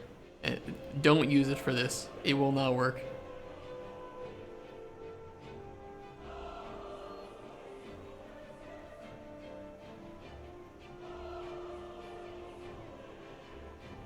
I was just trying to see if I could, you know, essentially feed GPT a quick, like, just some notes about what a diagram should look like, what leads into what, and then have it generate a diagram in Draw.io for that. You know, like, create a flowchart. Doesn't seem to be doing it.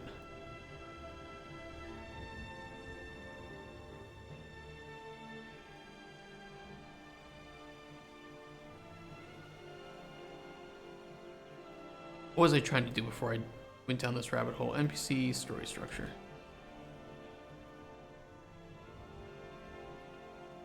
Essentially, like, you know, make my life easier. Nope, gotta make it.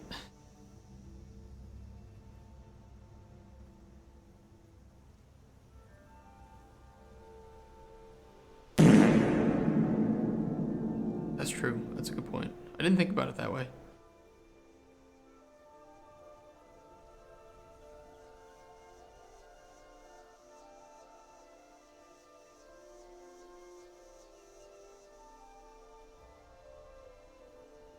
Let's try to do it vertically because it'll look better on the document.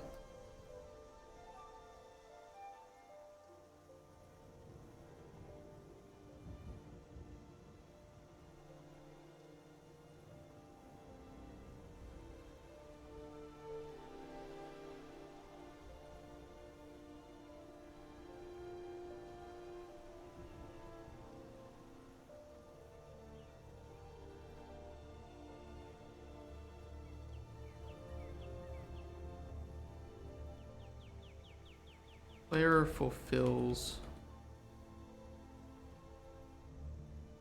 It could be that it just doesn't know. You know, maybe Draw.io's changed how it handles its XML files, and so it was trying to do it, but it didn't know that there were changes, so it wasn't. Or we know. I don't know. I mean, I could always try to feed it.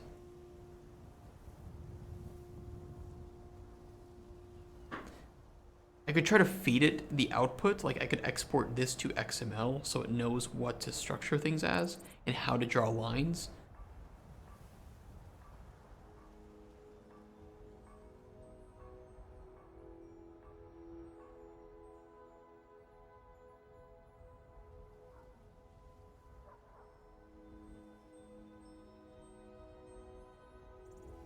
It does do some weird like cell ID things. I don't really know that's important, but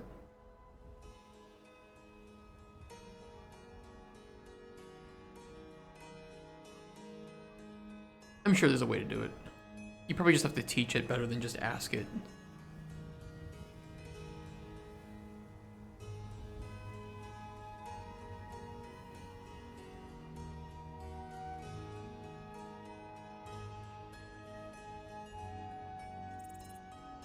Do do.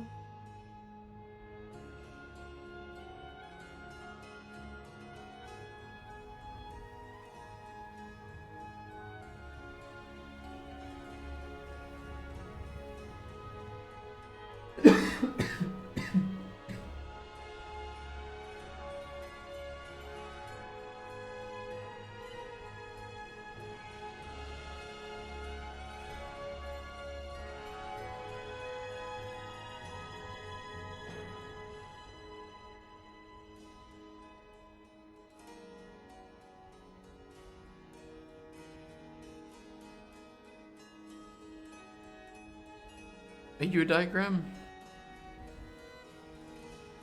With all the lines connected? It could just be GPT-4. Better, yeah.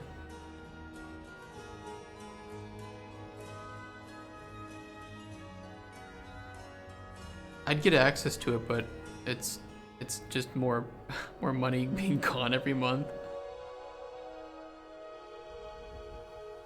I can try to write it up. And then you can just put whatever before, you know, and after to help teach it. I'm curious. I'd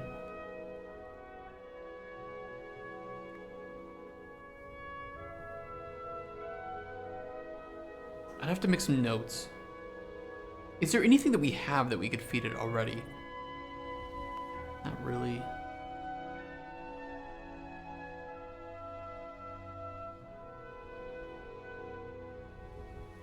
Well, I mean, like you know what we're trying to achieve with the NPC system.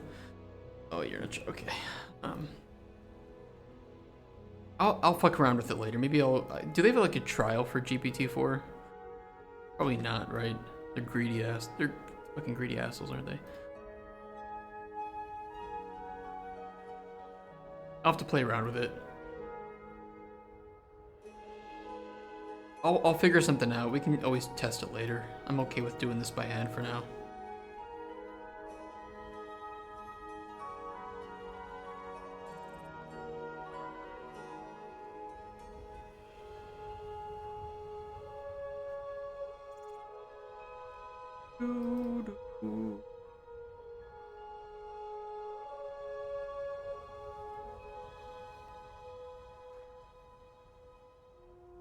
NPC dies.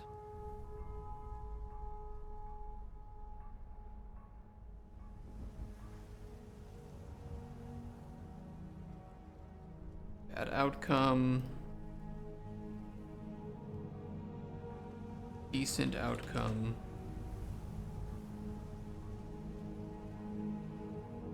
Good outcome.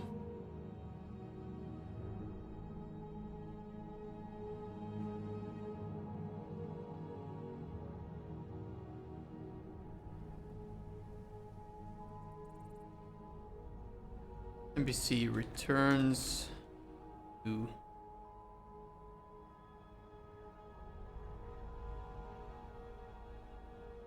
I mean, it's like this is kind of less of a structure, it's more of an example. I mean, this is useful to have too. I want to put this in, you know, something subsequent in the document, but this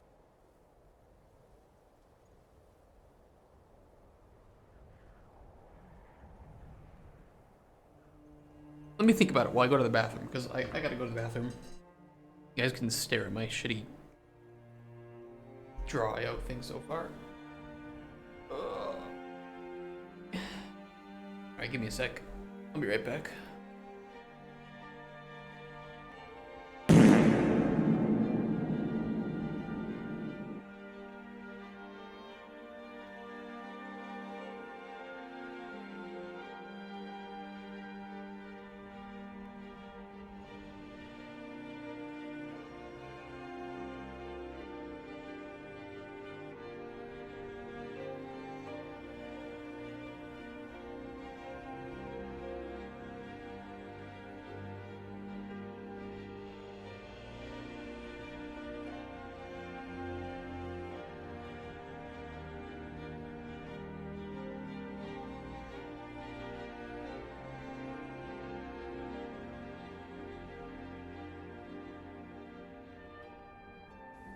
Mr. President, wake up.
Do.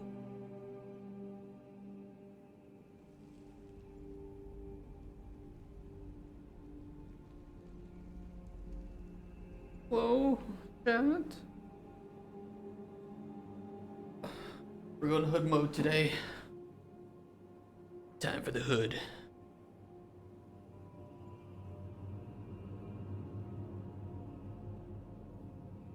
It's really weird. This they seem to have like a backwards view on how to heat up an office here. So when it's cold out,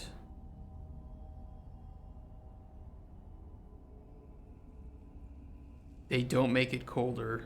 When it's warm out, they just make it warmer.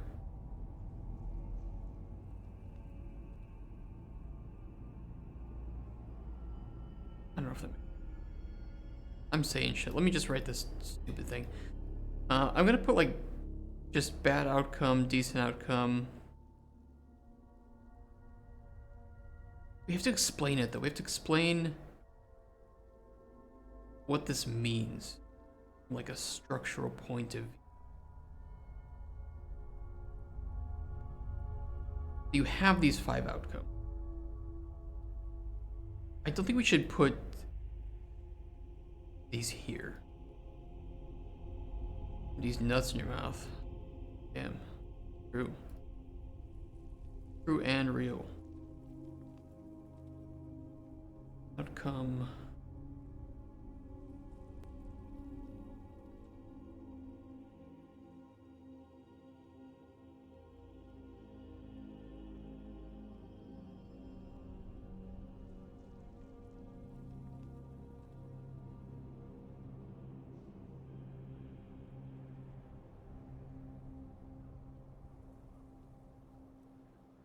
Best potions.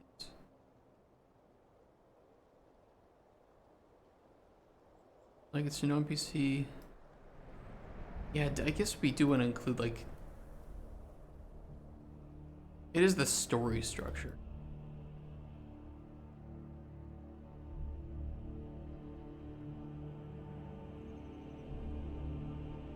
Yeah, I mean, you're right. I mainly wanted to do it from like an action point of view. You know what I mean? Like, I don't want to do just story stuff, and I don't want to do just actions. It is a story structure. So it is related to the player's understanding of the story.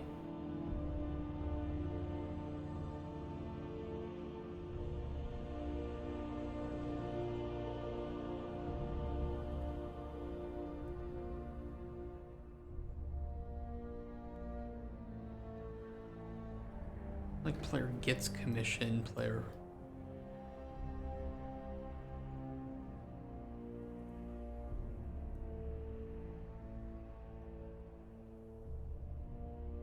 Have any shape for like a loop?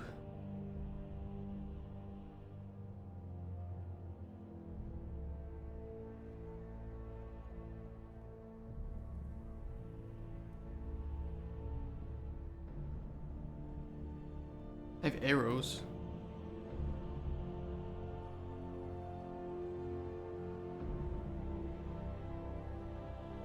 I have this, it looks pretty dumb. Flowcharts are really hard to show in, unfortunately, in like documents, because it's like they could take up a whole page, they could take up 2 pages, and then it's looks weird and it might be too long.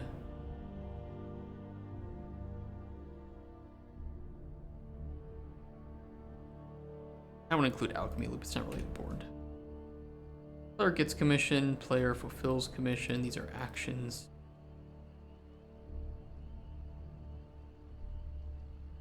Miro is better, but I'd have to pay for Miro if I want to do it too much. And again, like I can make 3 Miro boards, great, but I want to use the Miro boards for mood boards. I don't want to have to pay for it. It's like I just have so much moving expenses between each month that I would lose even more money.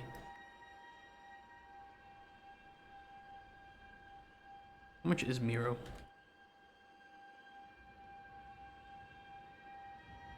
Clicked on the sponsor like an idiot.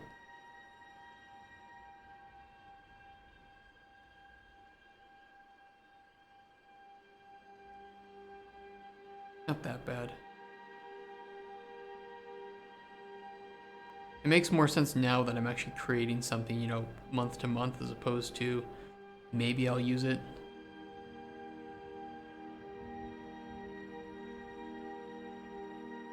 Having unlimited workspaces would be nice, but I don't need that right now. But we would have more than 1 member. Fortunately.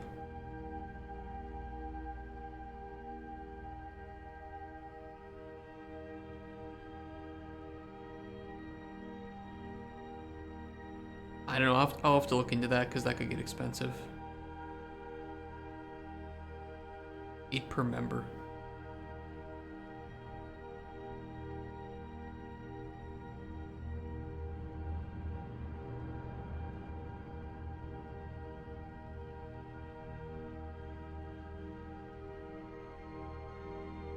This is where the hype chain that like Pirate Software got.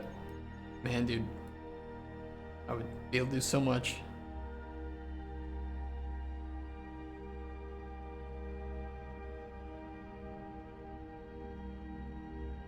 The thing is, even if we got a hype train now, we don't have enough people to really engage it with.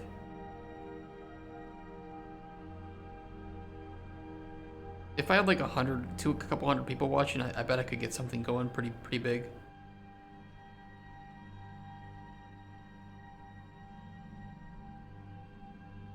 But who's gonna watch? Who's gonna watch a Microraptor game? Who wants to watch me making fucking draw IO boards and GDDs? That's bullshit.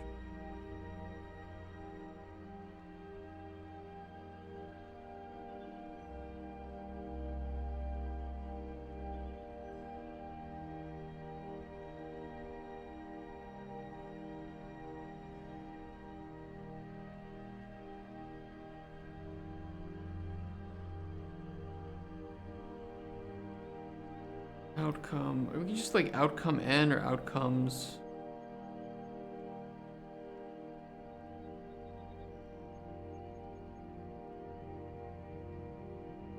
I could do it this way. Outcome.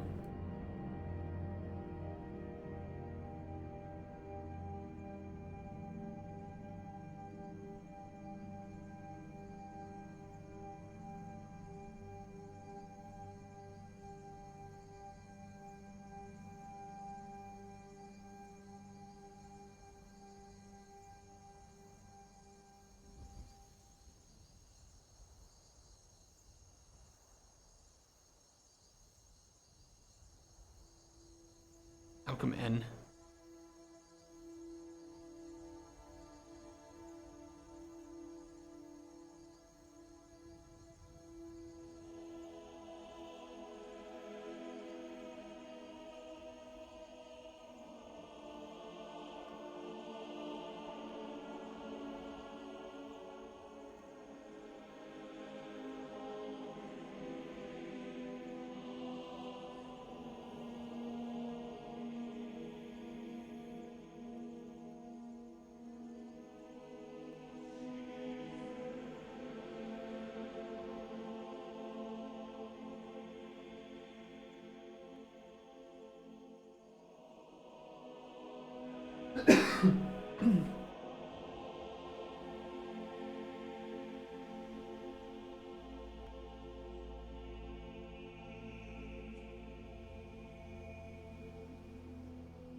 What was the story with Jeremy Sewell? You know, the guy that did the Elder Scrolls soundtrack.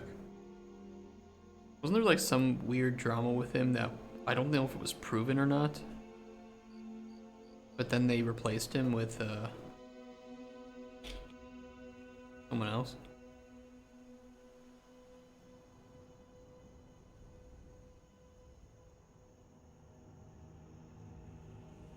What the fuck happened with him?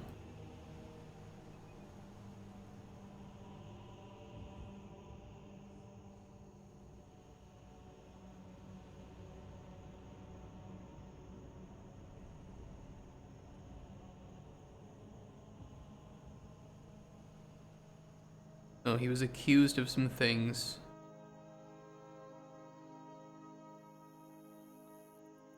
That I don't think were ever...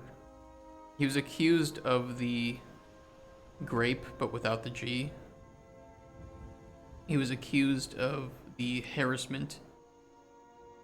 He denied the accusations, and that's it. Like, there was no proof or whatever.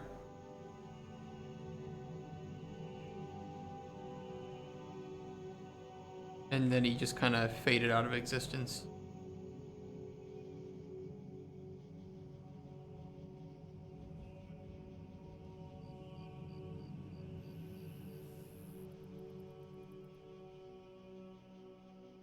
Okay, so there's no proof of anything, really.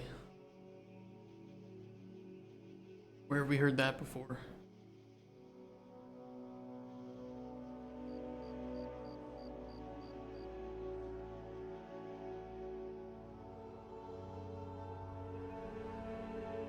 Okay, NPC meets player, player learns about story, player gets commission, player fulfills, test potions, outcome. How do you want to go with, like, through the outcomes and back?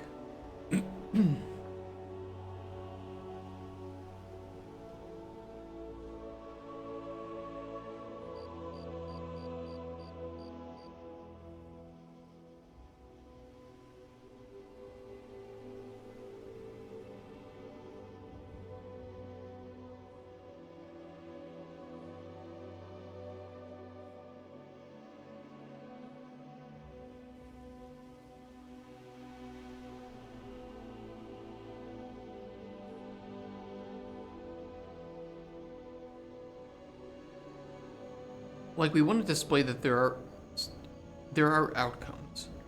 based on how that test is performed, we will explain the test, of course. How do we put here that some of these outcomes are only going to lead to, you know, nothing, to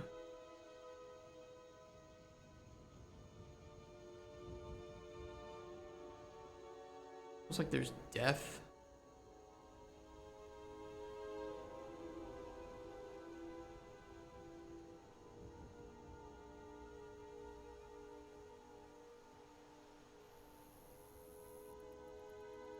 I don't know how to explain like the different outcomes. The outcomes are whatever we want it to be, right? But they have to lead to some set actions, right? If we wanted to, they show up to return, they trigger something, they characters meets their end,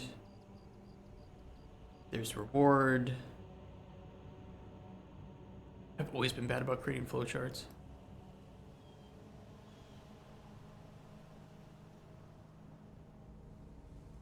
I shouldn't be. I should be much better than I am at them. But I admit I'm not super great with making flowcharts, so this is my curse.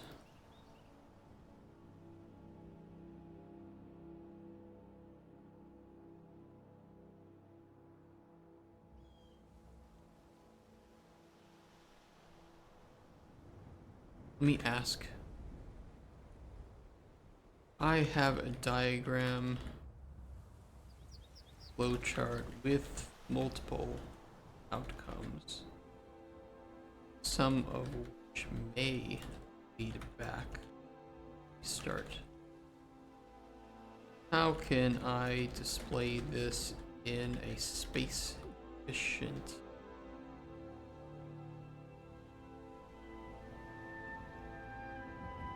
That's not space efficient.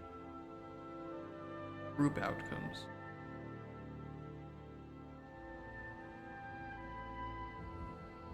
That doesn't help. I know that. Damn you!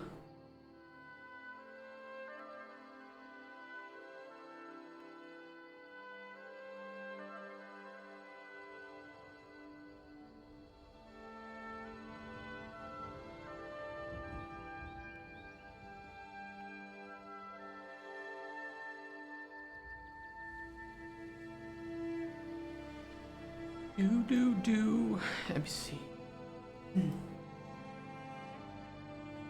I guess I'd have to define some of the outcomes. Like, I could show this and then just define some of the outcomes.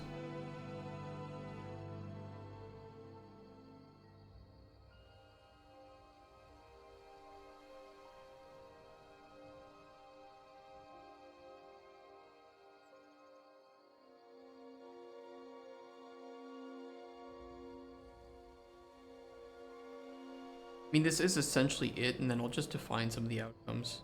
It'll be easier to do it that way than show that through a flowchart.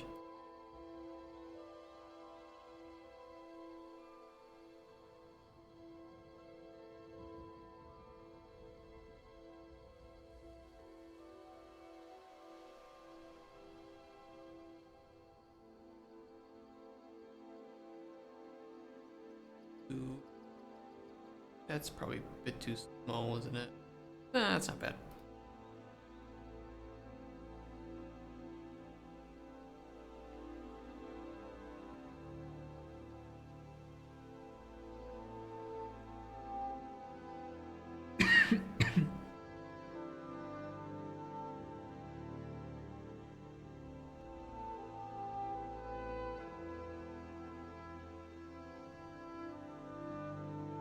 We can ignore the gap.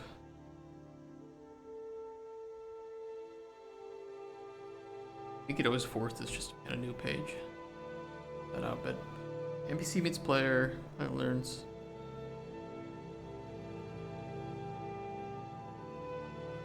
I also want a diagram in here about how, you know, this is kind of a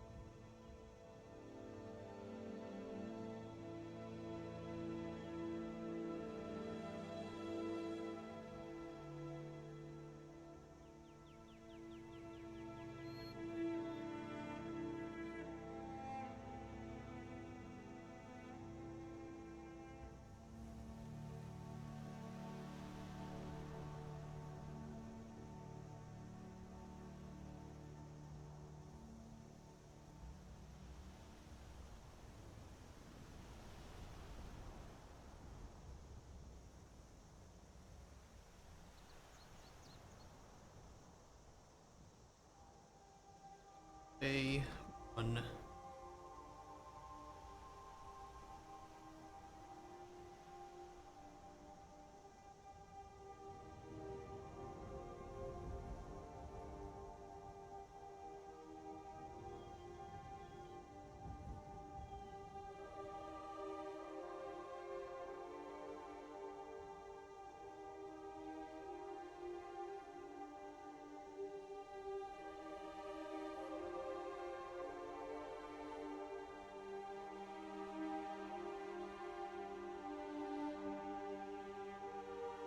D1 shows up.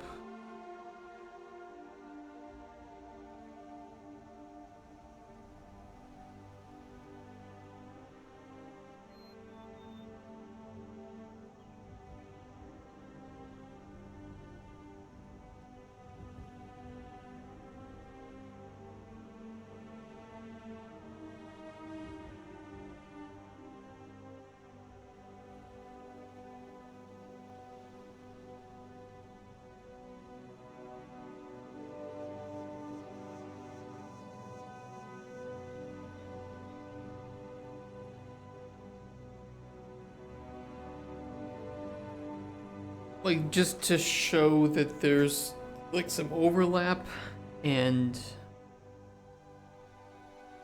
returns.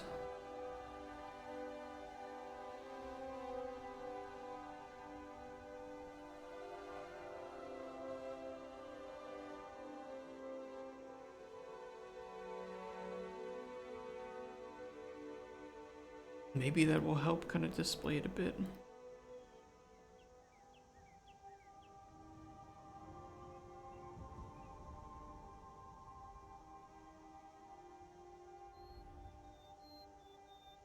That way we can combine both of these and tell, you know, add some text in between this, so.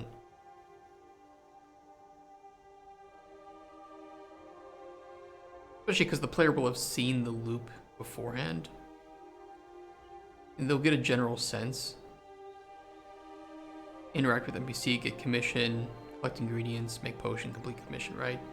This is just kind of reiterating, reinforcing what that, and detailing what that looks like.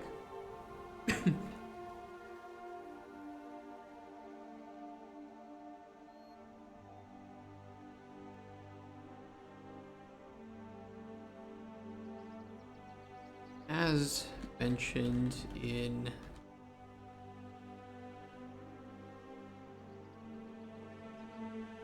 shown in the gameplay loop, the story revolves heavily around individual characters and their interaction with the player through dialogue, mission, system. And let's link to the gameplay loop here.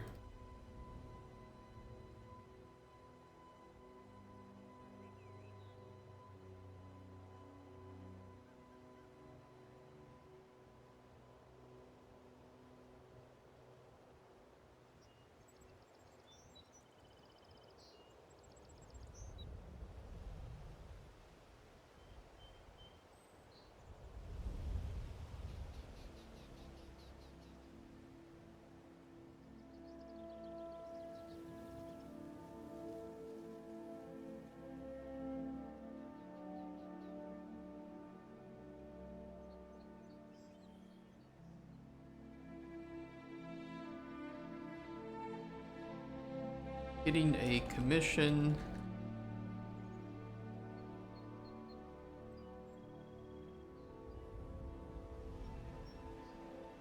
The idea of getting a commission and completing it is rather self-explanatory. The details will be mentioned later in the document.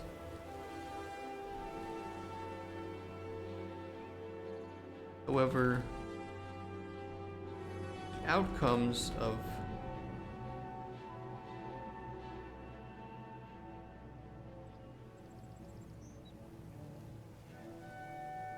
The outcomes need some explanation.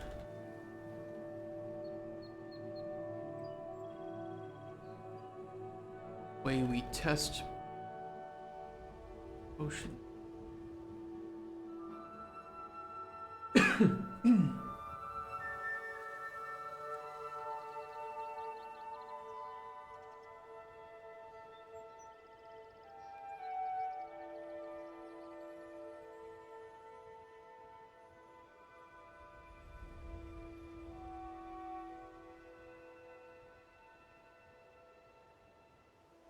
That's whether or not the potions given to the NPCs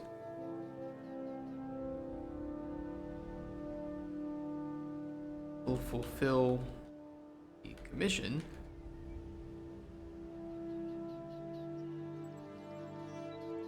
Based on an algorithm.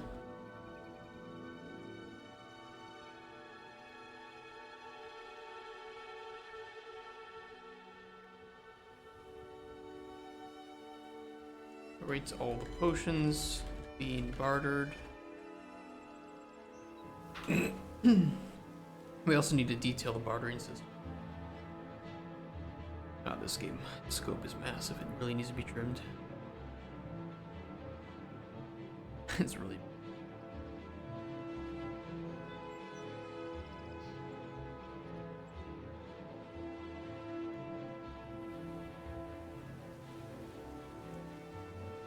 And determines a score that then fits within certain threshold. Find this. Worth emphasizing the behind this nature of this, as it's crucial for the player to, of course, not know how well the potions helped the NPC until he had used them.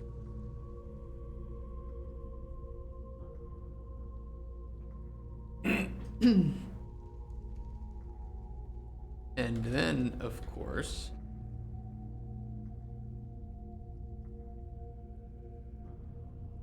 outcomes and consequences of their usage may not come to light for the player tell and if the player sees that NPC again or hears about their life second hand, usually from another NPC.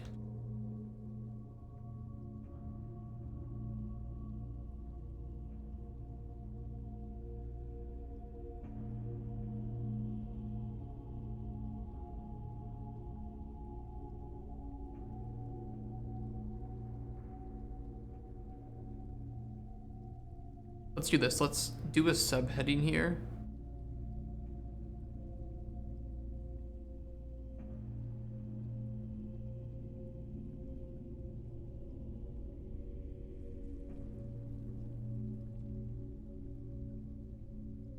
Outcomes. That way I can do like an overview of this, of the story structure, and then I can break it down into some different outcomes that would happen. Right. Something in my throat.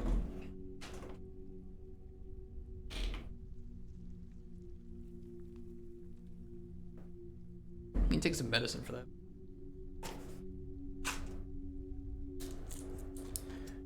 Do.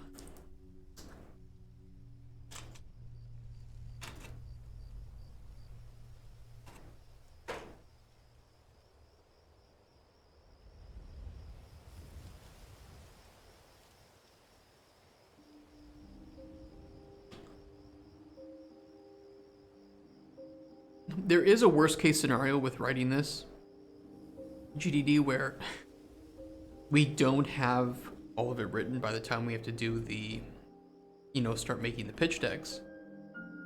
It's a possibility, especially with the length of it. So we'll have to see. I might try to prioritize the sections that are crucial to knowing now, mainly things that relate to the core gameplay loop, as opposed to sections that I can purposefully leave a bit more blank. Like some of animal behavior, like they're animals. I'll just say, yeah, some of them will be aggressive, some of them won't be. I can fill in with more detail later, but it's a very long document. Probably going to be one of the longest GDDs I'll ever write, at least for now. So there's a very real possibility that we don't complete it in two weeks, right? We'll do our best. We'll get the main things sorted out and play it by ear, because I need enough time to write the pitch decks. The pitch decks are arguably more important than the GDD, and certainly more important to have actually finished than the GDD, which can be left a bit up in the air. But at the very least, we should have the core data and details within the GDD. Hey, Denick Dev, how you doing? How's your day going?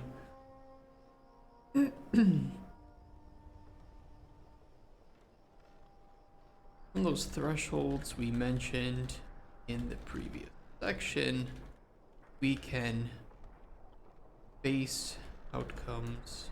We can sort outcomes into different categories. Just woke up at 2 p.m. Jesus.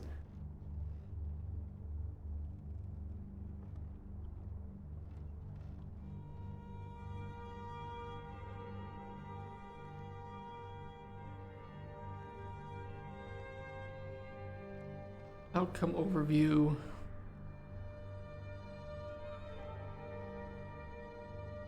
Generic outcomes.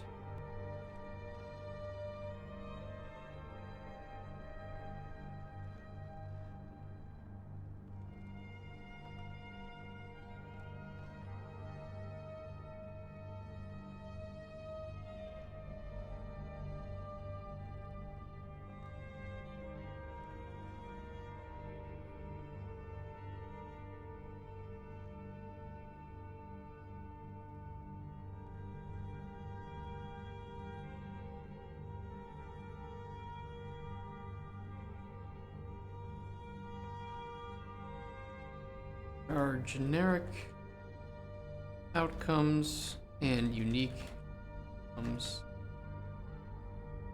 Every story have generic outcome, while some may have some unique ones. Unique outcomes depending situation.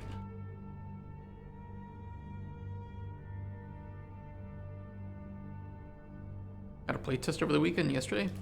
What was the playtest on? If you can share it.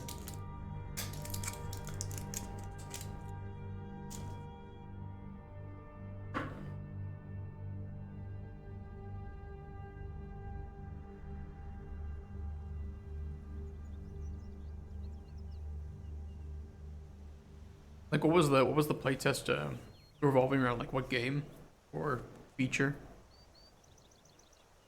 I don't know if you're under NDA and you can't say too much about it.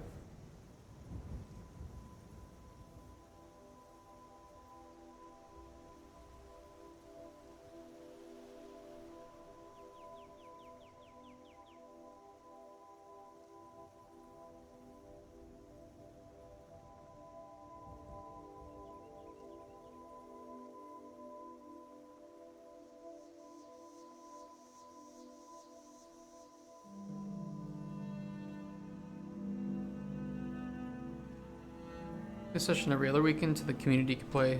Didn't test anything specifically. Okay. How did it go?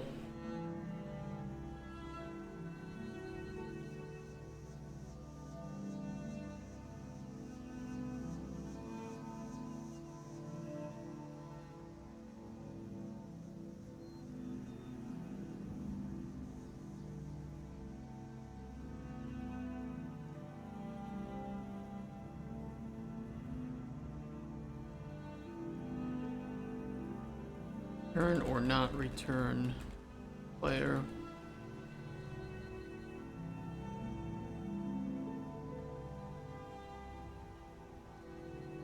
At least want them to return.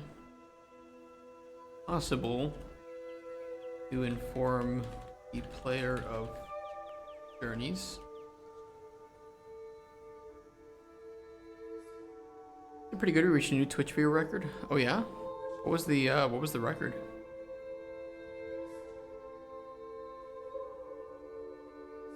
Do you have a Twitch category for your game? Didn't we talk about this before? Like, how did you get that category? If you got it, 28K, Jesus Christ. That is that is a record. Holy shit.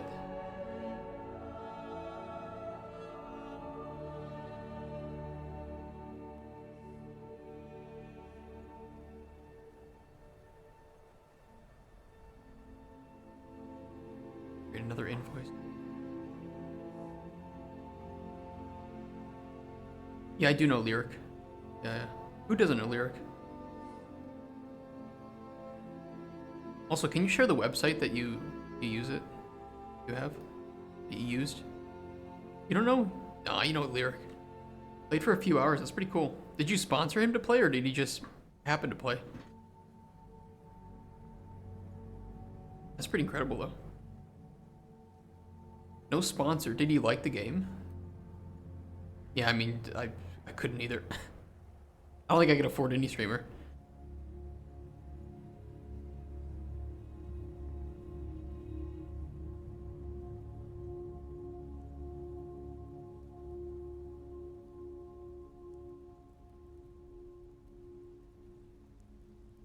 May return with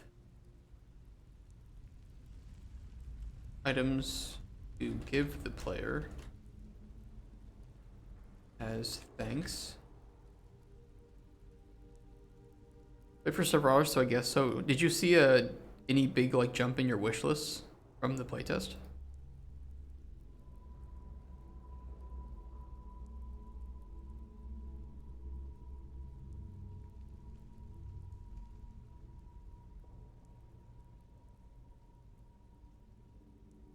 Oh yeah. What like percentage did you get a boost in, or so I don't know what your average wish lists are right now. If you want to share, I don't know if you can.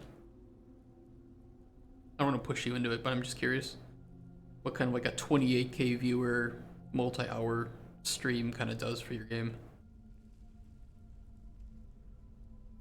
Especially if like Lyric and his audience are the core audience or market for your game. That would be pretty interesting to know. They also have a pretty big Battle Royale streamer streaming for several hours and some other streamer with a few thousand viewers. That's exciting.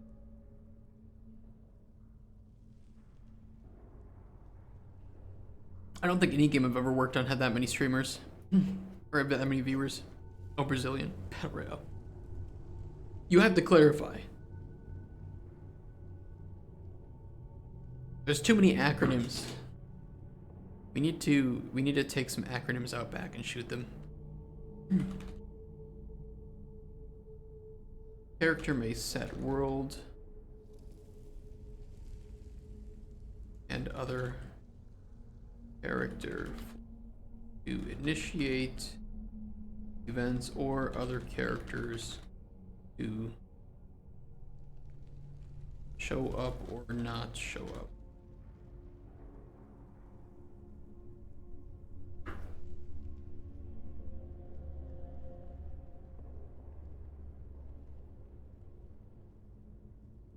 You a big fan of big Brazilian streamers, Denectev?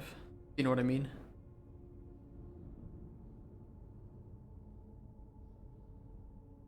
Two. Perfect section.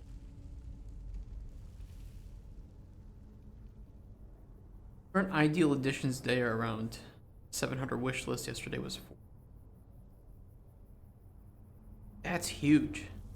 That's big. Have we ever talked about what game you're working on? Has that ever been brought up? 4,000.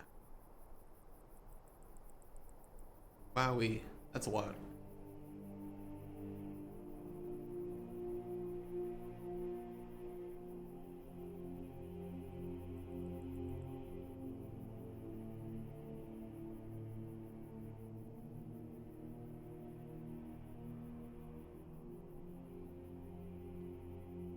I know this game.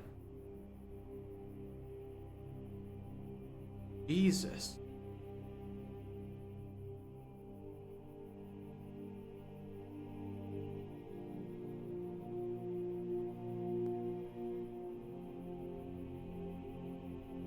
Those views are insane.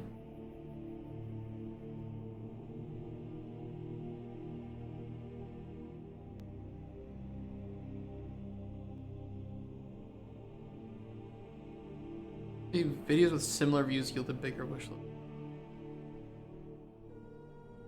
Are you guys like are you guys happy with where your wish lists are at right now, or are you trying to build it up more? I mean, I know that like more is always better, right? But some guys just need a lot of wish lists when their favorite streamer is playing and they can just download it for free and join. That's true. That's a really good point, yeah.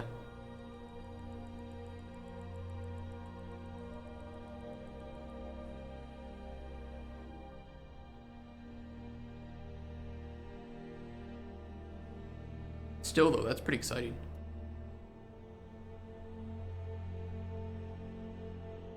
That's really exciting. I am jelly. Hopefully we'll get that one of our games someday. Definitely more, we're currently working on a big update. Not especially overhaul Steam page, media material, and actually starting to reach out to more media outlets. Is that going to be this year, like quarter 3 or quarter 4? You want to participate in Steam Next Fest in June? Okay. Okay. That'll be exciting. Really cool. Fingers crossed.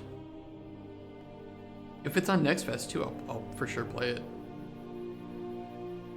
Can help push it to up into the trending tab.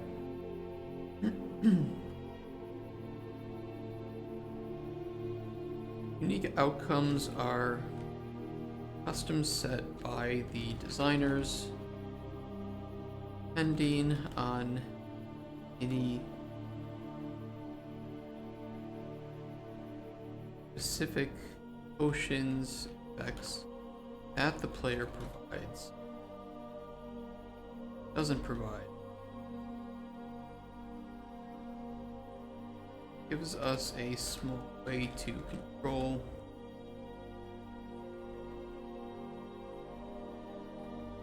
hidden and specialized story outcomes, situations that make sense narratively but don't fall into the boundaries of a generic outcome. Some examples might be members will probably be most wishlisted section the whole fest, but trading would also be good. Yeah. I mean, I'm pretty sure if it's most wishlisted, that helps push it into the trending. I believe. I really don't know how the algorithm for Next Fest works, but I think it does heavily depend on the wish list in that period of time. And then of course how that performs there will encourage it to perform better in you know, recommended and you know the what's it called? Your discovery queue.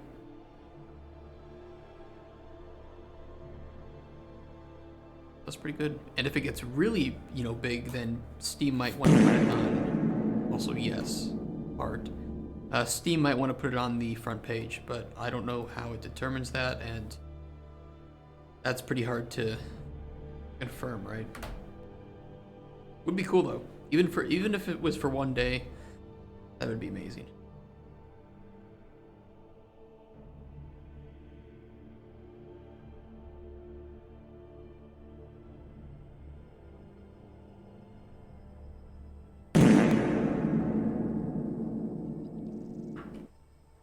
Right, curated. Yeah, I know that one of the games I worked on was put on the front page for 24 hours. I don't remember what the scenarios were for that. I think Steam reached out to them and offered it. It was on release. It was for full release.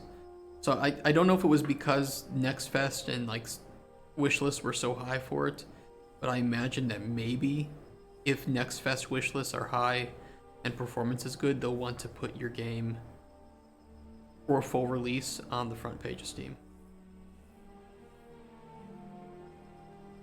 Everything on front page now. I don't know what it's determined. How it's determined.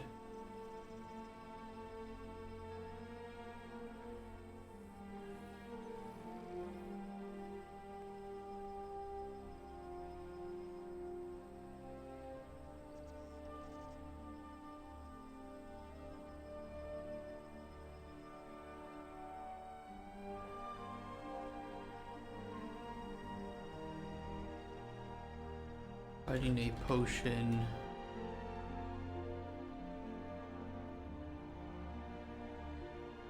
With a specific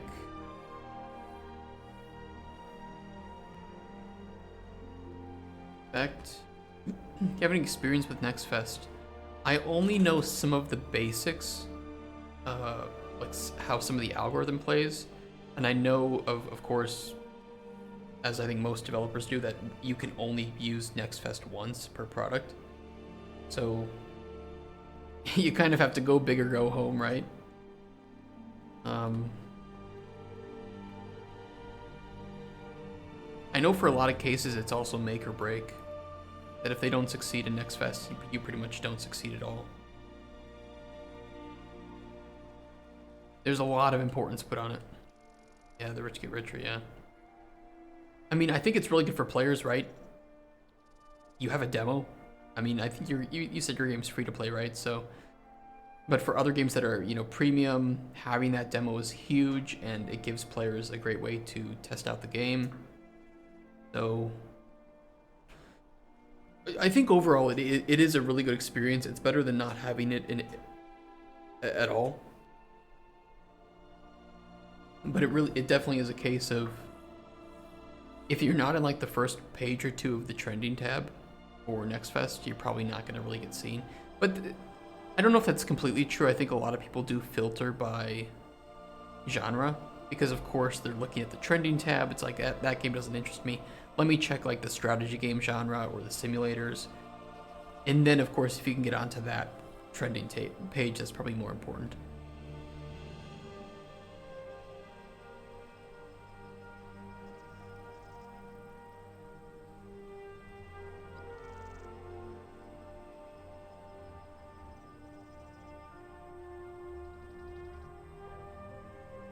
Some outcomes from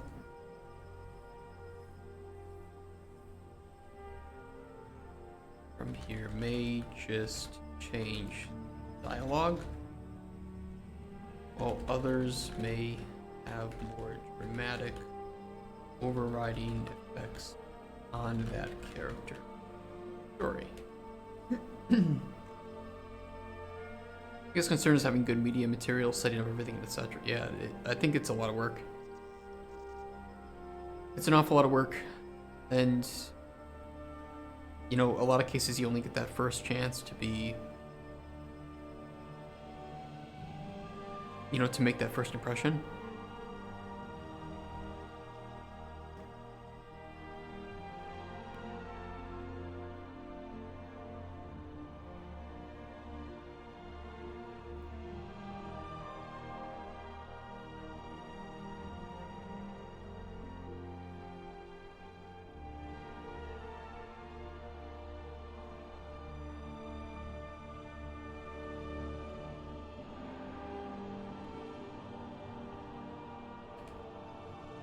May die, ending their story.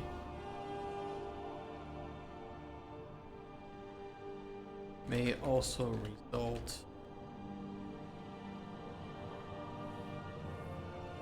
That's fine. Let's do that. I need to put a section in here for the bartering, and I need to put a section in here for. Shit, I just forgot. Just on my mind.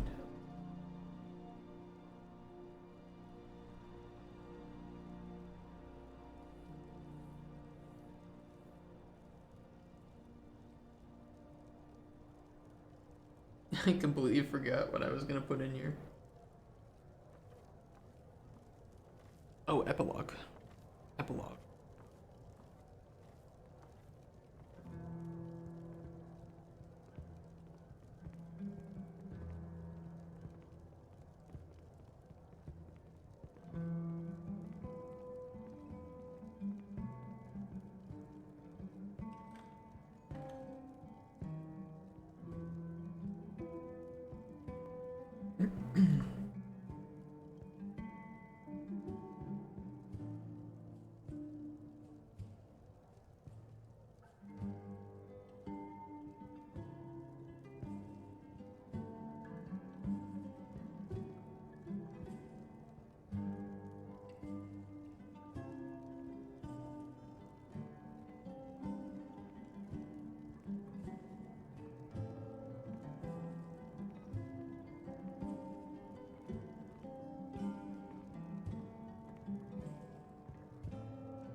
This is gonna be a fucking book by the time I'm done with it. I'm gonna like print this out and give it to the publishers, and it's literally gonna be a book.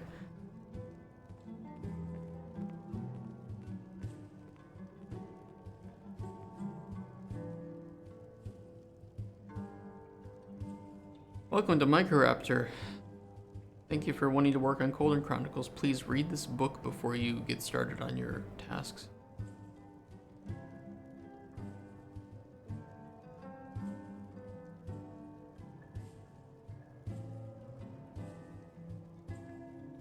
I'll have to, I mean, I'll figure it out. It is what it is.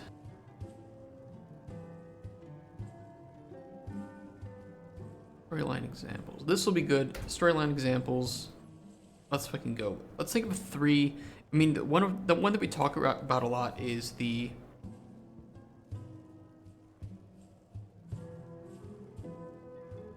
Farmer's Daughter. Say when we talk about 2 is the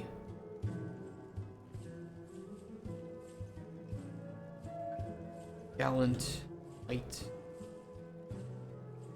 How do I spell gallant? Gallant.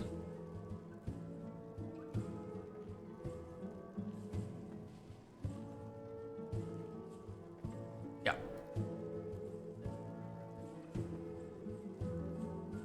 Shady Assassin. We're just do shady character.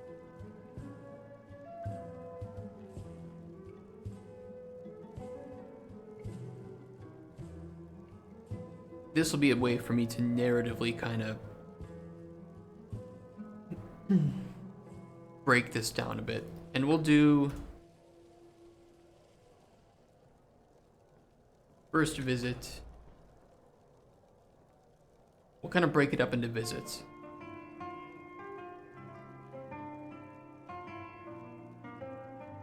Do.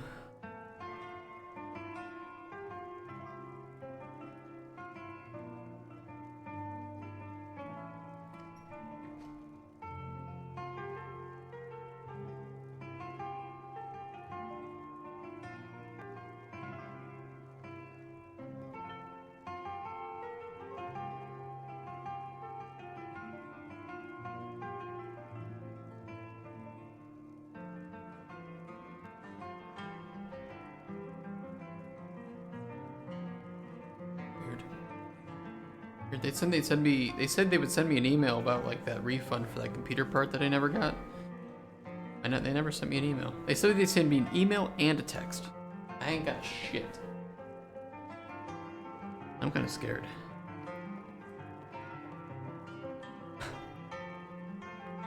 My money back. Okay, first visit.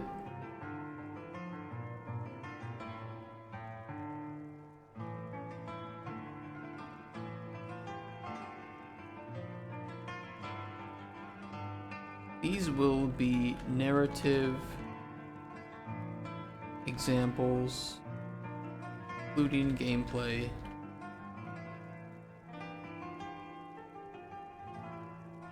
Including explained gameplay to give you a rough idea of few different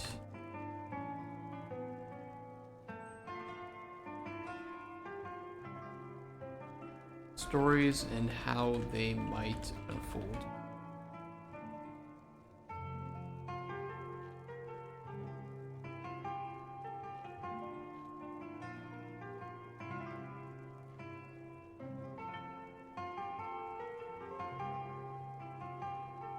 Farmer visits you, explaining that daughter has fallen ill and he needs some potion to help restore her health, keep her stamina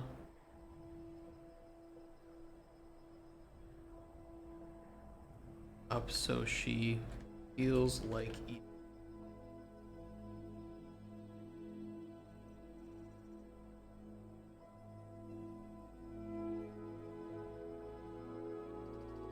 I'm just gonna make up scenarios right now, just some quick ones.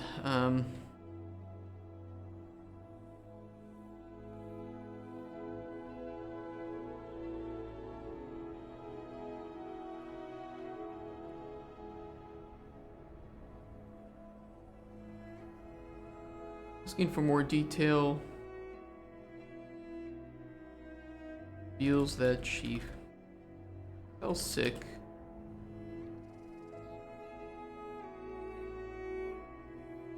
Hey Cutsper, how you doing? How's life?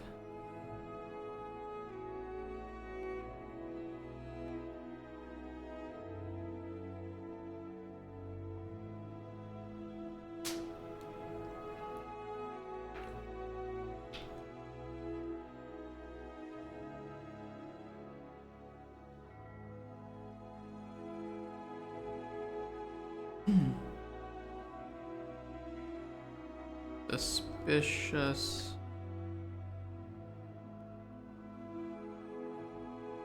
What's up, GDD? A very, very, very long GDD. A little scarily long. We don't even have most of it written yet. Need any help? I mean,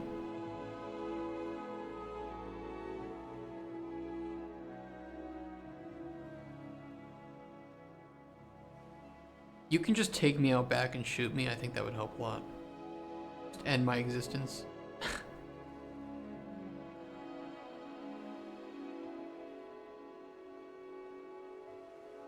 No, I mean, like, I think we have time. But we're just kind of like gonna spend the next 2 to 3 weeks making it. I might just move the No Rust for the Wicked streams to like the weekend or something. We're gonna have to kind of push pretty hard here.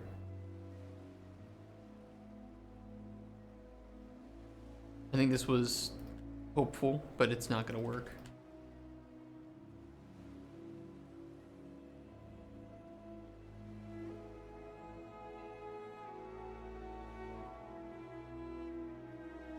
So we're gonna like try to do GDD for the next 3 weeks.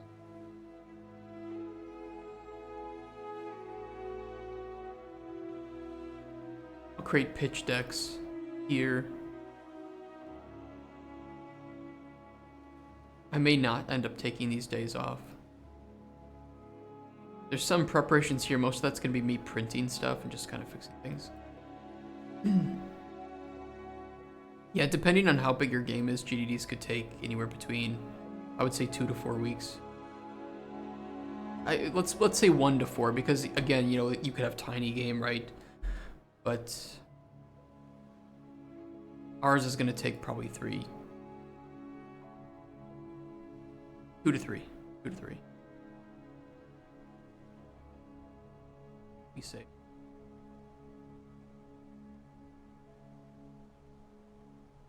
If we assume 6 to 8 ideal working hours a day, which for most people it's about 6 to 7 working hours are ideal, because of course you have breaks, you have distractions. I'm not going to overwork myself either, because I'm not going to produce good content that way. For me, it's more important pitch decks better, pitch decks and gameplay. A half finished or mostly finished GDD is going to be fine to bring to publishers. I'll just tell them, like, this is, as you can see in this book, this is a big GDD. I needed more time to make it. I wanted to focus on pitches and the gameplay. So again, if you like the concept, let's keep in touch. I'll tell you when I finish the GDD and I'll send it over. Mostly I need them to like the concept. If they like the concept and they like us and what we're trying to do, they'll wait. It's like they're not spending money to wait for it, so. More details reveals that she fell sick soon after eating some suspicious berries. As a player, what if they like the concept but not you? I can sell them the concept, I don't know. Use that money to fund a different concept.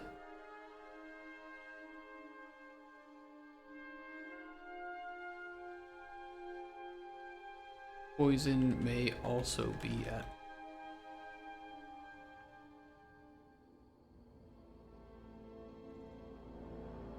Provide the farmer with a potion that cures poison, and that will generate both health and stamina.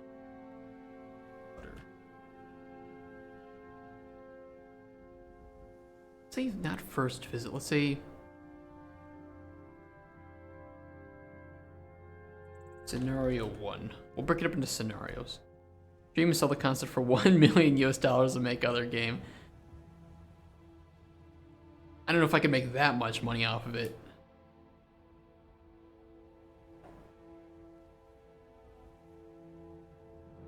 Dream big. I mean, I'm gonna be dreaming big with the GDD fake it till you make it. I mean, there's some of that, but I've worked with a lot of people that, and I know you're just like fucking around with me, right? But I have worked with a lot of people that faked it and they didn't make it. Let's put it that way. They were very quickly outed as faking it. And then I will never work with those people again because they faked it. Like, oh yeah, I'm totally a producer. Totally.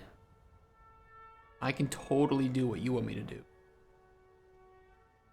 100%.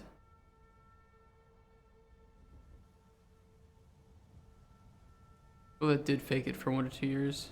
I mean, but did they make it? Or did they just fake it for 1 to 2 years and then they got found out? Really think you can make it. I appreciate that. I mean,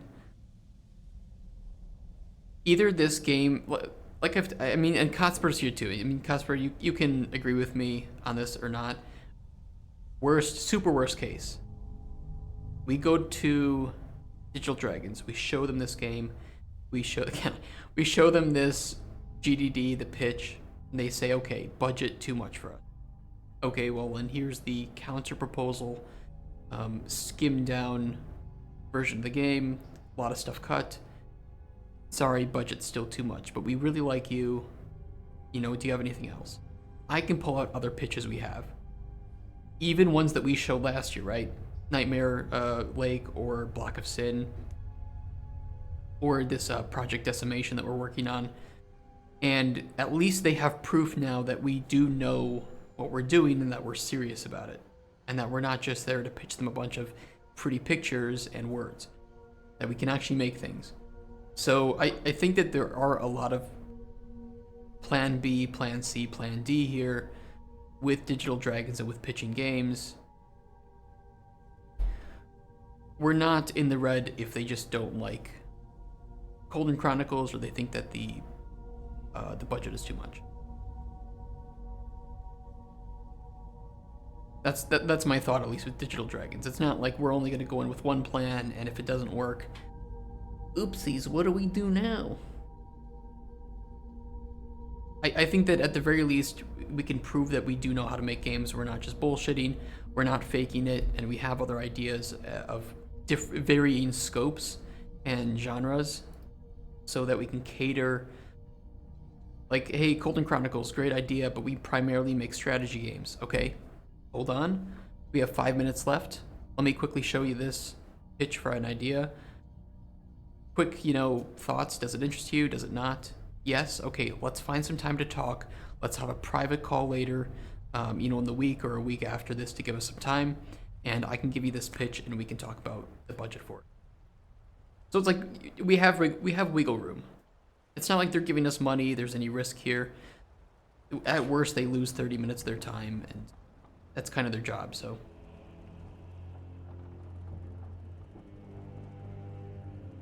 We have a lot of options ahead of us, and I'm trying to plan for multiple things here. Cauldron Chronicles is our crown, but we have some other tiaras that can be built into crowns.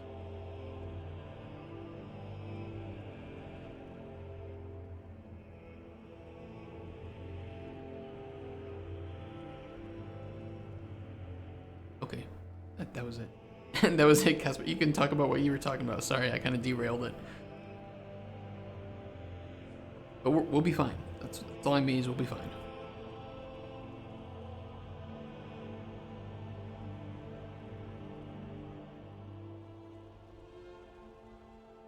The farmer shows up again a few days later.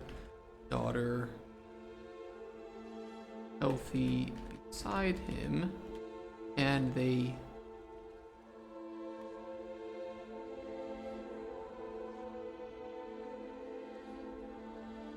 thank you and provide you with some of their harvest. In the future, the farmer will show up again, requesting various potions for various issues, and you can learn more about him, his family, and what he's wanting to do. Your plan was to fake it in one company for 2 years and then change company, use experienced producer. I mean, it only works though if that new company doesn't call your old company and ask about you. Because especially if you fake it, you'll just be outed. Like, yeah, he faked his experience, he doesn't know what he's doing. It was a disaster, and we had to replace him. We thought we could trust him, and we couldn't. So you've kind of tainted it at that point, right?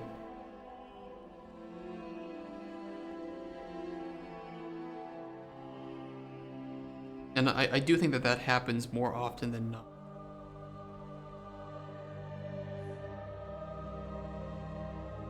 Like, what I mean is that what happens more often than not is calling previous employers.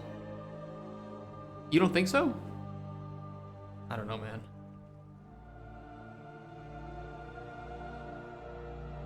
I wonder if there's any... You didn't have that? How many employers...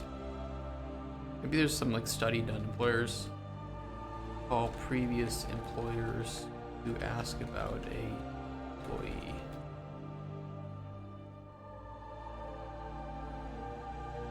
I don't know if there's any study that's been done.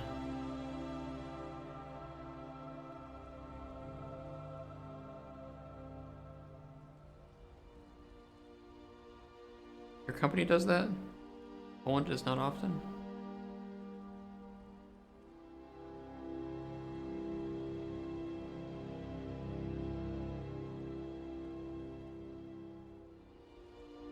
Maybe it depends on industry. I don't know.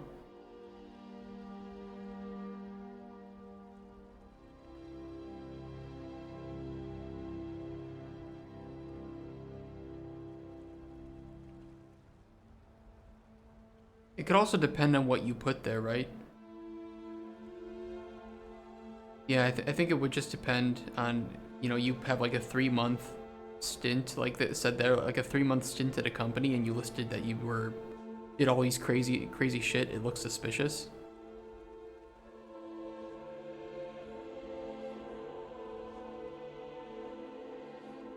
I don't know. I wish there was some study known about it. I was always worried that my CV kind of looked like that because I, you know, rose from like junior to lead at a company. I can't really hide the name of that one either because that only happened at one company that I was at. But I'll put it that way, in my opinion, I think that company was mislabeling and mispromoting its individuals. My CV is really fucked up. It really is. Which is part of the reason I'm doing this, is to try and like write it a bit. And there's so much of my work that I can't show because it's like, it's game design, it's documents, I can't share any of that, it's all private information. Yeah. Yeah, it's kind of weird. Like, that looks bad, like I never got better.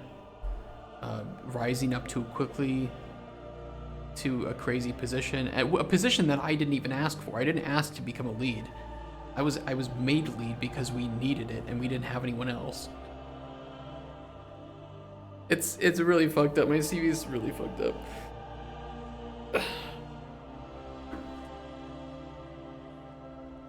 Whatever.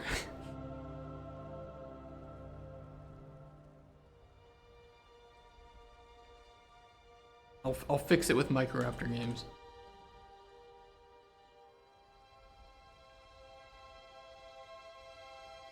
Yeah, that's true. I'd rather have like a journey. I'd rather, instead of have a CV, I'd rather have like a I did this and then I moved here for this reason and I got a job here. They locked me in the company and said that I was on drugs, so I didn't last long there, to be honest. And so I found another company because I was about to be deported, so I just kind of took any job that I could get, and I kind of shut up and put my head down, but I couldn't keep doing that for long because that's not who I am. So then I caused a big kerfuffle and openly spoke out against the project lead. It almost got fired multiple times, but then it was proven that he was wrong and didn't know what he was doing, so I was held. Like, I need to like describe the journey here. I've never been junior after Red Hook. I mean, I would say that I should still have been a junior after Red Hook. I needed more experience doing more phases of development. I don't know how I would have put it, but okay, maybe in Poland, but Poland is weird with game dev. Poland has weird ways of. Okay, if that's what you mean, then I agree with you. Just, yeah, those cuts were just yelling at me. No, shut up, idiot.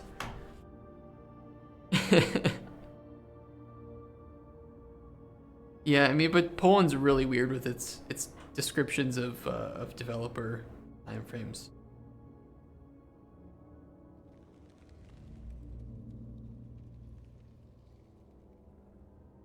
And that's part of the problem, is like, if I go to apply for a company in US or something, and I have all these weird positions after short periods of time, it looks really suspicious.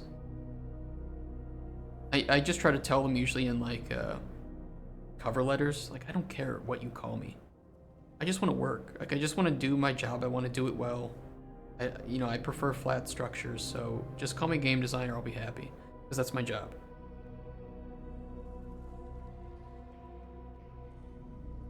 And usually any company with too rigid of a structure, I wouldn't want to work at anyway.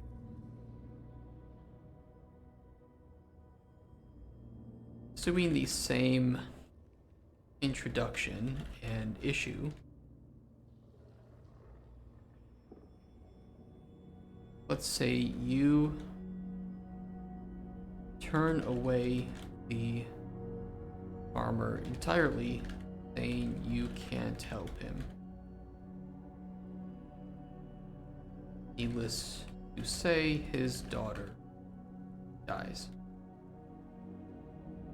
He is unlikely to show up ever again. But if he does, let's just say he's unlikely to show up ever again. He never shows up again.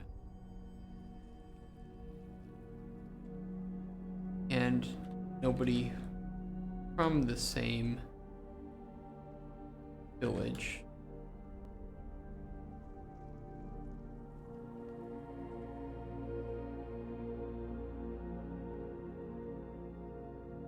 visits your hut.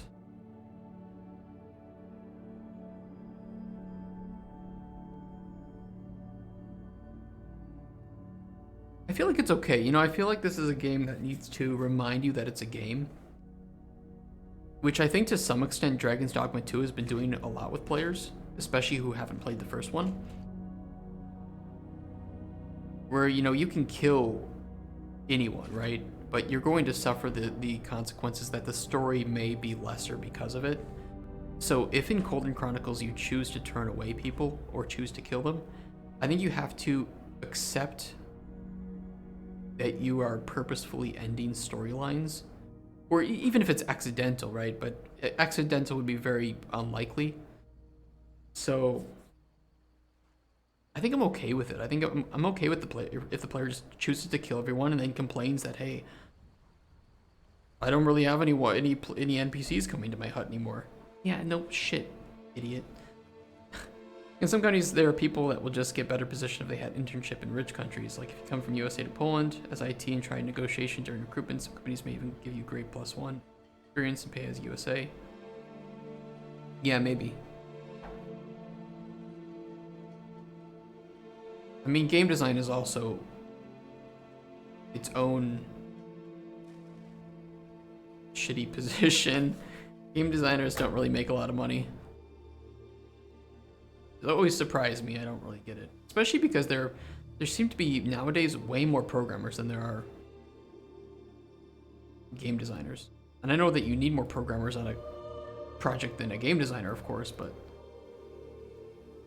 it's not like we have a surplus of well-designed games.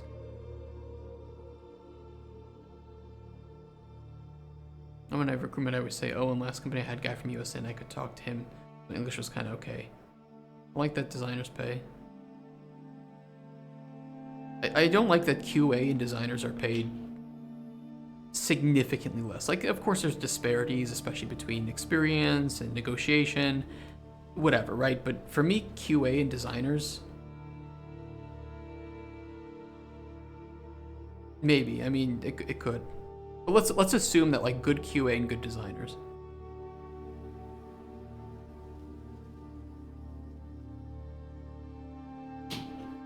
I think, you know, QA's job is incredibly important, design's job is incredibly important. And we can see, you know, there's much more tangible outcomes and harder to fix outcomes if you have bad design as opposed to a poorly programmed system. I feel like one of those, generally speaking, has more long-term negative effects than another. I would say like a code architect is as important as a designer, right? And if you have a bad code architect, you can fuck up your project majorly long term. If you have a bad designer, you can, yeah, it can kill the game, right? And if you you know have bad QA, then you are probably missing a lot of bugs that should be fixed.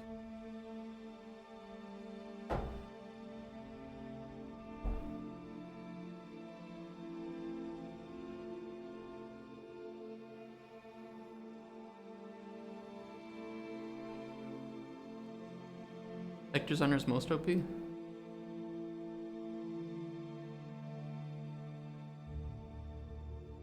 But I think like tech designers would be the same as a designer who was maybe previously like an artist. Just having any overlap with another major faction, I guess, so that you can speak the lingo and you can do some of the tasks. Like, imagine a designer who comes to you and they can't explain the structure of the data that they want. As you as a gameplay programmer, you kind of have to figure it out yourself, and it's hard to have a equal level dialogue.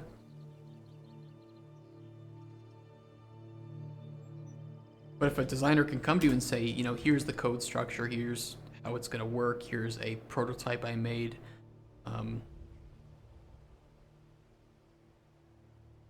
Actually, here's a question, Casper. Were you the one implementing the...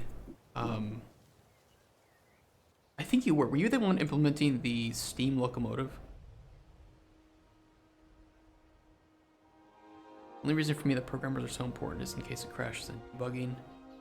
Black box for design art and so part of it. Any part of it. Because I had made that that prototype for it. For the math behind it. And like the structures.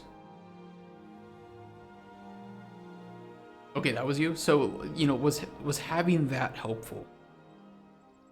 I mean, of course it's yes, but it's just, you know, I commented the blueprints. It wasn't perfect, of course, but at least you could get a sense of what manipulated what and how it fed into the creation of power, of horsepower.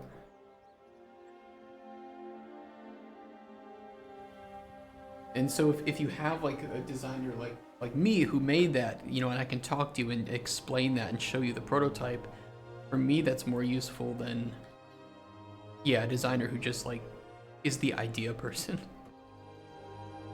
Again, not a hot take I'm having here, but it's something.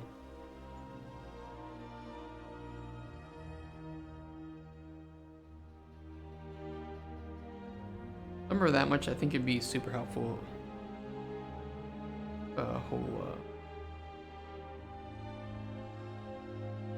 Epic? Oh, the whole Epic had more time? Yeah, it really would. Well, I mean, that whole project would have benefited from having more time, wouldn't it? Allegedly. And more designers. Because Jesus Christ. Having to write documents and, I don't know, it's... I don't want to get into it. I don't want to get into it. That whole production was fucked up. Yeah, I mean, really, we should have prototyped so much of that game and didn't, allegedly, in Minecraft.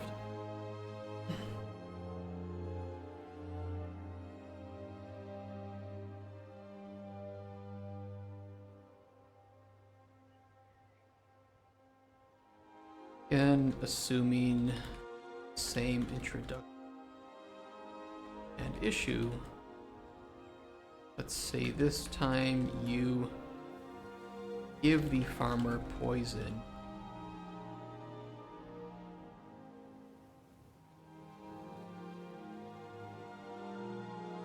And tell him it's a healing potion.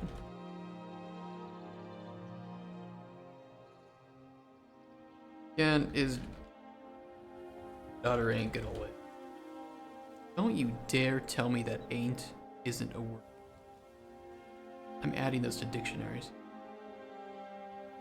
Letters are paid not enough, but they work in either fuck everybody or is kind of not recognized. Yeah, I mean, really bad design can absolutely just fuck everything over. It really can.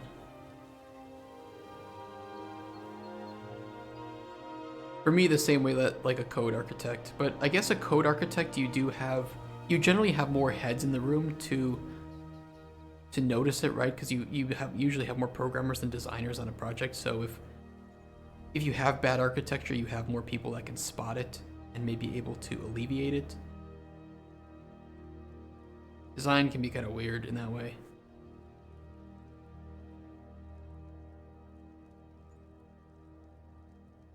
Yeah, I think for me, a good QA handles a ton.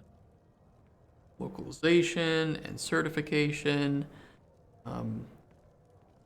Being, I guess, a stopgap between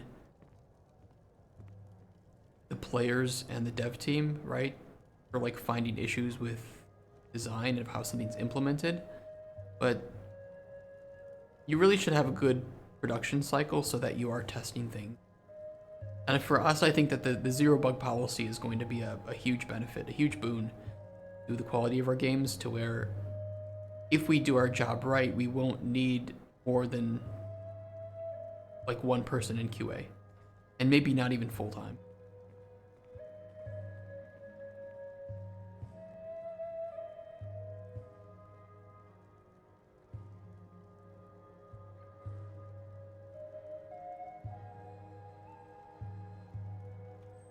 I mean, if a QA is doing all of that and they're doing it well and they're not overworked, I would just pay them equivalent to what they're doing, to the benefit that they're bringing into the company. If they're doing like certifications and helping with localization, which is often something that production helps with too, but QA and production work very closely in that regard.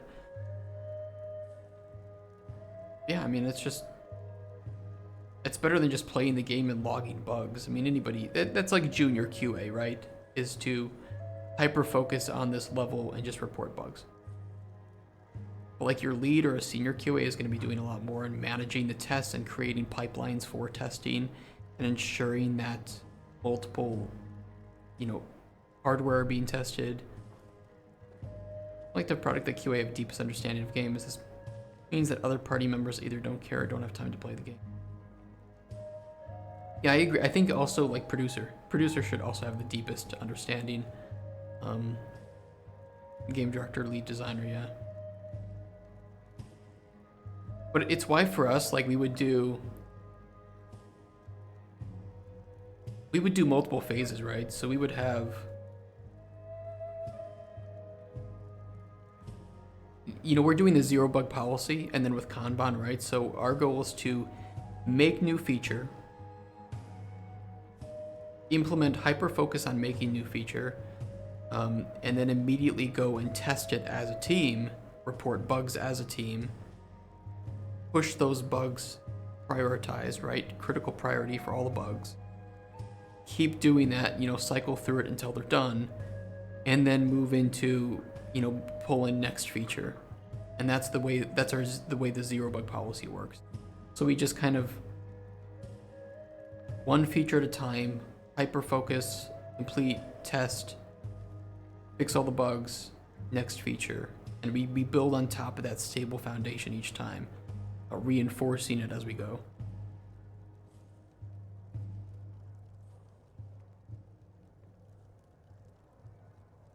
And obviously it means that milestones are going to be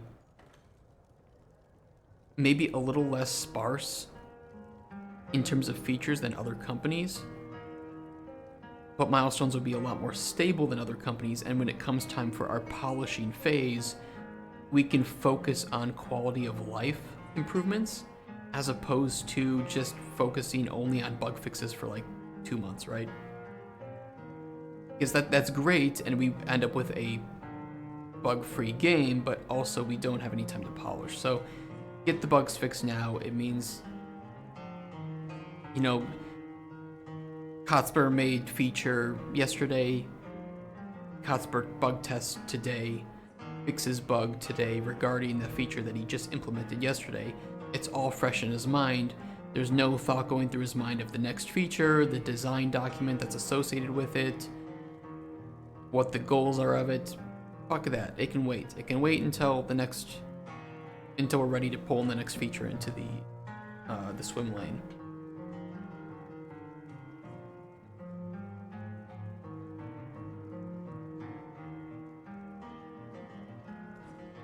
And then if we get playtesters at certain milestones, it means that the playtesters can focus on that. They don't have to be bogged down with bugs, because of course if you have 10 obvious bugs in the level that you want players to test, guess what those players are going to spend 20 minutes doing?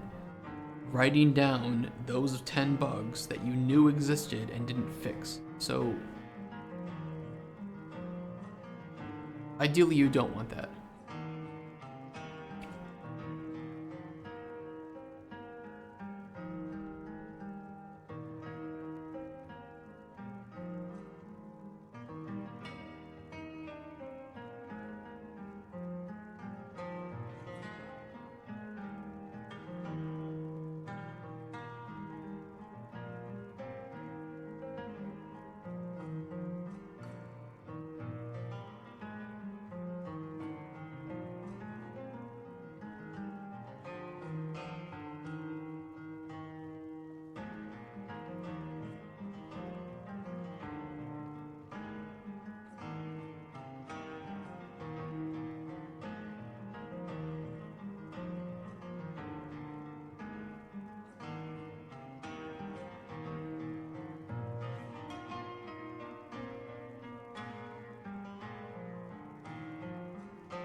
Need to go? No worries. I actually have to get going too soon, because I have to hit up the store, and I have to make a call later, and I want to make sure that I'm at home for that.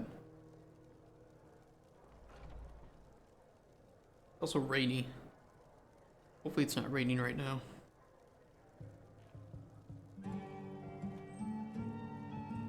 Be back later probably. I will be offline later, for sure. But I'll be on tomorrow. And unfortunately, I don't think we can play any Dragon's Dogma tonight. I have a lot of emails and LinkedIn messages to get back to. I don't look forward to it, but mainly because I don't like turning people down. And there are so many... It's really sad. There's so many people that need production jobs in my DMs from all around the world. And so many of them have great experience. They have a lot of enthusiasm. But it's like either I can't afford them or they don't have the right experience, and it just kind of sucks. Like, I can only choose like 1 or 2 people, and I can probably only afford 1, so I don't know, but at least we're making some good connections. You know, I told some people that, you know, just keep in contact with me. Something may open up, or, you know, some people even who weren't producers, they had more like artist experience, but they just needed any money coming in. It's like, look, I actually really like what you're doing here. Unfortunately, we're looking for somebody with more Unreal experience, more production experience. But let's keep that contact going, because you never know what happens in the future.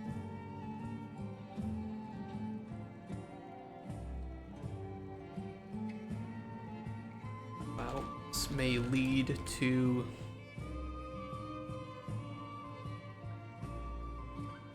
those seeking health, healing. Well, those may lead to those seeking healing going elsewhere, or oh shit, this or looking elsewhere. You may attract the attention of less honorable individuals.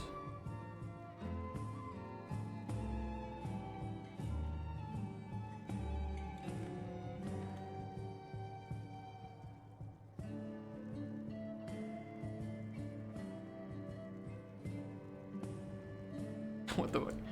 There we go. Spelled it right that time.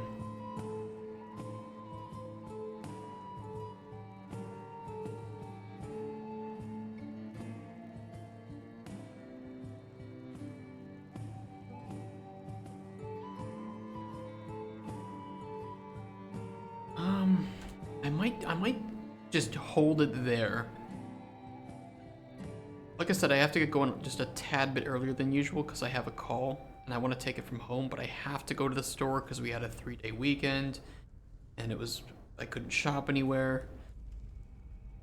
So I may hold it there and we'll pick it up tomorrow. Just keep working our way down. Exactly. Let's push this change.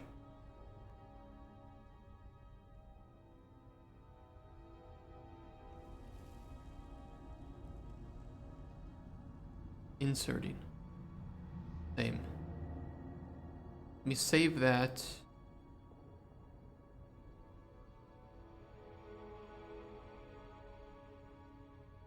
I really need to clean my desktop. I'll push this change. Commit. The update. E. Now we can compare this, which is nice. And like diff with previous version. I mean, there's no good diffing tool I don't think I have right now. Oh, I can open up both versions. Wait, Word does have diffing tool. I didn't know Word has that. Interesting.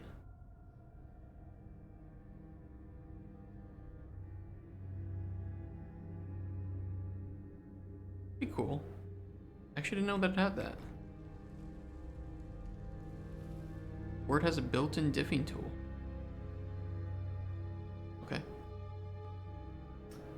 But that's good. I'm gonna get going. I will see you guys tomorrow for more GDD. I know it's kind of boring. It's not our usual. You don't get in-engine stuff, but we have to make it, and why not stream it, right? So I will see you guys tomorrow. Stay safe. Be nice to your neighbors. Be nice to people. Make games. Don't abuse players, and eat cookies. Just like Huge Cookie does. Eat cookies, okay? Because cookies taste good. Nothing wrong with cookies. And I will see you all tomorrow. Take care, everybody. Bye. Bye-bye. Hearts in chat. See you guys.